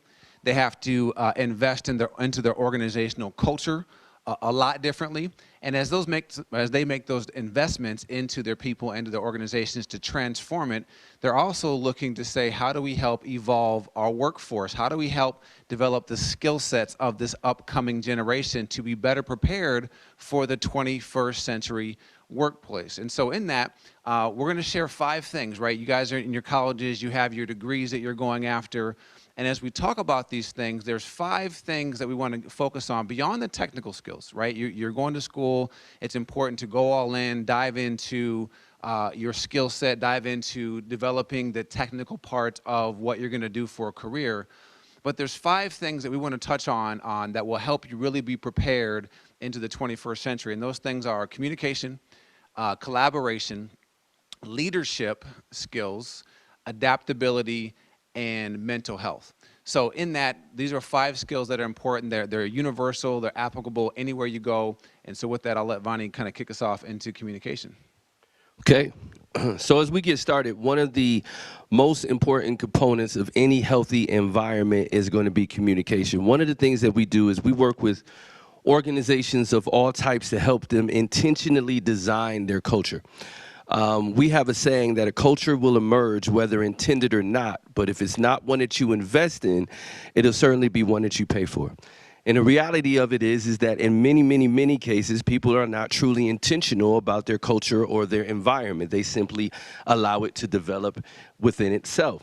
And one of the key components for us when we go in to work with organizations to help them tighten up their culture, to help them really get in a position where people are working together, operating together optimally, one of the top 3 things that we always have to address is communication. And part of the reason why communication is so difficult to deal with, and part of the reason why it's always a challenge in any organization, is most people don't have a clear definition of what communication is, or more specifically, what effective communication is. So for the average person, if you ask them to self-rate themselves how well they communicate, normally those folks will rate themselves usually about a 7 or 8, relatively high in terms of their ability to communicate. But then we go on to challenge them, what is really communication? And for most people, is their ability to say something, is their ability to write something. But what people rarely think about is what all goes into communication. First of all, when we think about communication, as it is broken up traditionally, 55% of it is going to be made up by your body language, how you move your body. About 38% of it is going to be made up in tone, the type of tone that you have, and then about 7% is word choice. And so even right there, when we start to get people to think about what's your body language when you're in a meeting, what's your body language when you're on a Zoom, what's your body language when you're having a difficult or challenging conversation. And for most people, they don't give it much thought. And one of the biggest things that is a challenge for young individuals, but of any age actually, is understanding the disconnect between what is happening in your mind versus what is coming through your body. We greatly overestimate our ability to disconnect what's in our mind versus what comes through our body. So if you're talking to someone and you think they're an idiot, I promise you they are getting that you think they're an idiot. It comes across in your body language, it comes across in your tone, but most people don't actually consider that. So now when we have people re-rate themselves, when they include body language and tone, most people drop themselves at least 1 to 2 points. And so once we just start to consider all of the things that go into communication, we realize that it's far more intricate than what we think it is. One of the other key components to being effective in communication is understanding the simple idea that communication is selfless, and that effective communication is not message sent. Effective communication is message received. Did the person actually receive what it is you intended to? And are you effective at receiving what someone is intended to give you? And part of where that starts is just a basic understanding that anything you say, you already know. Anything you say, you already know, which means that anything you say is for the benefit of someone else, which is why communication is selfless. Anything that you have to communicate is for the other person or other people, which is why you have to be especially considerate of how you communicate so that someone will actually receive what it is that you're saying. So make sure we remember that when we talk about effective communication, it includes your body language and tone, timing, tact, and delivery, and it is ultimately selfless. It is not just about a message sent, it is about message received. The other piece of it is just realizing that communication is a skill. Most of us operate under the belief that if we know how to read, if we know how to write, if we know how to speak, then we know how to communicate. But ultimately, anything that you can do better. Anything that you could do better, you can do well, and anything that you can do well is a skill. And communication is a skill because you can do it better and you can do it well. And one of the things that we have to resign ourselves to is the idea that we can be more effective communicators if we do so intentionally. That includes being considerate of the different modes of communication that we use. Some people respond to email better, some people physical communication, some people through text, whatever way that is. It's considering those type of things. What is our syntax? What is the intention of what it is that we are saying? And it also goes into, again, timing, tact, and delivery. Everything can be said. Radical candor is an important part of having a healthy organization, being able to tell people what you really feel or what you really think. But that should be buoyed with the responsibility of timing, tact, and delivery. Is this the right time to have this conversation? Am I being tactful, intelligently about having this conversation? Am I being thoughtful about my delivery to ensure that the person actually receives what it is that I'm trying to communicate? And then lastly, it's just the simple art of intention. It is communicating on purpose. I want you to think back on your last 5 or 10 conversations. Because what we will find is most of the issues that we will ever have with another human being, most of the issues we will ever have with another human being will come down to a miscommunication or a misunderstanding. I want you to think about all the times that you've had an issue with the person and whether or not you intended to hurt that person or whether or not that person intended to hurt you. And in most cases, neither of you intended to hurt each other. We say, we didn't mean for you to feel like that. I didn't mean for it to come across like that. And usually that is a result of a lack of intention. We weren't communicating on purpose. And when we're not doing something intentional, we leave space for something unintentional to happen. So when you communicate, have a purpose. One of the things we say is go into the conversation the manner in which you want to come out of the conversation. So if you want to come out of the conversation with a good relationship, if you want to come out of the conversation positive, then how do you need to go into the conversation? Well intended to improve your relationship, and you need to go into that conversation with the intention of it being positive. Communicate on purpose. Don't just say things that leaves the opportunity for it to be misread or misinterpreted. It is far less likely to happen if you are communicating on purpose. And so those are some of the benefits in terms of communication skills. That is one of the most important elements of being effective in any organization and in developing a healthy culture. The second thing I want to touch on before I pass it back to Tamian is collaboration skills, the idea of collaboration. This is one of those things, especially right now in this COVID world, that proves to be especially challenging. How do we collaborate effectively? Some people don't do it well. Most of us, and there's a lot of us in high school right now, if we think back to our high school or our early college projects where we were supposed to collaborate together, they were really frustrating because what happens? What happens is what almost always happens. One or two people do all the work. Somebody kind of comes in, swoops at the last second. Most people are disengaged, and then we all get the same grade. And it gets super frustrating. And so that is most people's experience with collaboration. Because once we get into the working world, we normally get into an organizational structure where you do something because someone told you to do it. And not necessarily because you worked well together, or not necessarily because you communicated together, or because you had teamwork. But this is something that we have to develop, especially when you're in a situation where you end up having to work with peers and you don't have power over them. When you don't have a carrot or a stick. A very important skill, one we call leading without power, the ability to lead without power. Now, that ability is especially important in terms of collaboration. So one of the first things in collaboration we have to be thoughtful about is the diversity of thought. Right now, we talk a lot about D&I, right? We talk about diversity and inclusion and all of those other type of things, and they are very important. But most of the time, we only think about it in terms of ethnicity or maybe ability or gender. But one of the first places we have to start when we talk about diversity is the idea of the diversity of thought. Is that we all don't have the same backgrounds, we all don't have the same worldviews, we all don't see the world the same. So one of the first things that we have to master is the ability to maintain diversity of thought. If for whatever reason there was a paperclip lost on this floor and we needed to look for it, and we told everybody in the room to help look for it, one thing we wouldn't do is get in a single file line and then snake through the building and try to find this paperclip. That would not make sense. That would not be a good use of our resources. But rather what we would do is we would fan out. We would use all of our eyes. We would use all of our ears, all of our senses. The likelihood that we would find it would be much greater because we're using everyone else's tools.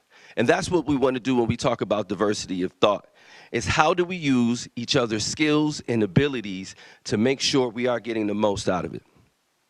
The other thing is the ability of leading from the side. And that goes from the idea of leading without power. Most people want to lead in front. They want to be the person that is in charge or in control. Some people try to lead from behind, where they don't really want to be out in front, but they want their ideas to be heard, and they want them to be considered at the same level as everyone else. Well, that makes it really difficult. And one of the skills that you have to learn is how to lead from the side. How do you motivate people to move without trying to outpace them? How do you motivate people to engage without hiding behind them? Leading from the side means that everyone is engaged, everyone is putting their foot forward, but there is still a driving force that is making sure that we get to where we need to get. That's a skill. That's an ability to be able to lead from the side, to be able to be shoulder and shoulder with your colleagues and still know that you're driving the process. How do you do that? You do that through motivation. You do that with positive reinforcement. You do that by being able to corral other ideas and give them their space and their time so that people feel heard and engaged. This is how you lead from the side to get people to be able to walk with you in a particular direction. And then last but not least, in terms of this, is the idea that steel sharpens steel. This is a centuries-old thought, but it's a very relevant one right now. When a person wants to develop their skills, it is very hard to do so without people that you respect or you appreciate. And one of the things that you have to learn to do is put yourself in the situations where you will be challenged. Someone once said, if you're the smartest person in the room, find another room. Being around people who challenge you, it is necessary for you to get the best product of yourself. Here's what we know. You do not need any help to get worse, but you need a lot of help to get better because you don't know what you don't know. And so you have to intentionally create environments, whether it's you putting them together, whether it's you finding situations where there are thinkers, where there are doers, where people will challenge you, where you might have to push past yourself. That is the greatest opportunity that you have to actually level up and to be able to produce something on the next level. So when you put together a team, don't put together a team of people who are just going to follow you. Don't put together a team of people who are just going to yes man you. Don't put together a team of people who are just going to criticize you unnecessarily, but rather put together a team of people who want to achieve, who want to create, but also want to challenge each other. Think about your lives right now. There is no one that you love. There is no one that you care about that did not challenge you. Challenging is a signal of appreciation and care. Your parents challenged you. That coach challenged you. Your favorite teacher challenged you. Your boss challenged you. Anyone who actually cares about you, anyone that you can think of in your life that truly loves you has challenged you. Make sure that you put yourself in environments where you will be challenged, where people want to help develop you and make you better by helping you grow. So those are just a couple things Tammy is going to talk about. A few here. So leadership, let's go back one. Leadership skills, you can hold on to that. Leadership is one of those things when you think about what is one of the best places that you could go all in and make sure that throughout your entire life, if you make an investment in this one space, where will you get the biggest return on investment? Leadership is one of those things. Now, traditionally when we think about leadership, what happens is there's two sides that usually get missed in this.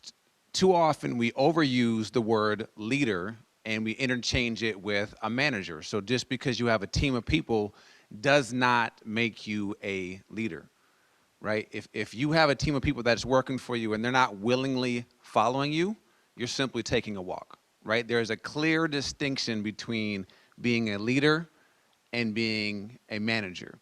The other side of it, and Vani alluded to it a little bit earlier, is when people think about leadership, because they often put it into these lofty positions or this lofty ideals, they absolve themselves of becoming a leader or stepping into a leader. I'm too young. I can't make an impact. I've only been here for 6 months or 12 months in this organization. What can I do? And I want to greatly challenge you guys as you guys are entering into the workforce here in the next few years, or even if you're currently in the workforce. What is happening in today's day and age, when we talk about the 21st century, there's 10,000 boomers that are retiring every single day. And this is a big space that Vani and I play in. We play in the space of working with organizations, helping them to evolve, as well as developing leaders for this next generation. One thing that is at the forefront, whether or not how much you're aware of this, but they know that there's a huge gap in terms of who is up next. They're looking to this next generation to say, how do we help bridge? There's two areas. How do we help bridge the way forward? Number one, the people that have the leadership skills and competencies to be able to lead now, to lead today. But the second part, and one thing that this group of upcoming workforces is grossly equipped to do, it's intimacy with technology. This is one of the first generations that grew up their entire life having access to the internet and computers and iPhones and all these different things. And so as you think about the speed in which business in the new 21st century is evolving, it's happening faster and faster and faster. And so what does that 21st century leader look like? It has the ability to have the skills and influence, and as well as are intimate with how the ever-evolving workforce and business is turning over. So we define leadership the same way that John C. Maxwell does. If you haven't heard of John C. Maxwell, I consider him to be the guru around leadership, someone definitely worth looking into. But he defines leadership as influence. And so by that definition, every single person has the potential to be a leader. If you can influence a friend, if you can influence a coworker, if you can influence yourself, which all of us have that ability, you have the opportunity to be a leader. So when you start to view leadership not as a title, not as a position, but as something that gets people from one place to the next through influence, it broadens the scope and helps us step into, say, how can I develop my leadership skills? Now, when you think about, if I were to ask you, what characteristic traits come to mind when you think of a leader, right? What characteristic traits come to your mind when you hear leader? Oftentimes you hear confidence, you hear a visionary, integrity, right? The list can go on and on. The first part I would challenge you is write out that list for yourself. What are those characteristics? If I said, what are all the characteristic traits of a leader for you? Articulate that. Know what that is for you. It's going to be customized to how you view leadership, but it starts to articulate what those things are so you can start to get a roadmap as you enter into your workplace. The one skill that is, well, all these skills are applicable in every area, but this is a skill that is universal that will pay dividends for you throughout your entire career. But it starts with, what are those characteristic traits? Let's go one step further. If I were to say right now, write down a name of somebody that you would consider to be a leader, right? So it could be maybe a parent or someone on the national scale, or someone that's an actor or someone who gives back to their community, like a Nelson Mandela or whoever it is. When you think about who would you describe or define as being a leader, take away the person's name and think about what are the characteristic traits about that person that in your mind makes them a leader. Why this is important: as you move forward and you say, how do I grow into my career, grow into my life, those characteristic traits are all adaptable for us to be able to gravitate towards as well. Too often, we want to assign leadership and these grand things that happen to a person, or that's their circumstances, or that's just the way they were born. Leaders are not born, they're made, they're developed. It is a characteristic trait that each and every one of us has the ability to grow into. And so when you start to think about those characteristic traits of these people that we admire, and you say, these are the things that make them a leader or makes them successful in my eyes, what happens when we compare ourselves to those characteristic traits today? So let's say public speaking as an instance. If you say, man, I think people who can speak well in public have a good chance of being a good leader, and on today I would rate myself a 5 in terms of being a good public speaker. Well, now you have a tangible skill that you can actively work on. Here's something I would challenge you for the rest of your life. At any given moment, someone should be able to walk up to you and say, what are you actively doing to become a better leader? Again, when you start to articulate what those characteristic traits are, none of us have an excuse to say there's always things that we can be working towards. So again, over your career, your job's going to change several times. You're going to have different life events happening. But when you invest in leadership, it will always, always pay itself forward in dividends. But you should be able to answer that question. What am I doing at any given time to actively pursue becoming a better leader? Go back to the definition. Leadership is influence. And so the greater level of influence that you have, the greater opportunity you have to be a leader, and the greater chance you have to influence not only your career, but the world around you and whatever you aspire to do. So one of the challenges to that, I ask the question often, what would you consider the greatest leadership challenge of all time? And people throw out various things. In my opinion, the greatest leadership challenge today, and the greatest leadership challenge that always has been, is the inability to effectively lead ourselves. Now, should we have expectations of CEOs and government officials? Of course we should. But again, one thing that we have to get intimate with is making sure that we're not absolving ourselves of what we can be doing. Right now, all of us could list off 3 to 5 things that in our lives that we know we could get better at. But again, are we actively pursuing those things? And when we talk about leading ourselves, if you want to talk about influence, would you follow a leader who just barked orders and said, I know you can be better, but then you answer the question, why aren't you getting better? You wouldn't follow that person. So again, when you look at yourself first, we call this leadership IOU. Your first step in leading is lead yourself. When you lead yourself effectively, now you have the ability to influence and lead other people. Lead your peer group, lead your friends, lead other people around you in your sphere. And then when you do that effectively, now one of the greatest skills that you can develop when you step into the organization to help change have the greatest opportunity for change is the ability and skill to lead up. But you cannot lead up if you don't lead yourself well, and you can't lead others as well. I found this out when I first stepped into leadership. So I grew up in call center world. So I was in a credit card call center for a number of years, and I was a credit card collector, top collector, 10%, for a number of years. And so when I first got my opportunity to be a leader, I was ecstatic. I said, man, I can help these other people, these 15 people now under my leadership, and I can help them make these same bonuses that I was making. I was ecstatic. And then I got hit in the face with the realization that not everyone's motivated by money. People are motivated by different things. Some people are working for their family, or some people work just to have time off. Whatever the case is, I didn't have the foundation to be an effective leader when I first got that managerial role. But what I found along the way is the greatest investment that I could make that always gave me a return, right? Again, you think about stock market, you think about 401ks, we all would be apt to bet on a stock or anything that if we knew you were always going to get a return on something, you would be all in putting your money forth in that space. Well, you are that thing. Leadership skills, leadership development is that thing. You are the greatest asset that you have. And so when you invest in yourself as a leader, this helps exponentially in terms of what you can accomplish, who you can influence, and ultimately the difference that you can make on this earth. This last piece I want to give you real quick is the greatest career advice I had ever gotten. So when I was, again, aspiring in my leadership role, back in the early 2000s, one of the stigmas in banking was you can't move up to these senior level positions without at least a 4-year degree.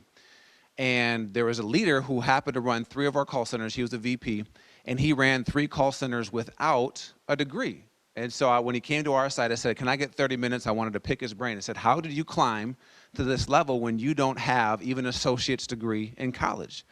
And he said, I always acted in the next role. He said, when I was a frontline leader, I sat back and I said, if I was the manager, what type of things can I be doing to help the team move along if I was the manager? And then when he got in that role, he started thinking on that next level. What could I do at this level to help move things forward? Acting in the next role always challenges your thinking to that next level to see the world a little bit different, a little bit broader, and you realize there's opportunities for you to make a bigger difference.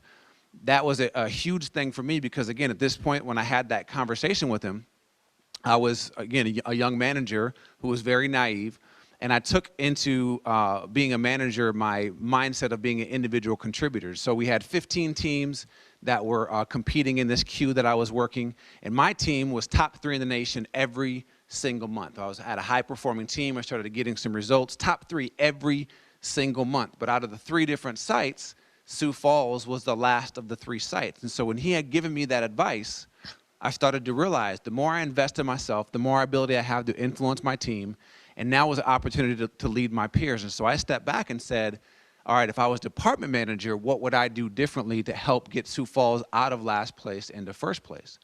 So I took it upon myself. I took initiative. I started to have meetings with my peer group and said, what can we do? I started identifying the gaps. What can we do collectively? As Vonnie talked about earlier, collaboration. We started collaborating. We started building plans and ideas, and I was leading that charge. And within a few months, we became the #1 site. What came of that, my next 3 promotions came by way without having to have an interview because the leaders saw I was already acting in the next role. It wasn't even a question. They said, you are the guy because you're already showing yourself that with that skill set. So as you go into the workforce, as you go into the world, again, challenge yourself. What are you actively doing to build your skill set out? Articulate those characteristic traits that you admire, because if you become the person that you admire, you naturally will become better at those things. But one thing you're always going to have to be prepared for is change, and are you prepared to be adaptive in your environment? Yes. So the next piece that we'll talk about is adaptability. Now, there might not be any greater example of the need to have the skill of adaptability than 2020. I think that tested everyone's ability to be able to adapt. And again, that's one of those things that we don't necessarily prepare for. It's not one of those things that we teach. But your ability to be able to adapt is going to be the key to you being able to have lasting success. Now, you don't necessarily need to adapt to become successful, but you need to be able to adapt to stay successful. The world is going to naturally change. That is the one constant, is that the world will change. And thank God it does. First of all, just think about yourselves as an individual. What would happen if you never changed? Me, when I think back on it, I realized that I really wouldn't even want to ride in the elevator with the 18-year-old me. And so I'm glad that I changed and I evolved. And when I think back on just how I saw the world, and I think back on how I behaved just in 3-year clips, the amount of change that I've made in those periods of time has been significant. But what happens when change is thrust upon you? What happens when change doesn't happen over time, when it happens in an instant? Well, one of the first things that we have to do when we think about change is we have to create a reality where we learn to appreciate change and we understand that it is a part of the process. And what you want to do, particularly if you are charged with creating a culture or being a leader within a culture, is understanding that what we want to avoid is change being an event. When change is an event, it is something that happens to you. It is something that is jarring. It is something that is thrust upon you. It will overwhelm you. It will catch you off guard.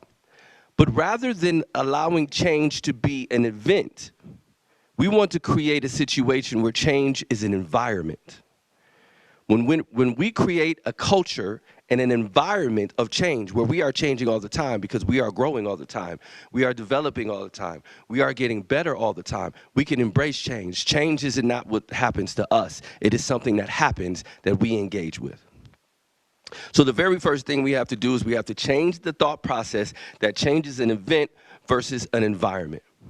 We're always in the process of change. We're always developing. We're always growing. So as things come at us, we are prepared for them because we are always in a state of change, healthy change. That's the first thing that has to happen. We have to just accept that in our minds, that there are so many things outside of our control, that the best thing that we can do is not necessarily be prepared for every single thing that might happen, but rather be prepared as individuals. And if we are confident, if we are skilled, and if we are in a state or an environment of change, we can address anything that comes at us. So here's the big part, is how do you become adaptable? How do you become flexible? I'm a Bruce Lee fan. So maybe you're familiar with the idea of be like water. It was one of the things that he said that impacted me the most. It's to be like water. Because water can flow and it can crash. You put water into a glass, it becomes a glass. You put water into a teapot, it becomes the teapot. Water can smooth, water can cut. It can do all of those things. It could maintain all of those states, and it adapts. It shifts and it moves based on its environment. And essentially, that is what adaptation is. It is the process in which an organism becomes better suited for its environment. And so when we have adjustments in our environment, how do we become better suited for our environment? Because ultimately, that's the part that we can't control. So when we think about business and we think about the economic environment, is that something that we can control? Absolutely not. When we think about the health environment, as we found out with COVID. Is that something that we control? Absolutely not. All these environments that we find ourselves in are outside of our control. So the only thing that we can truly do to be effective is to adapt to that environment, which is why change cannot be an event that's jarring. That's going to knock you off your feet. It has to be an environment. It has to be something that we're able to adapt to, and we change and we swell and we shrink and we shift to fit better into our environment. Now, the other way that we do that, as a part of that, is we have to prepare ourselves, not just as individuals, but also as a team, putting ourselves in a situation where we are always developing skills. And so this is one of the important things, particularly for those that are in high school, that I would tell you. When I was in school, people told me that I just needed to learn things because I would need them. And then what inevitably happens is you don't end up needing some of them. I haven't had to use Shakespeare in any work situation ever in my life. I still, to this day, as an adult, have never used the Pythagorean theorem. And what happens is the temptation becomes that we don't need this education because we're not going to use it. But here's the trick. Knowing that I wasn't going to need some of these things might motivate some people to not feel that school is as important. But I'll give you the other option. Not knowing what you're going to deal with is what makes it so valuable. And the thing about it is, with your brain, the capacity that it has, all of the things that it can hold, unlike when you go on another journey and you can only take so much water or you only can take so much food, your mind doesn't have that limitation. You could take it all.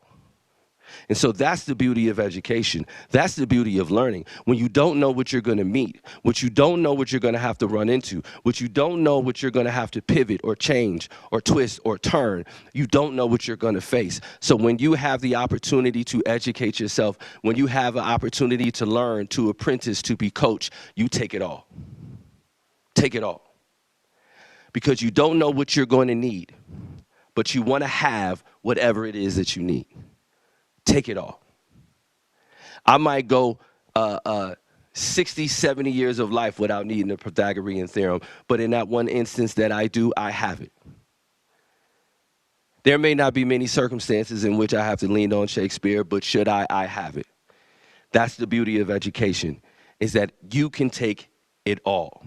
So that would be my message to young people. If you want to be adaptive, take all of those things. And so one of the things is when you have an opportunity to learn from someone, no matter where they are at, don't just try to learn from people that you think are important. I don't care if it's the person at the grocery store. I don't care if it's the person who's bringing you a plate at a restaurant. I don't care if it's the person who's changing the trash liner in your building. You can learn from anyone and everyone, and at every opportunity that you can, you take it all. That is how you are prepared. That is how you can be flexible. That is how you can be water.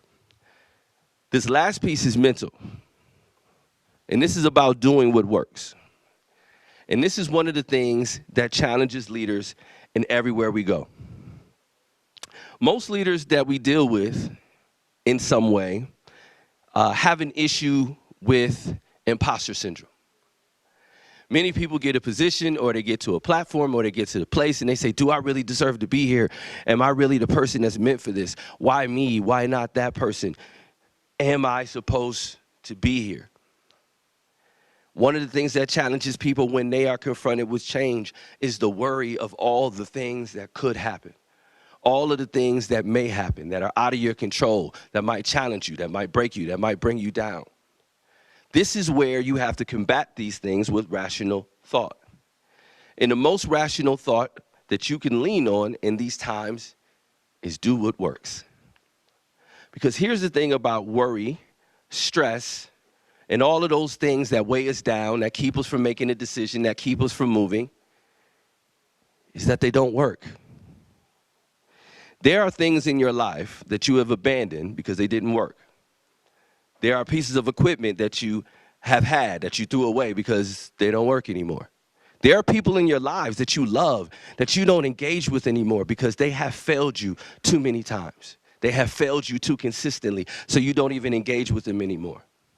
But for whatever reason, for most people, things like worry and stress have never served you one single solitary time in your life. yet many of us remain committed to them. They don't work. When you go home, I want you to take a bill. I want you to take the biggest bill you got. I want you to take that bill. I want you to lay it down on the corner of a counter. I want you to walk away from it. I want you to go into a room, outside, go on your porch in your garage, and then I want you to worry about that bill. I want you to worry about it as much as you can worry about it. I want you to stress on it as much as you can stress on it.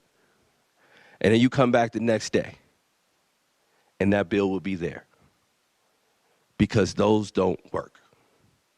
Stress and worry and paranoia and those things, am I supposed to be here? They don't work. They don't do anything for you. They never have. Do what works. What works is paying it down. What works is inching it forward. What works is progress. What works is confidence. What works is belief. What works is trust. What works is teamwork. What works is vulnerability. What works is self-assurance.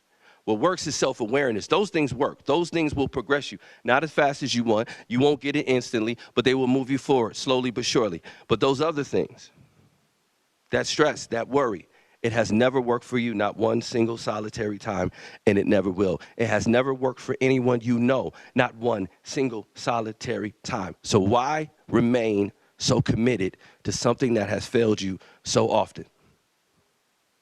Let that go and do what works. No matter how bad the situation is, no matter how frustrating the situation is, no matter how dark and perilous the situation seems, don't waste your time doing things that don't work. Do what works. And if you recognize that change is not an event, but rather an environment, it's something that we're always doing and that we're growing. If you commit yourself to be like water, to be fluid, to be able to move, to be able to adjust yourself so you are best suited for your environment, whatever that environment may be, and if you commit yourself to not spending or wasting your time doing things that don't work, like worrying or stressing, and you put it into things that do work, like doing the work, one step at a time, you will remain adaptable and you will be able to address anything that comes your way. So this last one for us is one of the things that everybody needs to pay attention to. This is one of those topics that is not talked about enough. All of us have dozens of people in our lives who are dealing with this issue on some scale. And I want to talk about the impact of mental health.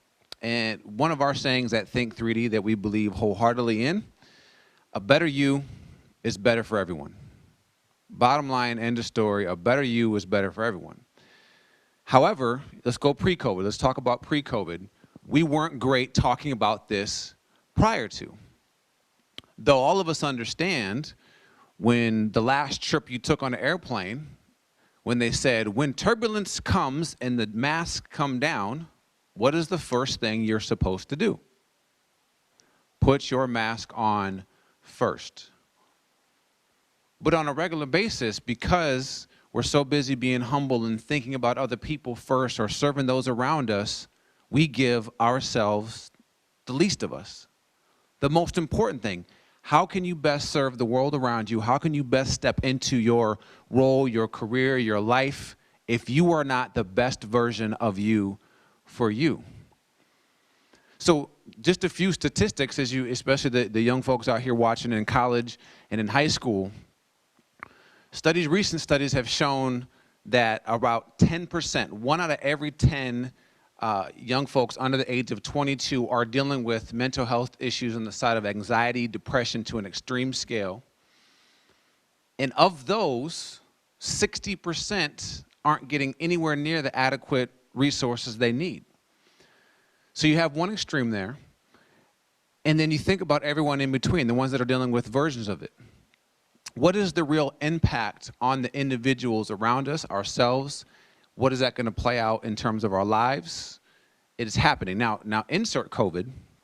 What I want you to think about just for a second, think about these last 7 to 8 months. Think about yourself. How would you rate your mental health over the last 7 to 8 months? Think about those closest to you over the last 7 to 8 months. Think about maybe your loved ones, or think about the people that in your sphere, maybe people that you see online. Think about this country as what we see on social media. We see all these different things. What would you rate our country's mental health? What we're guaranteed to see is we are well below the line where we desire to be. And so as you think about your experience and you think about, okay, now the question is, okay, what are we doing about this? And this is important, not just during times of COVID, because as Vani talked about, a change is going to come. If you want to talk about having a skill that will serve you, that will give you a foundation for success over the rest of your life, it's the ability to make sure that you're taking care of yourself first and foremost, because a better you is better for everybody. When you are your best self, you have a little bit extra to give to your spouse or your children or your coworkers or your friends. People all around you desperately need people to pour life, to pour hope, to pour encouragement into them. But so many of us don't have it to give because we didn't start with the foundation to make sure that we were okay through these things. The genesis of this for me, you trace this back when I asked that question typically to young folks. I said, again, how many would trade their lives with their parents? And most said, no way. So you think about what type of environments did we grow up in? Where did we learn this? Most of us have never learned talking about taking care of yourself. My mom grew up on a farm in Parker, South Dakota, right? And most of us are a generation or two removed from the farm, where on the farm, you just dealt with it. Right? You got up at 5 and you worked. There was not a lot of discussion about how was your day really, the depths of it. Is something really going on? Think about even in society today, when you ask somebody, how's it going? Oh, good, not bad. We're not equipped to have those discussions on the depths to really articulate, to talk about, no, things are really messed up. I'm really going through it. I probably need some help. We don't talk about these things. That in my household growing up, again, I had a mother who didn't talk about these things. My dad worked construction. And again, there was not a lot of dialogue about what their mental health was. Again, we came from an environment of just deal with it. And so when you have that foundation, where most of us come from backgrounds, and their society resembles that large in part, especially here in the Midwest, where we just deal with it, then you couple that with today's society with social media and what we call the grass is greener syndrome, right? We know what social media really is. It's a falsehood of the highlight reel of people's lives. And oftentimes even that is skewed, right? So you have this scale where I know my life could be better. And then you see this fallacy of some fictitious world out there, and people start to realize, man, my life isn't where I want it to be. And we have this constant reminder in this gap that is out there of what we could be, where we could go, how these things play out in our day-to-day lives matter. And so as you enter into the workplace, it's imperative that we have the idea of the impact, the importance of our mental health. What are you actively doing to make sure that you are being taken care of and those around you as well are being taken care of? Because the ripple effects we know gets passed down generations, right? Just like when you throw a pebble into a pond, those ripples continue on and on. It takes one bad experience that could impact you over the rest of your life. We often talk about in organizations, even when you go to an organization who genuinely cares and they genuinely want to hear your opinion, most people in the workforce come into the organizations with some level of what we call professional PTSD, which means you're more likely to run into a bad leader before a good one. And so as these life events happen, even go back and unpack your parents' lives, those moments where they got berated at work or they got made fun of or didn't get that promotion, all these small things because they weren't taken care of has ripple effects that goes forward. So I'm going to give you guys three quick things. There's obviously plenty that you can do, but how do you build a buffer? How do you build a buffer in terms of your mental health, your mental well-being, to make sure that you have a buffer? Because as Vani said again, change is going to come. When COVID is over, hopefully sooner than later, but when COVID comes, there's going to be that next thing. You got fired from a job or the thing happens. There's going to be things that happen in life. So what are we doing to build a buffer so when those things come, they don't put us into the negative, that we have enough deposits into our lives, into ourselves, that we don't go into being overdrawn? So the first one is being grounded in daily gratitude. Everyone knows, oh yeah, be thankful and being grateful. We study a lot of success. We study successful organizations. We study successful people. One thing that you are guaranteed to find in the top 3 things of the most successful people on this planet is they spend intentional time every single day in gratitude. Here's partly why that's important. When you get up and if you get onto your cell phone and all of a sudden you connect to the world out there, what are you finding? Negativity, the world's going to hell in a handbasket, the politics, the global warming, all these different things. There's a million things that will remind you what's wrong with the world. We argue equally, and just as available if you look for it, are all the reasons that we can be grateful, that we can be thankful, right? I would challenge you when you drive home tonight, look at the faces of the people in the cars around you. See how many people seemingly are in a bad mood. Now, again, some people may have some real things going on in their lives, but how many people are just pissed off driving a $40,000 vehicle, right? Or heated steering wheels, all the various things that they have to be grateful for. If you're an American and you live here specifically in the Midwest, in Sioux Falls, we have one of the best places to live in the country. Conservatively, there's over 6 billion people on this planet that would trade places with us in a heartbeat. But how often are we being reminded of what's right versus just by default we're being bombarded with what's wrong? And so making sure that you're taking time every single day to look at what is good with life. It's not turning a blind eye to the opportunities or what things are maybe hurting you in life, but it's saying, I'm going to take time every day to be thankful for what I do have. Having a mindset of gratitude is there's a reason why the most successful people in the world spend time doing that. So build that buffer, grounded in daily gratitude. It gives us the perspective that we need.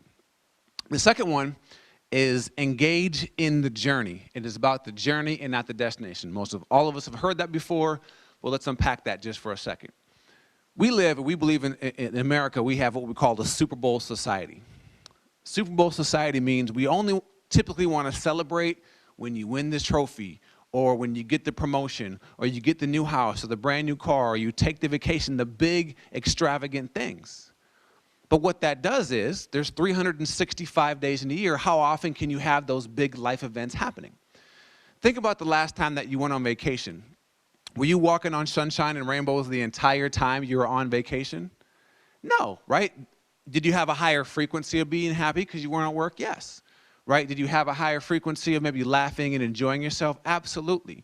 But it's really about those feelings that you had that are also available every single day if you're looking for them. I developed a list of about 50 things that fuels my happiness. And the reason I made a list of them, because now when those things happen, it's drawing attention to being happy, enjoying the journey. Man, I'm maybe not being in Mexico right now feeling that sun, but the sun's out here, right? What are those things that we can have along the way that is making us enjoy the journey?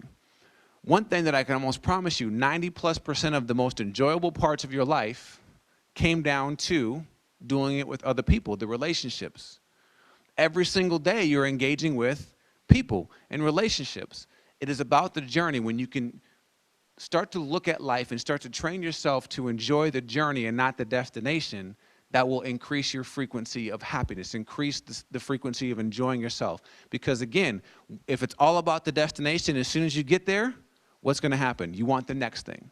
When you get the latest cell phone, you get the latest vacation, you're going to be thinking about what's next. Life has way too many days to be just throwing away and waiting for those small moments to be happy. So enjoy the journey and not just waiting for the destination. The last one is get your eyes off yourself more often.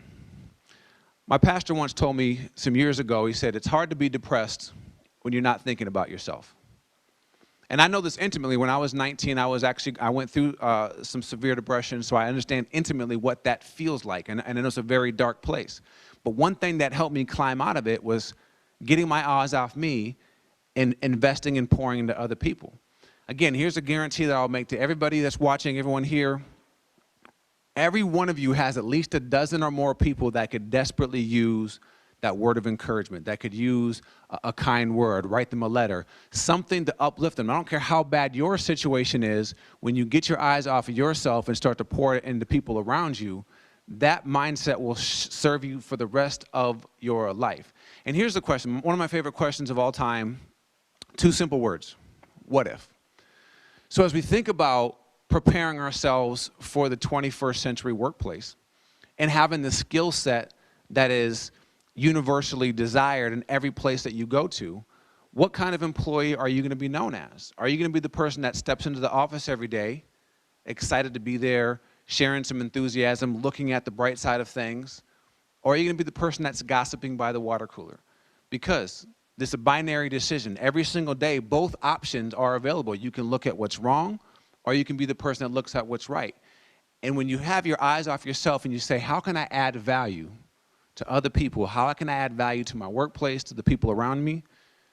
9 times out of 10, you're going to find yourself in a space automatically where you're at a higher clip. Your mental health will always be better. And so again, how do you build that buffer against these things that are absolutely guaranteed to happen and guaranteed to come? Is making sure that you're building that buffer. So as I wrap, and we talk about these things, a few things that I just want to draw attention to, right? As human beings, we desire growth. We desire progress. Tony Robbins, one of the great motivational speakers, says, progress equals happiness. If you're making progress, you can get behind being happy. You can get behind being excited about life. You have to have progress in order to have that happiness most often. But too often, people pour their energy into things that they can't control or influence. And so when you think about that, every single day when you wake up, you have 3 things that you can do. You can pour your energy into the things that you can control, your attitude, your actions, etc. You can pour your energy into influencing the things around you, your friends, your coworkers, etc. Or you can waste your energy into the things that you have no control or influence over, right? You can get caught up into national politics, which has very little to do on your day-to-day life. But as you make those decisions, and as you say, again, how am I preparing myself for the 21st century, build out the skill sets that will take you from wherever you are today to where you want to go, that will couple with the skills that you're developing. We challenge the thought of you are the business of you. So when you step into the workforce, you're not just an employee. You are the business of you. You are the CEO. So when you think about what are the characteristics of a CEO, start to unpack those things and ask yourself, am I the CEO of my life, or am I life's employee? And so I implore you, I challenge you to go beyond just the technical side of it. Think about how am I improving my communication skills? Think about how am I becoming a better collaborator?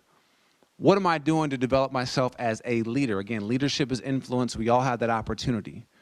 What are you doing to be adaptive to any environment? When you're flexible and you can be put into anything, as Vonnie said, be like water, that is one of the skill sets that every organization is desperately desiring right now. And then most importantly, how are you taking care of yourself? How are you making sure that a better you is better for everyone? It starts with paying attention to your mental health, doing things on purpose, doing things with intention, so that you make sure that you are the best version of you, and that will serve you throughout the rest of your career. So with that, Vonnie, you got anything to add? Thank you. We're just happy to be here. We're happy to be in front of all of you. This is a great event to bring people together from all over the country, even though it is extremely frustrating in these COVID times to not be able to be together physically like we would traditionally be. One of the things that's really excited about it is that this allows us to really take advantage of technologies that have been available to us for some time, for us to be able to connect with people all over the country and in many cases the world. And so this is a great event. These things are amazing, and they are what we make them. So take advantage of these opportunities to be with each other, to share ideas and best practices, and we're happy to be a part of that. Thank you very much.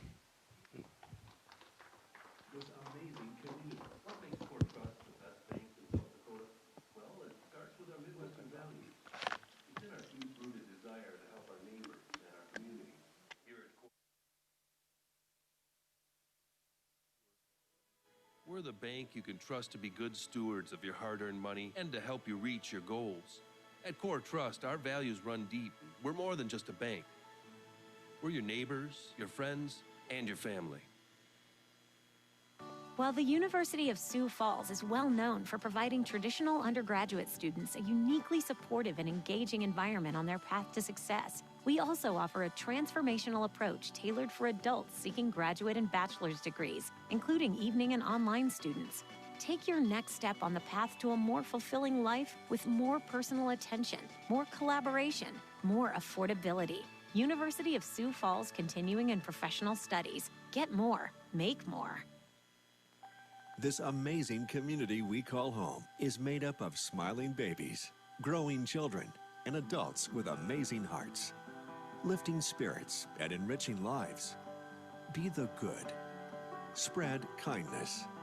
Join our incredible team at Lifescape. We currently have a range of positions available with a variety of schedules and great benefits. Apply online at lifescapesd.org. Your mission begins at Lifescape. With First Premier, how you bank is up to you. You can log in, call in, stop in to visit with a banker, or use one of our convenient drive-ups. With First Premier Bank, your options are wide open. Member FDIC.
So hello and welcome back. We are at the Day's End. This has just been an amazing event. This is our second annual event, and I wanted to introduce you to somebody special. We have the president of the Sioux Falls Development Foundation, Mr. Bob Munt here. So Bob, just your final thoughts on this very innovative way to reach across that entire Midwest. Absolutely. Thank you so much for all of your participation here today. We really look forward to our continued association with all of you. We are Sioux Falls. We are wanting people to come to Sioux Falls, to fill our jobs, to work here in Sioux Falls. This is why we do things like this. We think that we have some great career opportunities here, and we want to share all those with you. So thank you for your participation today. We look forward to continuing to work with you and having you here in Sioux Falls. And so the questions that have come, and so I do want to address, because we have 81 schools participating online, and we have had so many questions about connecting to the employers here. So next week, when you go on to win.siouxfallsdevelopment.com, you are going to see a list of all of the representatives that are here and been part of this program, as well as you will also receive content that we have recorded throughout the day. So we want to give a special thanks to Southeast Technical College. They did an amazing job today. They took us into their classrooms very safely, may I add, during COVID, but to show the value of technical education. So without further ado, I just do want to get into the prize, because we do have a lot of prizes. So what we're going to do here, and we want you all to stay online, I want to emphasize that we will mail these prizes to you if you are not in the Sioux Falls area.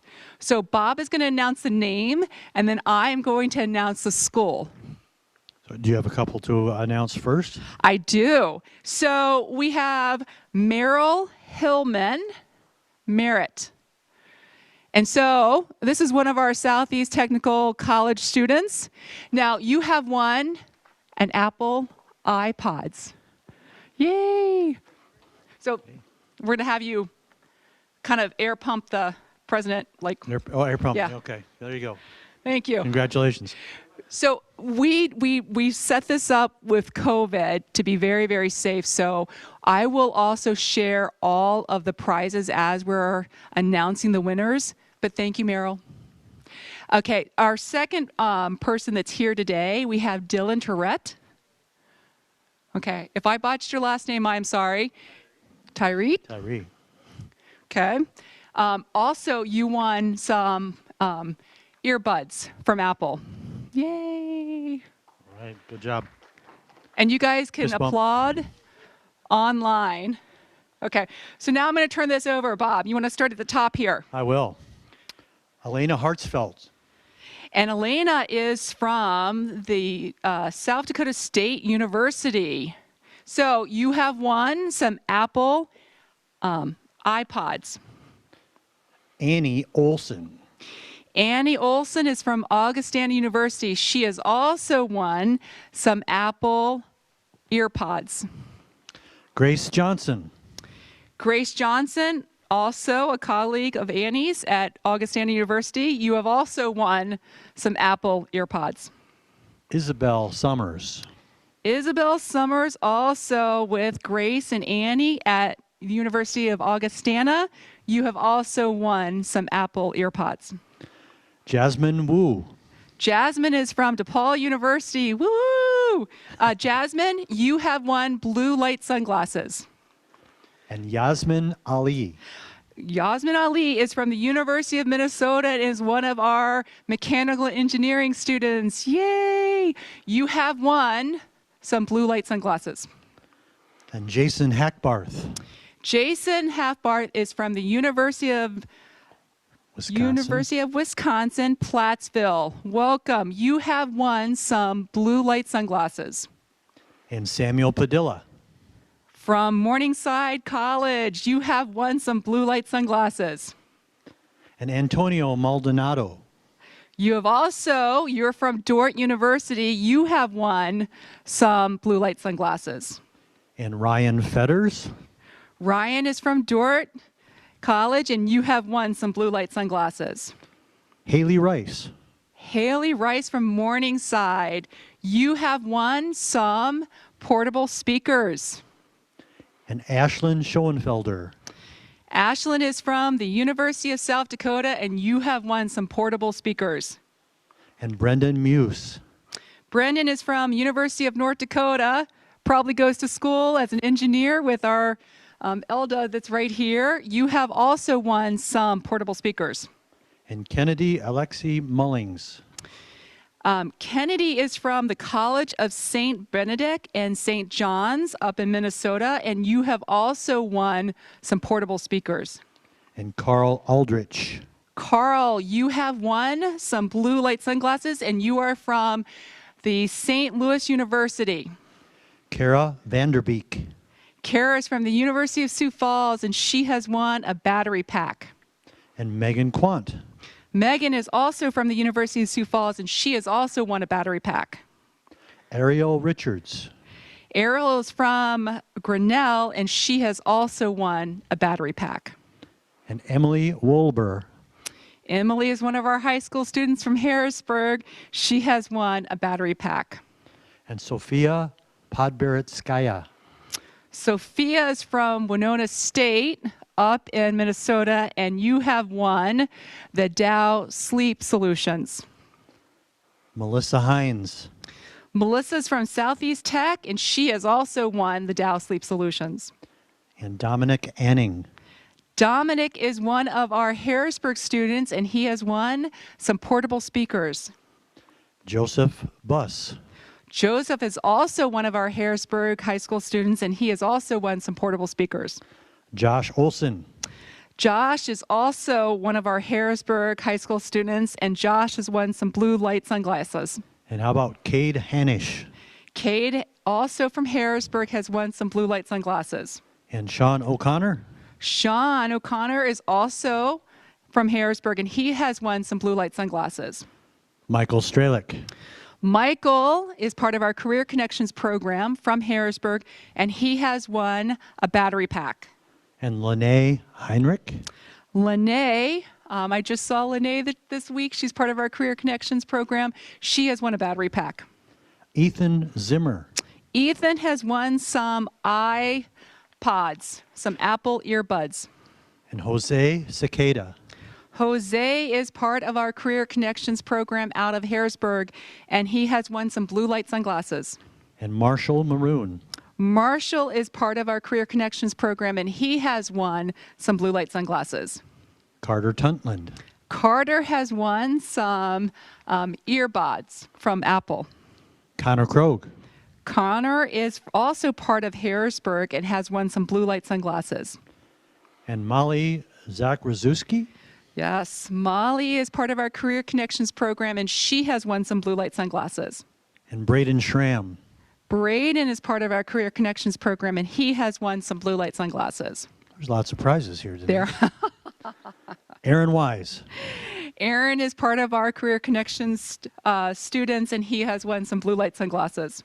And how about Olivia Christensen? Olivia Christensen has won a battery pack. And Addison Rajski. Aston is from the University of Sioux Falls and has won a battery pack. And Zainab Thompson. From Gunnell and has won a battery pack. Drew Benning. Morningside College and has won a battery pack. And Colton Sherwood. Has won some blue light sunglasses, and he is from Southeast Tech. And Yulia Condon. Yulia is from Southeast Tech, and she has won some Apple earpods. Suzanne Pastrano. Oh, Suzanne is a good friend of ours. She was part of the career advisors through the state, and she is now with, Suzanne is over at, it looks like South Dakota State University, and she has won some blue light sunglasses. Anna Redmond. Anna from Southeast Technical College has won some blue light sunglasses. And Stephanie Barr. Also from Southeast Technical College and has won some blue light sunglasses. And how about Chloe Yox? From Marquette out of Wisconsin, she has won a battery pack. Karanjit Gill. From the University of Wisconsin at Madison and has won a battery pack. And Logan Keppel. Logan is here. Is that you? Logan has won some ear pods from Apple. And Helen Jaloa. Yeah. So Helen is a part of the New Tech high school students that are part of our Career Connections, and she has won some blue light sunglasses. And Caden Zonefeld. Caden is from Dort, and Caden has won some blue light sunglasses. And Marissa Calvillo. Melissa is also from Southeast Technical College, and she has won some blue light sunglasses. And how about Caitlin Shoneman? Caitlin is from Southeast Technical, and she has won some blue light sunglasses. Randall Schrick. Is from the University of Wisconsin at Plattsville and has won some blue light sunglasses. Devin Burkhart. Is from Dort and has won some blue light sunglasses. Brianna Smith. Is from the University of Minnesota, Minneapolis campus, Twin Cities. She has won some blue light sunglasses. Tom Iron. Tom Iron is from University of Iowa, and you have won some blue light sunglasses. And Jacob Bellamy. Jacob Bellamy is from Southeast Technical College, and he has won some blue light sunglasses. Sharon List. From Drake University has won some blue light sunglasses. Tammy Kirby. Is from Lawrence University out of Michigan, and you have won some blue light sunglasses. Luke Malloy. Luke is from Cornell in Iowa and has won some blue light sunglasses. I'm sorry, that was Luke May. I That's okay. mispronounced that. I'm working with you, Bob. Cassidy DeGroot. Is from Northwestern College in Iowa and has won some blue light sunglasses. And Bree Wettering. Bree is part of our Career Connections program, and she has won some blue light sunglasses. And we do have a final thank you. So we've had somebody that has participated and has been in our Career Connections program. She's been a real trooper. We've profiled her. She also has agreed to interview today. But she, Elda, has won some Apple EarPods. So I want to thank you, Bob. This was a great event. Thank you for allowing the Talent and Workforce team to throw this. Thank you to Southeast Technical College, and thank you to all of our amazing employers. And just to reiterate, we will put all this information online because we do, as Bob shared earlier, we want you to come work here. Thank you, Denise. Thank you for all your hard work, you and your team, putting this all together, and everybody who participated today. This has been a great event. We've adapted nicely, and we're going to continue this event in future years as well. It's a great event for us. Thank you so much for participating.